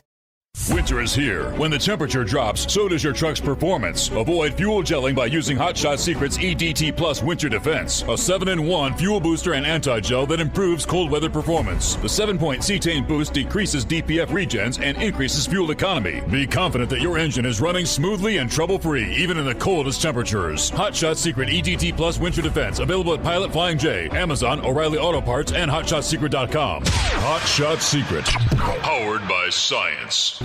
Do you have a Dodge pickup and hate your automatic transmission? Of course you do. Levon Miller at Firepunk Diesel here, and we specialize in heavy-duty and performance transmissions for your 3-quarter or 1-ton Cummins-powered truck.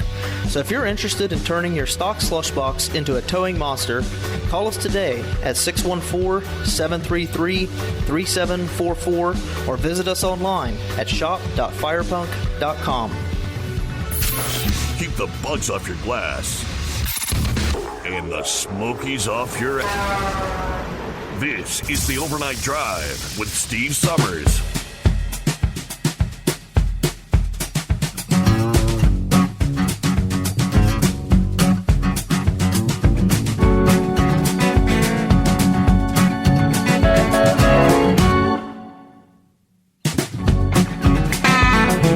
All right, as we get our final hour underway, plenty of room for you at 844-844-3388. So Sylvester was asking about the plane involved. What type of plane is it? The Bombardier CRJ-700, a regional jet known as an aviation workhorse. It can accommodate up to 70 passengers. Now, Cirium, a company that provides aviation data, estimates there are 260 aircraft of this type in service. According to the Federal Aviation Administration, the plane that crashed on January 29 of 2010 was registered N530EA, manufactured in 2010. For this particular flight, American Airlines said there were 60 passengers on board, 4 crew members. It was registered with American Airlines, but operated by PSA Airlines, a wholly owned subsidiary of American Airlines. Bombardier sold its CRJ-700 program to a Mitsubishi Heavy Industries subsidiary in 2019. The production of new aircraft ended in the year 2020. Of course, then you have the UH-60 Black Hawk helicopter, one of America's most iconic and ubiquitous military helicopters that performs multiple roles: air assaults, general support, medevacs, command and controls, special operations support. According to the Aviation Safety Network, a database of aviation accidents, the aircraft involved in the crash January 29 was flying under the call sign PAT 25. 3 passengers. Now, since the production began in the 1970s, more than 5,000 Black Hawk aircraft have been produced. So the confirmation, the call sign, PAT 25. And what is PAT? Personal Air Priority Air Transport. Priority is the word.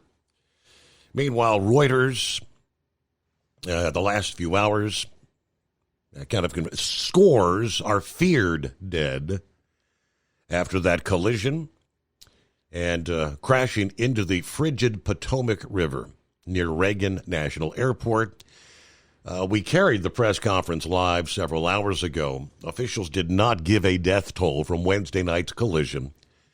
But some of those that were speaking, U.S. Senator Roger Marshall of Kansas, where the flight actually originated, kind of suggested most, if not all, on board had been killed. His quote was, "It's really hard when you lose probably over 60 Kansans simultaneously. When one person dies, it's a tragedy, but when many, many people die, it's an unbearable sorrow, a heartbreak beyond measure.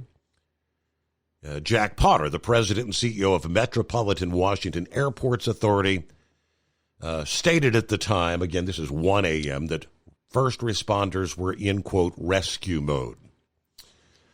So we know American confirmed 60 passengers, 4 crew, helicopter which was on a training flight, carrying 3 soldiers.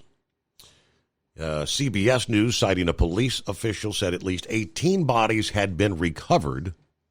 There's 2 sources that spoke to Reuters saying multiple bodies had been pulled from the water.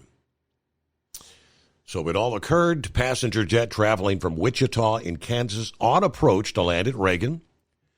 Radio communications between the air traffic control tower and the Black Hawk showed the helicopter crew knew the plane was in the vicinity. The Pentagon said they are launching an investigation.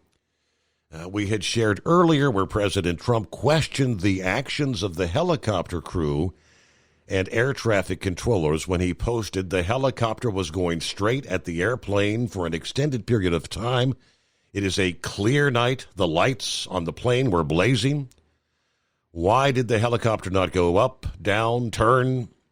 Why didn't the control tower tell the helicopter what to do instead of just asking if they saw the plane? Bad situation, looks like it should have been prevented.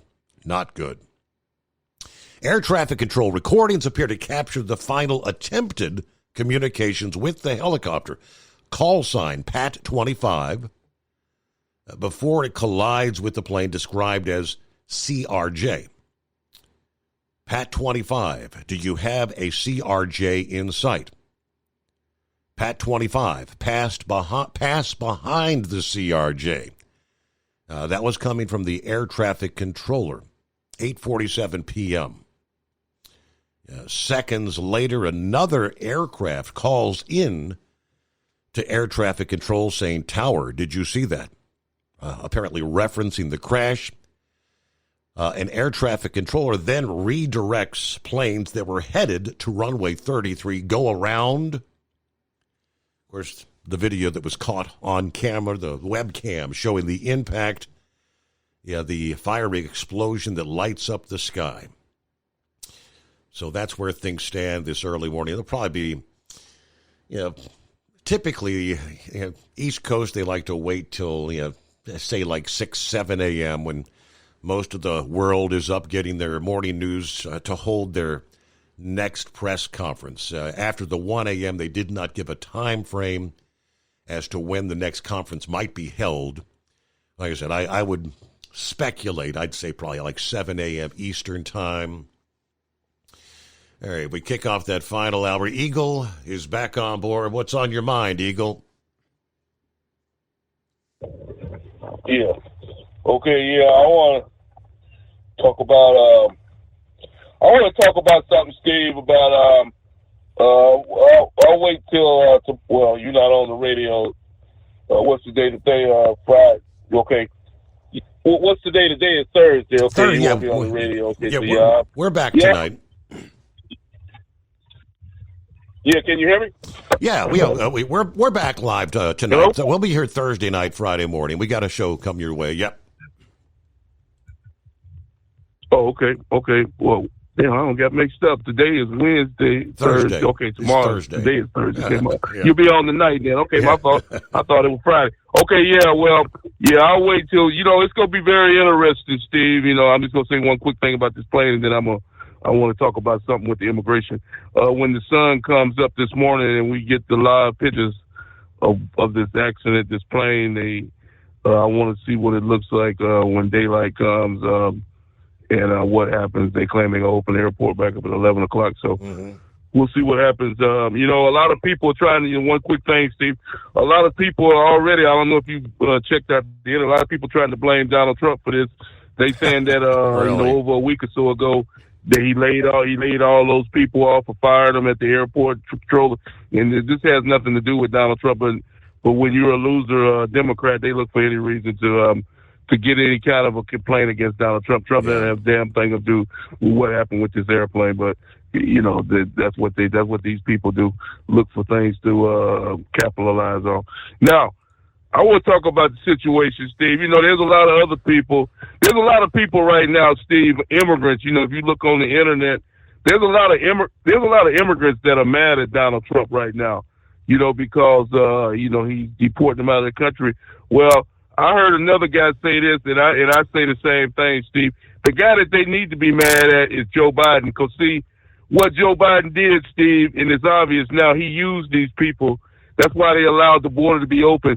Joe Biden thought that by allowing this border to be open, that these individuals was going to vote for him, and it was going to be the deal that got him over the top, because he knew no American in their right mind would be dumb enough to vote for him for president. You have to be a very stupid individual to vote for Biden or Kamala Harris in 24. So he knew he had to have an outside source. So he went south of the border, and that's why he opened it up. That's why month after month, year after year, he never shut it down, because he was hoping and praying that these individuals would be enough to get him or Kamala back in the White House to continue ruining America. But it didn't happen that way. So now all these people are mad because they got to go back home, when Joe Biden is the guy that they need to be mad. Because see, where is Joe Biden at now, Steve? All these immigrants that they say they love Joe Biden so much. They had Joe Biden T-shirts on, Joe Biden this, Joe Biden that, and now Joe Biden is nowhere to be found. Where is Joe Biden that coming to your rescue to keep Trump from kicking you out of the country? Joe Biden didn't give a damn about you then, and he don't care about you now. Joe Biden is the reason why you're headed back south of the border, because Joe Biden made you a bunch of empty promises. He basically used those people, Steve, as an election deal to try to win the vote in 24. And a lot of those people turned their back on Biden because even they were smart enough to. It's bad enough even an immigrant was smart enough to know that they shouldn't vote for Donald Trump. For Joe Biden. So it all backfired on them in the long run, Steve. So any immigrant that's upset, or anybody who knows an immigrant, the person you need to be upset with is Joe Biden, because Joe Biden he's like a typical Democrat. They've done it to blacks for years now, Steve. They use blacks for their vote, and then after they get their vote, they put you right back where you come from, back in the ghetto and the slums of America, and until it comes time for another vote, and then they rely on you to vote for them, and then you get them back in office, and they make a bunch of empty promises again. But it didn't work this time with the blacks or Hispanics, Steve. Even everybody got sick of it. 4 years of Biden, and they voted for Trump because they knew that Trump was the best thing to get in the White House and to make America great again. And the Democrats will probably never be heard from again, Steve, as far as the White House goes, because there's nobody out there that's even worth voting for in 28, and that includes Michelle Obama if she decides to get in the deal. Democrats have nobody that they can put their hat in for 28. So it's basically a wrap for the Democratic Party. They might as well go ahead on and join the team and get on the Trump bandwagon and try to make America great again, because their game is over. As they like to say in the video game industry, Steve, game over. And I thank you for taking my call. Game over. All right, thank you. Eagle, have a good morning. Well, according to Breitbart's report, the Federal Reserve Chairman, Jerome Powell, they say did a fine job at his press conference yesterday, staying out of the way of politics, despite being peppered with questions from reporters practically begging him to weigh in against President Trump's policies. The financial press has been pushing the narrative that Trump and Powell are headed for a clash ever since Election Day. The trouble with this idea is that there's so little evidence to support it. Trump and Powell are largely in agreement about monetary policy, arguing that the Fed is likely to have room to lower interest rates so long as inflation declines toward the Fed's 2% target. Now, when Trump spoke about monetary policy to the attendees of the World Economic Forum, he said that if his energy policy succeeds in lowering inflationary pressures, he would demand the Fed reduce interest rates immediately. The financial press largely ignored the first part of that statement, the part about abundant energy lowering inflation, insisting that Trump demanded an immediate rate cut, trying to push around the Fed. At the press conference Wednesday, the Fed chair was asked several questions that were designed to provoke criticism of Trump. Time and again, however, Powell refused to take the bait. He refused to criticize Trump's deportation efforts. He said the Fed would have to wait and see what tariff policy is adopted and what effect it might have on the economy. There are so many variables, we're just going to have to wait and see, he said. Now, would Powell resist the Trump administration's DEI policies? Nope. We are working to align our policies with the executive orders as appropriate and consistent with applicable law, was his response. Yeah, this craving for a Trump-Powell fight was so strong that Bloomberg's live blog reported a non-event. Trump had not posted anything to social media about Powell's press conference. There was one of the reporters for Bloomberg that sounded positively exasperated with Powell's refusal to follow the script. Powell probably bought himself a bit of time by saying it's still too early to assess the new policies, but that will wear thin with every passing month. The new administration is up and running, and the policy misses are flying. The Fed's not going to be able to ignore that, was the post again from Bloomberg, trying to see if we can't get him to pick a fight. 844-844-3388. At Hot Shot Secret, we share the science behind common diesel problems and their solutions. For example, diesel fuel cetane levels. In many states, the cetane rating in diesel fuel is 42 to 45. Most diesel engines operate more efficiently with a cetane rating of 48 to 50. One treatment of Hot Shot Secret Diesel Extreme will raise your cetane 7 points, increase fuel economy, and improve cold starts. Due to a cleaner burn, there are less hydrocarbons and particulate matter in your exhaust. This reduces the blockage of your diesel particulate filter. Using Diesel Extreme generates 83% less DPF regeneration. The 6-in-1 Diesel Extreme formula also includes the most concentrated detergent on the market, lubricity enhancer, water demulsifier, rust and corrosion inhibitors, and a fuel stabilizer. Hot Shot Secret Diesel Extreme is available nationwide at truck stops, fine farm and auto stores, and online at hotshotsecret.com. Hot Shot Secret, powered by science. Do you have a Dodge pickup and hate your automatic transmission? Of course you do. Levon Miller at Fire Punk Diesel here, and we specialize in heavy-duty and performance transmissions for your 3-quarter or 1-ton Cummins-powered truck. So if you're interested in turning your stock slush box into a towing monster, call us today at 614-733-3744 or visit us online at shop.firepunk.com. For anything diesel, take it to Scheid Diesel. They provide a wide variety of services and diagnostics to determine what the problem is with the latest technology. From simple oil changes and preventative maintenance to fuel system diagnostics and repairs, engine rebuilds and cylinder head repairs, and rebuilds with our in-house machine shop.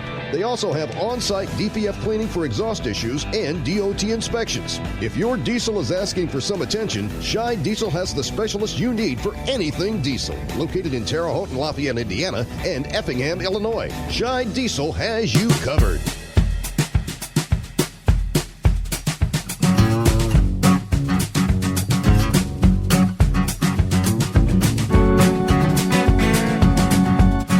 Yeah, the senator from Kansas in the press conference earlier this morning actually alluded to the fact that he had lobbied to get this particular flight from Wichita to Reagan National Airport.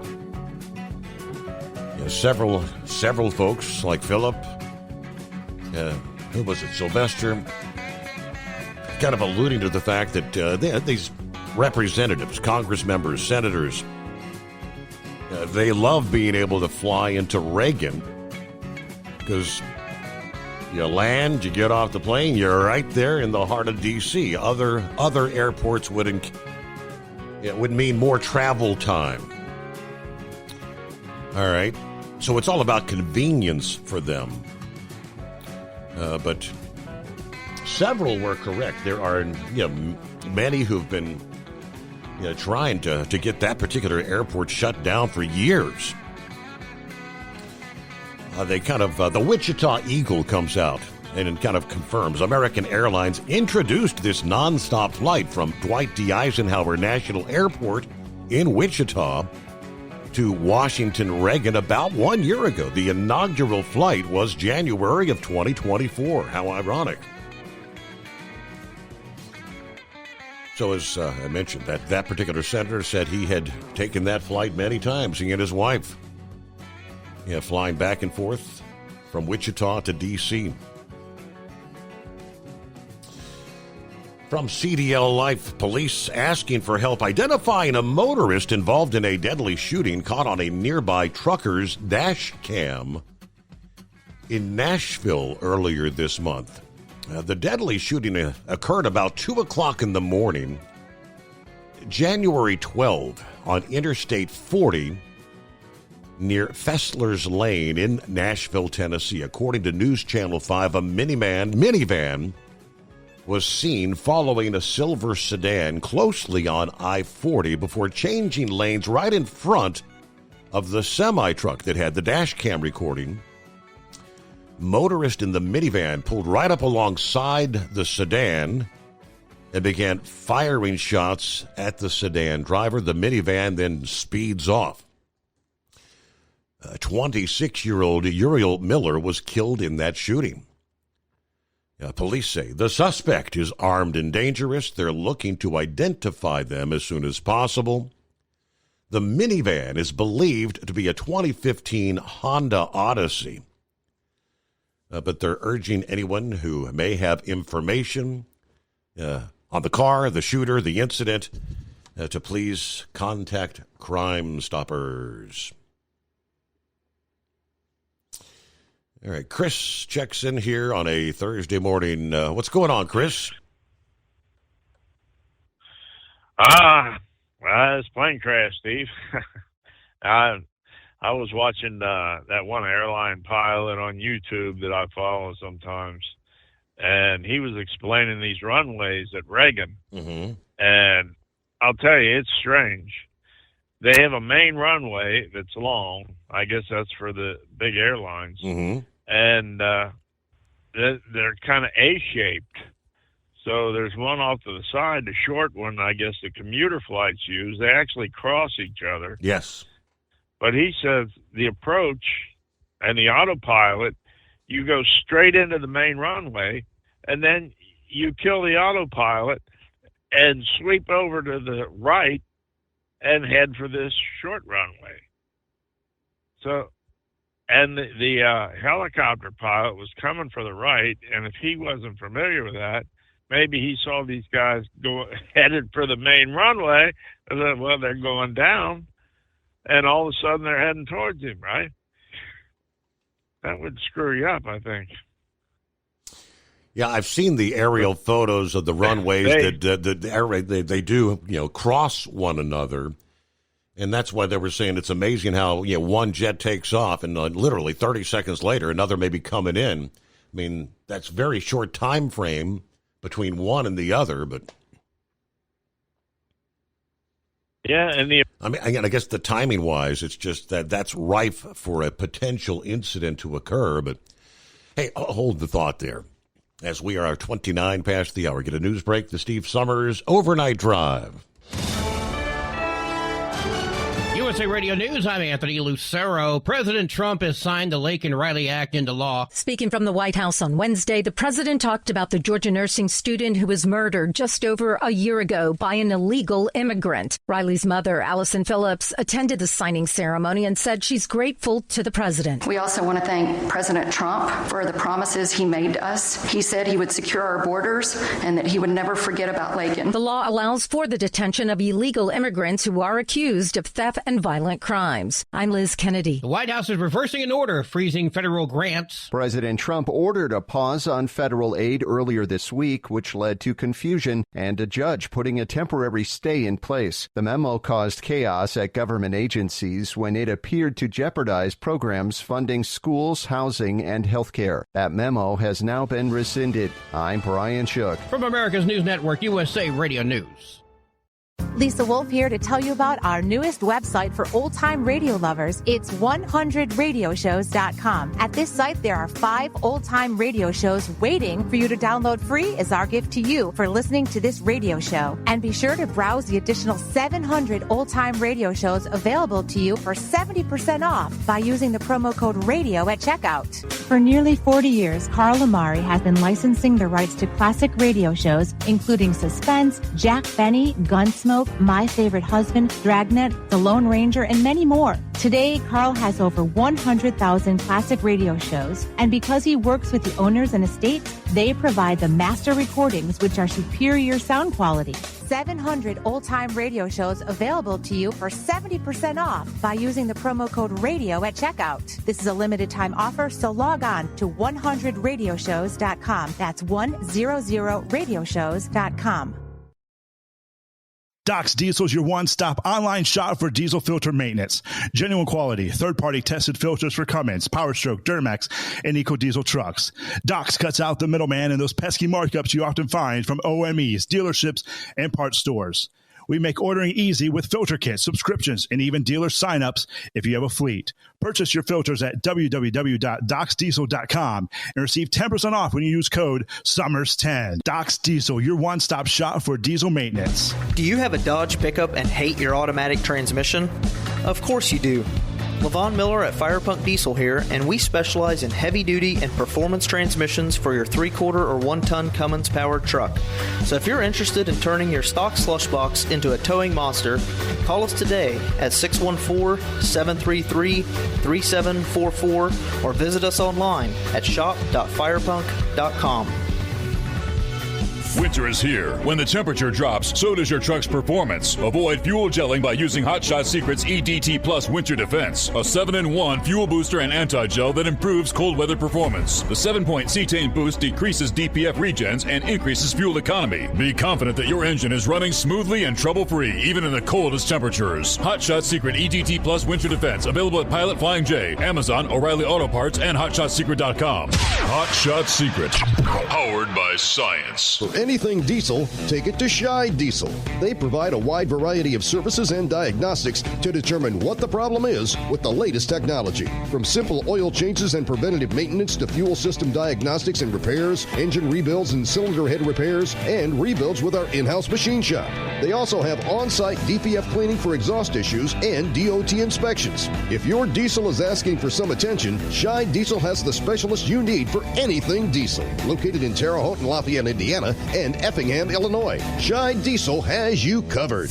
Increase fuel economy up to 7.9% with Hot Shot Secret Gasoline Extreme, the solution to maximize your engine's performance and fuel economy. Whether you're driving a sports car or a daily commuter, Gasoline Extreme is specially formulated with PEA to deep clean. Don't settle for an average driving experience. Upgrade to Hot Shot Secret Gasoline Extreme and go further on each tank. Order now on Amazon or HotShotSecret.com. Hot Shot Secret, powered by science.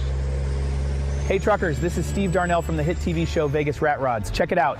Industrial Injection has been a leader in the diesel heavy-duty industry since 1985. Whether you are looking to keep your truck on the road, you are a hardworking farmer feeding America, an over-the-seas mariner, a miner, or a construction craftsman, Industrial Injection can help keep your heavy-duty rigs and equipment running so you can keep America thriving. Get all your turbochargers, injection pumps, injectors, and engine parts at industrialinjection.com. Industrial Injection, the place to go for all your diesel parts needs.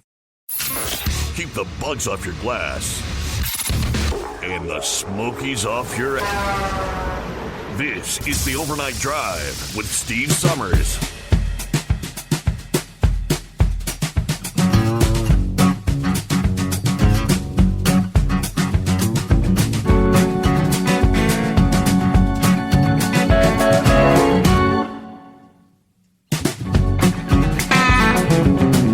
All righty, back at it here. What else? We're going to get back to Chris. Had to take care of the news break. Yeah. Yeah. I didn't know it was that close. But, they said the commercial pilot was right on course, exactly where it was supposed to be. They told the helicopter to go behind him. Mm-hmm. I just think he didn't understand where the guy was going. He thought he was going for the other runway, and then all of a sudden, if he didn't understand the approaches to that airport, it might have confused him. And it's, everything is kind of speculative right now, but some of the reports earlier, the fact that this particular chopper was not from the base that's right there on the other side of the river, but from the base up in Virginia, Belvoir, whatever it was, and it's a training mission.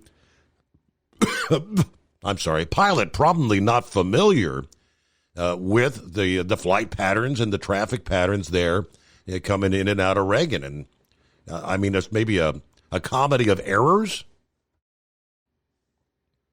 Yeah, pretty much. That sounds like what went on.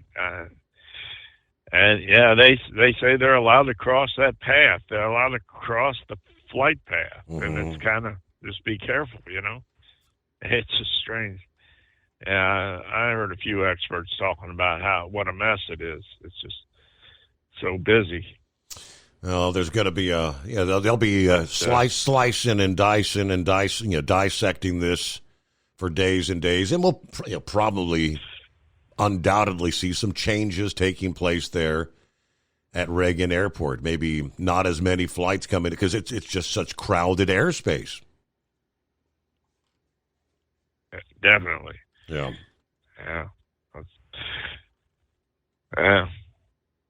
It's there's been a lot of, like a few people said, there's been so many close calls, and it seems like everybody's been lucky as hell, really. Yeah. This guy's got a wreck every week. It just never any of the big commercial things on his website. He's he reporting on a different incursion and this and that. Near misses, runway mishaps, things. There's a lot of near misses, and the Aviation Administration constantly investigating how did this happen, how did that happen. Any of those events could end up tragically. With time, it's inevitable. Human error will come into play somewhere down the line. Same on the interstates, same in the skies above. But all right, thanks for checking in this morning there, Chris. The opening of a new Love's truck stop in Ohio being pushed back due to construction delays. This is the truck stop at the Belmont-Morristown exit off Interstate 70 on Route 149 in Belmont County. Originally planned for the first of this year, now been pushed back to later this year. Issues described only as construction delays. According to WTRF, an official, updated opening date has not been provided by Love's. However, a representative says the company's excited to join the community. Once finished, the new location will feature a tire store, a Godfather's Pizza, a Hardee's, and even amenities geared toward tourists rather than truck drivers. Amenities planned like a dog park. They're going to have camping spots for travelers that are traveling with campers. It's going to be quite a facility, a little bit of a unique facility when you think about truck stops. It's not just going to be for semis, but just a great addition and great investment in Belmont County, according to the Port Authority of Belmont. So this new truck stop will give tourists an opportunity to get off the interstate, get some gas, and maybe they'll check out some of the other things we have in the area, like the Bark Camp State Camp right down the road, or the Underground Railroad Museum, the opposite direction. So we'll pass it along when we get further updates on when that might be completed. Okay, a lot of people kind of hungry for guidance, according to FreightWaves, on how to navigate the supply chain. If 25% tariffs on imports from Mexico and Canada come into effect Saturday, that'll be February 1, judging by a recent webinar by global supply chain provider Kahn and Nagel. That webinar drew about 1,500 people, about 3 times more than other webcast discussions that this particular company's held. Greg Thompson says, I was blown away and very encouraged by the turnout. Just shows people are desperate for information. As we know, President Trump has threatened to impose the tariffs as part of an initiative to get Mexico and Canada to do more on migrant and drug smuggling issues. While Thompson believes the threats could be a bargaining tactic, he did say if they are implemented on Saturday, shippers are going to need to immediately take stock of what goods they have in the supply chain, what's already out on the water, what purchase orders have already been booked. What are things that we can't really change or shift, and what temporary options do we have to buy us maybe a little time? Can we move something in bond? That's where it hasn't technically been imported yet, but it gets in and we set it off at a bonded warehouse, so we kind of keep it at bay for a little bit. What's that cost? Can we defer or hold off importing this particular product? Do we have the ability to move it in a foreign trade zone? Those are things we're all looking at. Now, we know in 2018, during Trump's first presidency, he imposed a 10% tariff on $200 billion worth of imports from China. Those tariffs acted as a sort of stimulus to the freight industry, boosted trucking rates, tightened capacity. According to a FreightWaves report from back in 2019, he said that some transportation providers may raise their rates if tariffs are imposed Saturday. As we've seen in the past, many companies have taken advantage of this and used it as an opportunity to charge premiums or surge pricing or different elements like that. Now, I'd be naive to think some companies won't try to do that again. I think each company is going to try to weigh what value they can bring to their customers, though, what they can do to try and maintain that business. We've also seen in the past some companies think it's great to try to grab a little bit of money in the short term, but a lot of times you burn those relationships when you try to do that. As of Monday this week, the Sonar National Truckload Index line haul only showed the nationwide dry van spot rate was at $1.85 per mile, down 2% week over week and 4.6% year over year. This particular measure is the average spot rate for dry van loads moving more than 250 miles, excluding the total estimated cost of fuel. That had been trending higher over the past year, but it's been moving downward since January 11. Trump's tariff policies could also shift more supply chains and manufacturing operations back to the United States. But that takes some time, he says. I don't know if it's going to be to the degree that's being hoped for, or if it's going to be the kind of high-end manufacturing jobs that people want to associate it to. People are hoping. But I just don't know that I've ever seen that era coming back when it comes to U.S. manufacturing. Meanwhile, Senior Director of Supply Chain Strategy at Coupa Software said while business and supply chain leaders cannot control trade policies, they can control how they respond to potential tariffs. It is 844-844-3388. Well, there he is on that final hour. Morning, Knucklebuster. Morning again, Mr. Steve Summers. I'm already at the yard and back in, so we're going to get off about the same time. I want to correct a story I reported earlier there. And me and Brad Cousins on the other side of the pond has given the world another bloke. It wasn't a bloke, it was a little lassie. So, little girl instead of a boy there. Well, y'all buy some y'all buy some Seville products, some Hot Shot Secret products. Buy some Steve Summers Overnight Drive products, because we got to roll on, Big Mama. The highway is our home. And Eagle Steve works 5 days a week, unless it's a holiday or a personal day.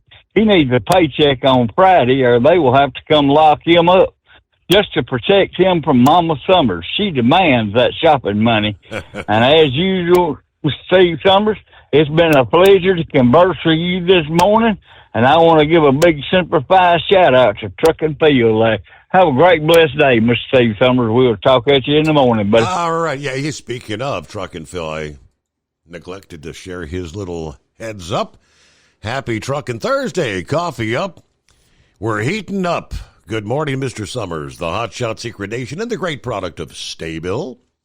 We're at 29, warming to 46 for Fort Wayne, 21, headed to 41 in Newaygo, Michigan today. Let's get it started. Fort Wayne to Newaygo and back again. Have a great day, everybody. Almost Friday. Roll on, Knucklebuster, Truck and Phil. There you go. Semper Fi. Yeah, shout out from our friends. Okay, anything else? What else? All right. Get a quick time out, get back to the calls. The Steve Summers Overnight Drive, live from the Hot Shot Secret Studios. Do you have a Dodge pickup and hate your automatic transmission? Of course you do. Levon Miller at Firepunk Diesel here, and we specialize in heavy-duty and performance transmissions for your 3-quarter or 1-ton Cummins-powered truck. So if you're interested in turning your stock slush box into a towing monster, call us today at 614-733-3744 or visit us online at shop.firepunk.com.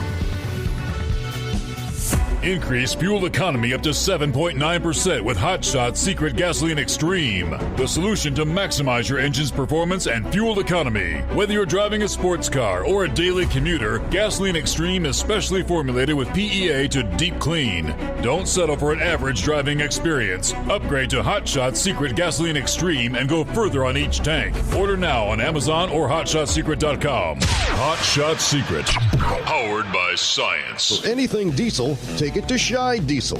They provide a wide variety of services and diagnostics to determine what the problem is with the latest technology. From simple oil changes and preventative maintenance to fuel system diagnostics and repairs, engine rebuilds and cylinder head repairs, and rebuilds with our in-house machine shop.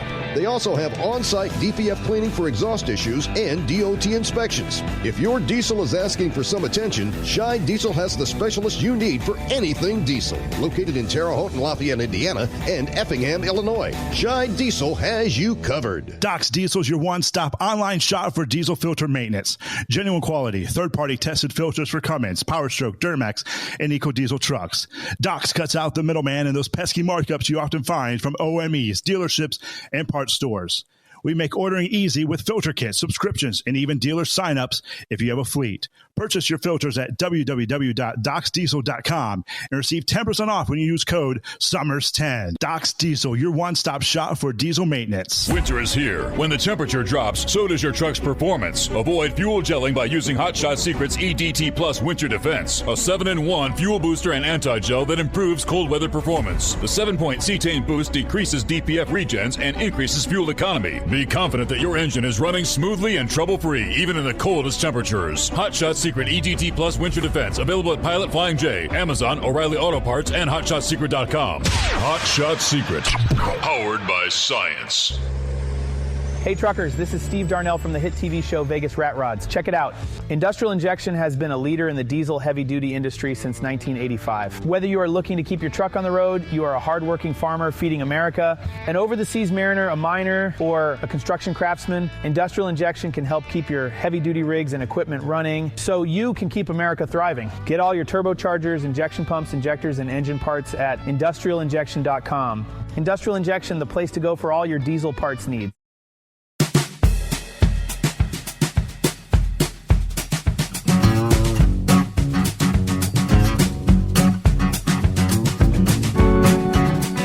little bit of an update. Yeah, maybe just a tad bit of newer information from the NBC Channel 4 affiliate out of Washington, D.C. in relation to the collision last evening near Reagan International Airport. Yeah, they say less than 30 seconds before the crash, an air traffic controller asked the helicopter if it has the arriving plane in sight. Pat 25, do you have CRJ in sight? Referencing the passenger aircraft.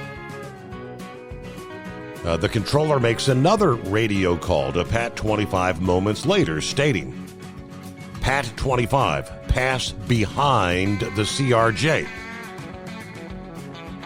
The two aircraft collided seconds later. Of course, everybody's seen the EarthCam video showing the moment of collision, the big flash in the sky. Now, this is kind of new. The audio from flight tracking sites does not record any response from the helicopter, if any, to the warnings from air traffic control. The plane's radio transponder stopped transmitting about 2,400 feet short of the runway, roughly right over the middle of the river. It was that close. Now, we know the airliner from Wichita had about 60 people on board. 3 were aboard the helicopter. At this hour, more than a dozen bodies have been recovered. Now, they still are saying at least 4 people had been recovered, rushed to hospitals. Water temperature was 35 at the time of the crash. At a temperature like that, the human body has 15 to 20 minutes before they would suffer hypothermia. Now, we did, here a few hours ago, get word from the U.S. Figure Skating confirming several of their members were on the flight.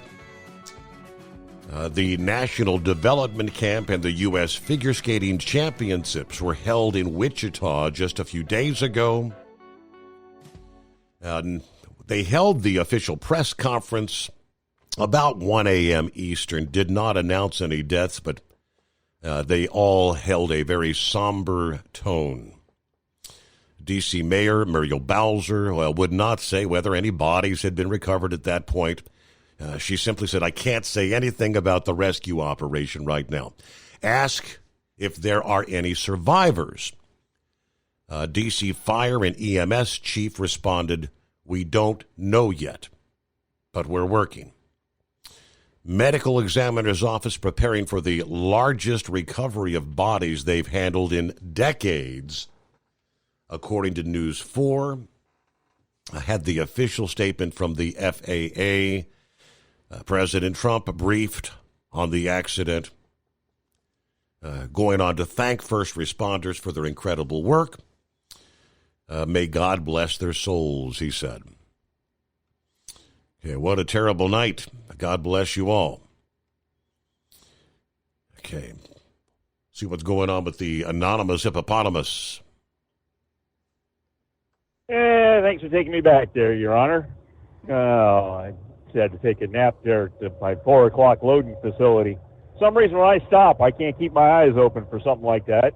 Of course, I just know how much further I have to go today, so it's kind of nice to close my eyes for a few minutes and get a little cat nap in there.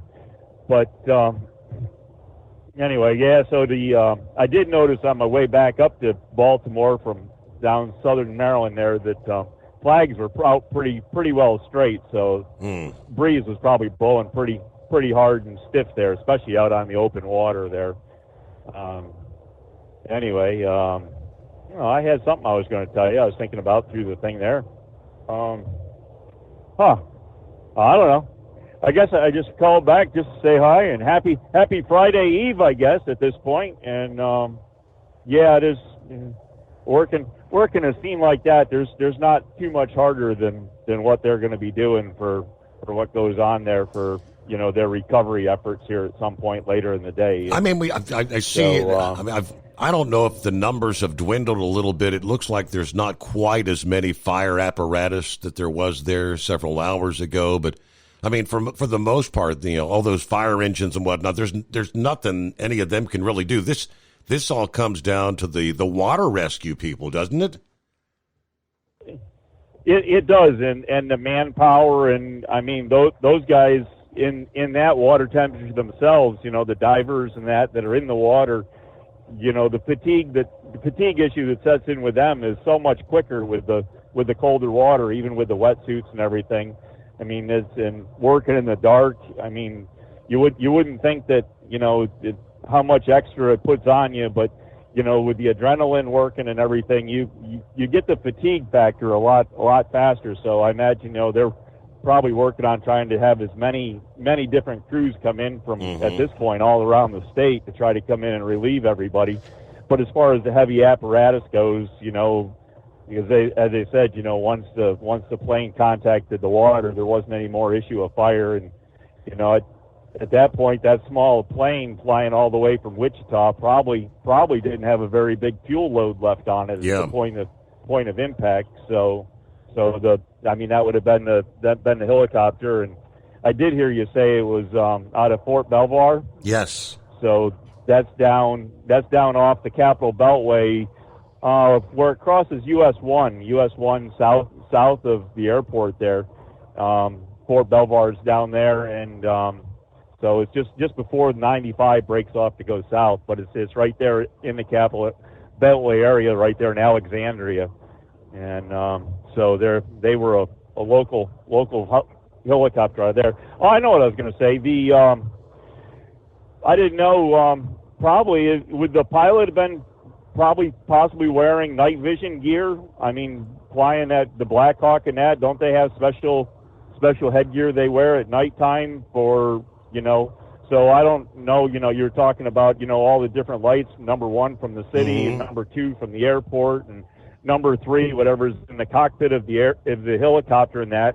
And, hey, I'm a truck driver. I'm not a helicopter pilot. Yeah. But kind of what I saw about that, a lot of times with night vision, lights affect night vision some. So I mean, possibly was his vision compromised?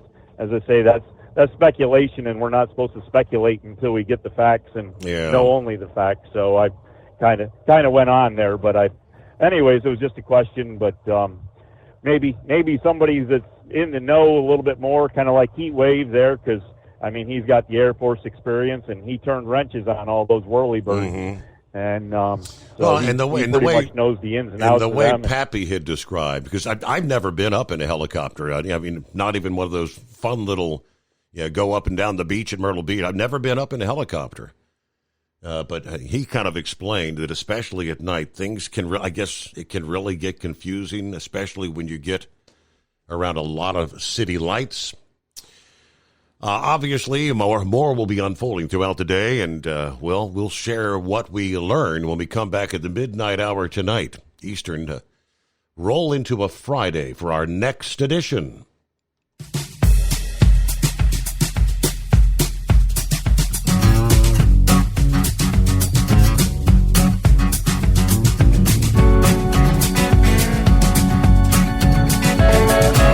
You never guess the places that I've been.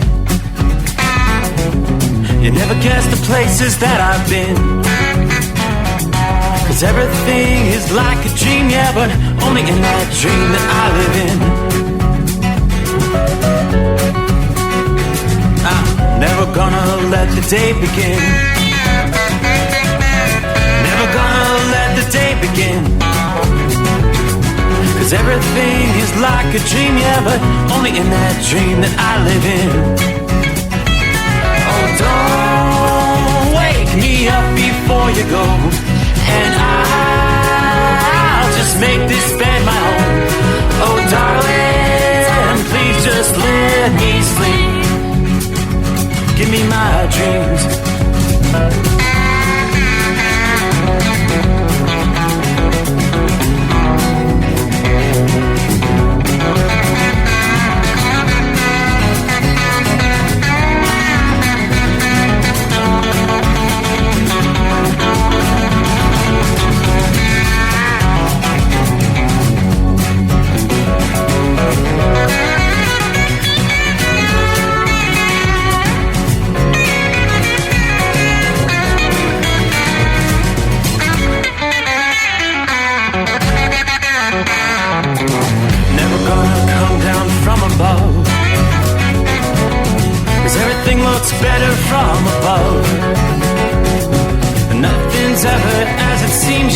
except in that world that I dream of. Never gonna lose the ones I love. Never gonna lose the ones I love. 'Cause everything is like a dream, yeah, but only in that world that I dream of. Oh, don't wake me up before you go, 'cause I can't face this day alone. Oh, darling, please just let me sleep.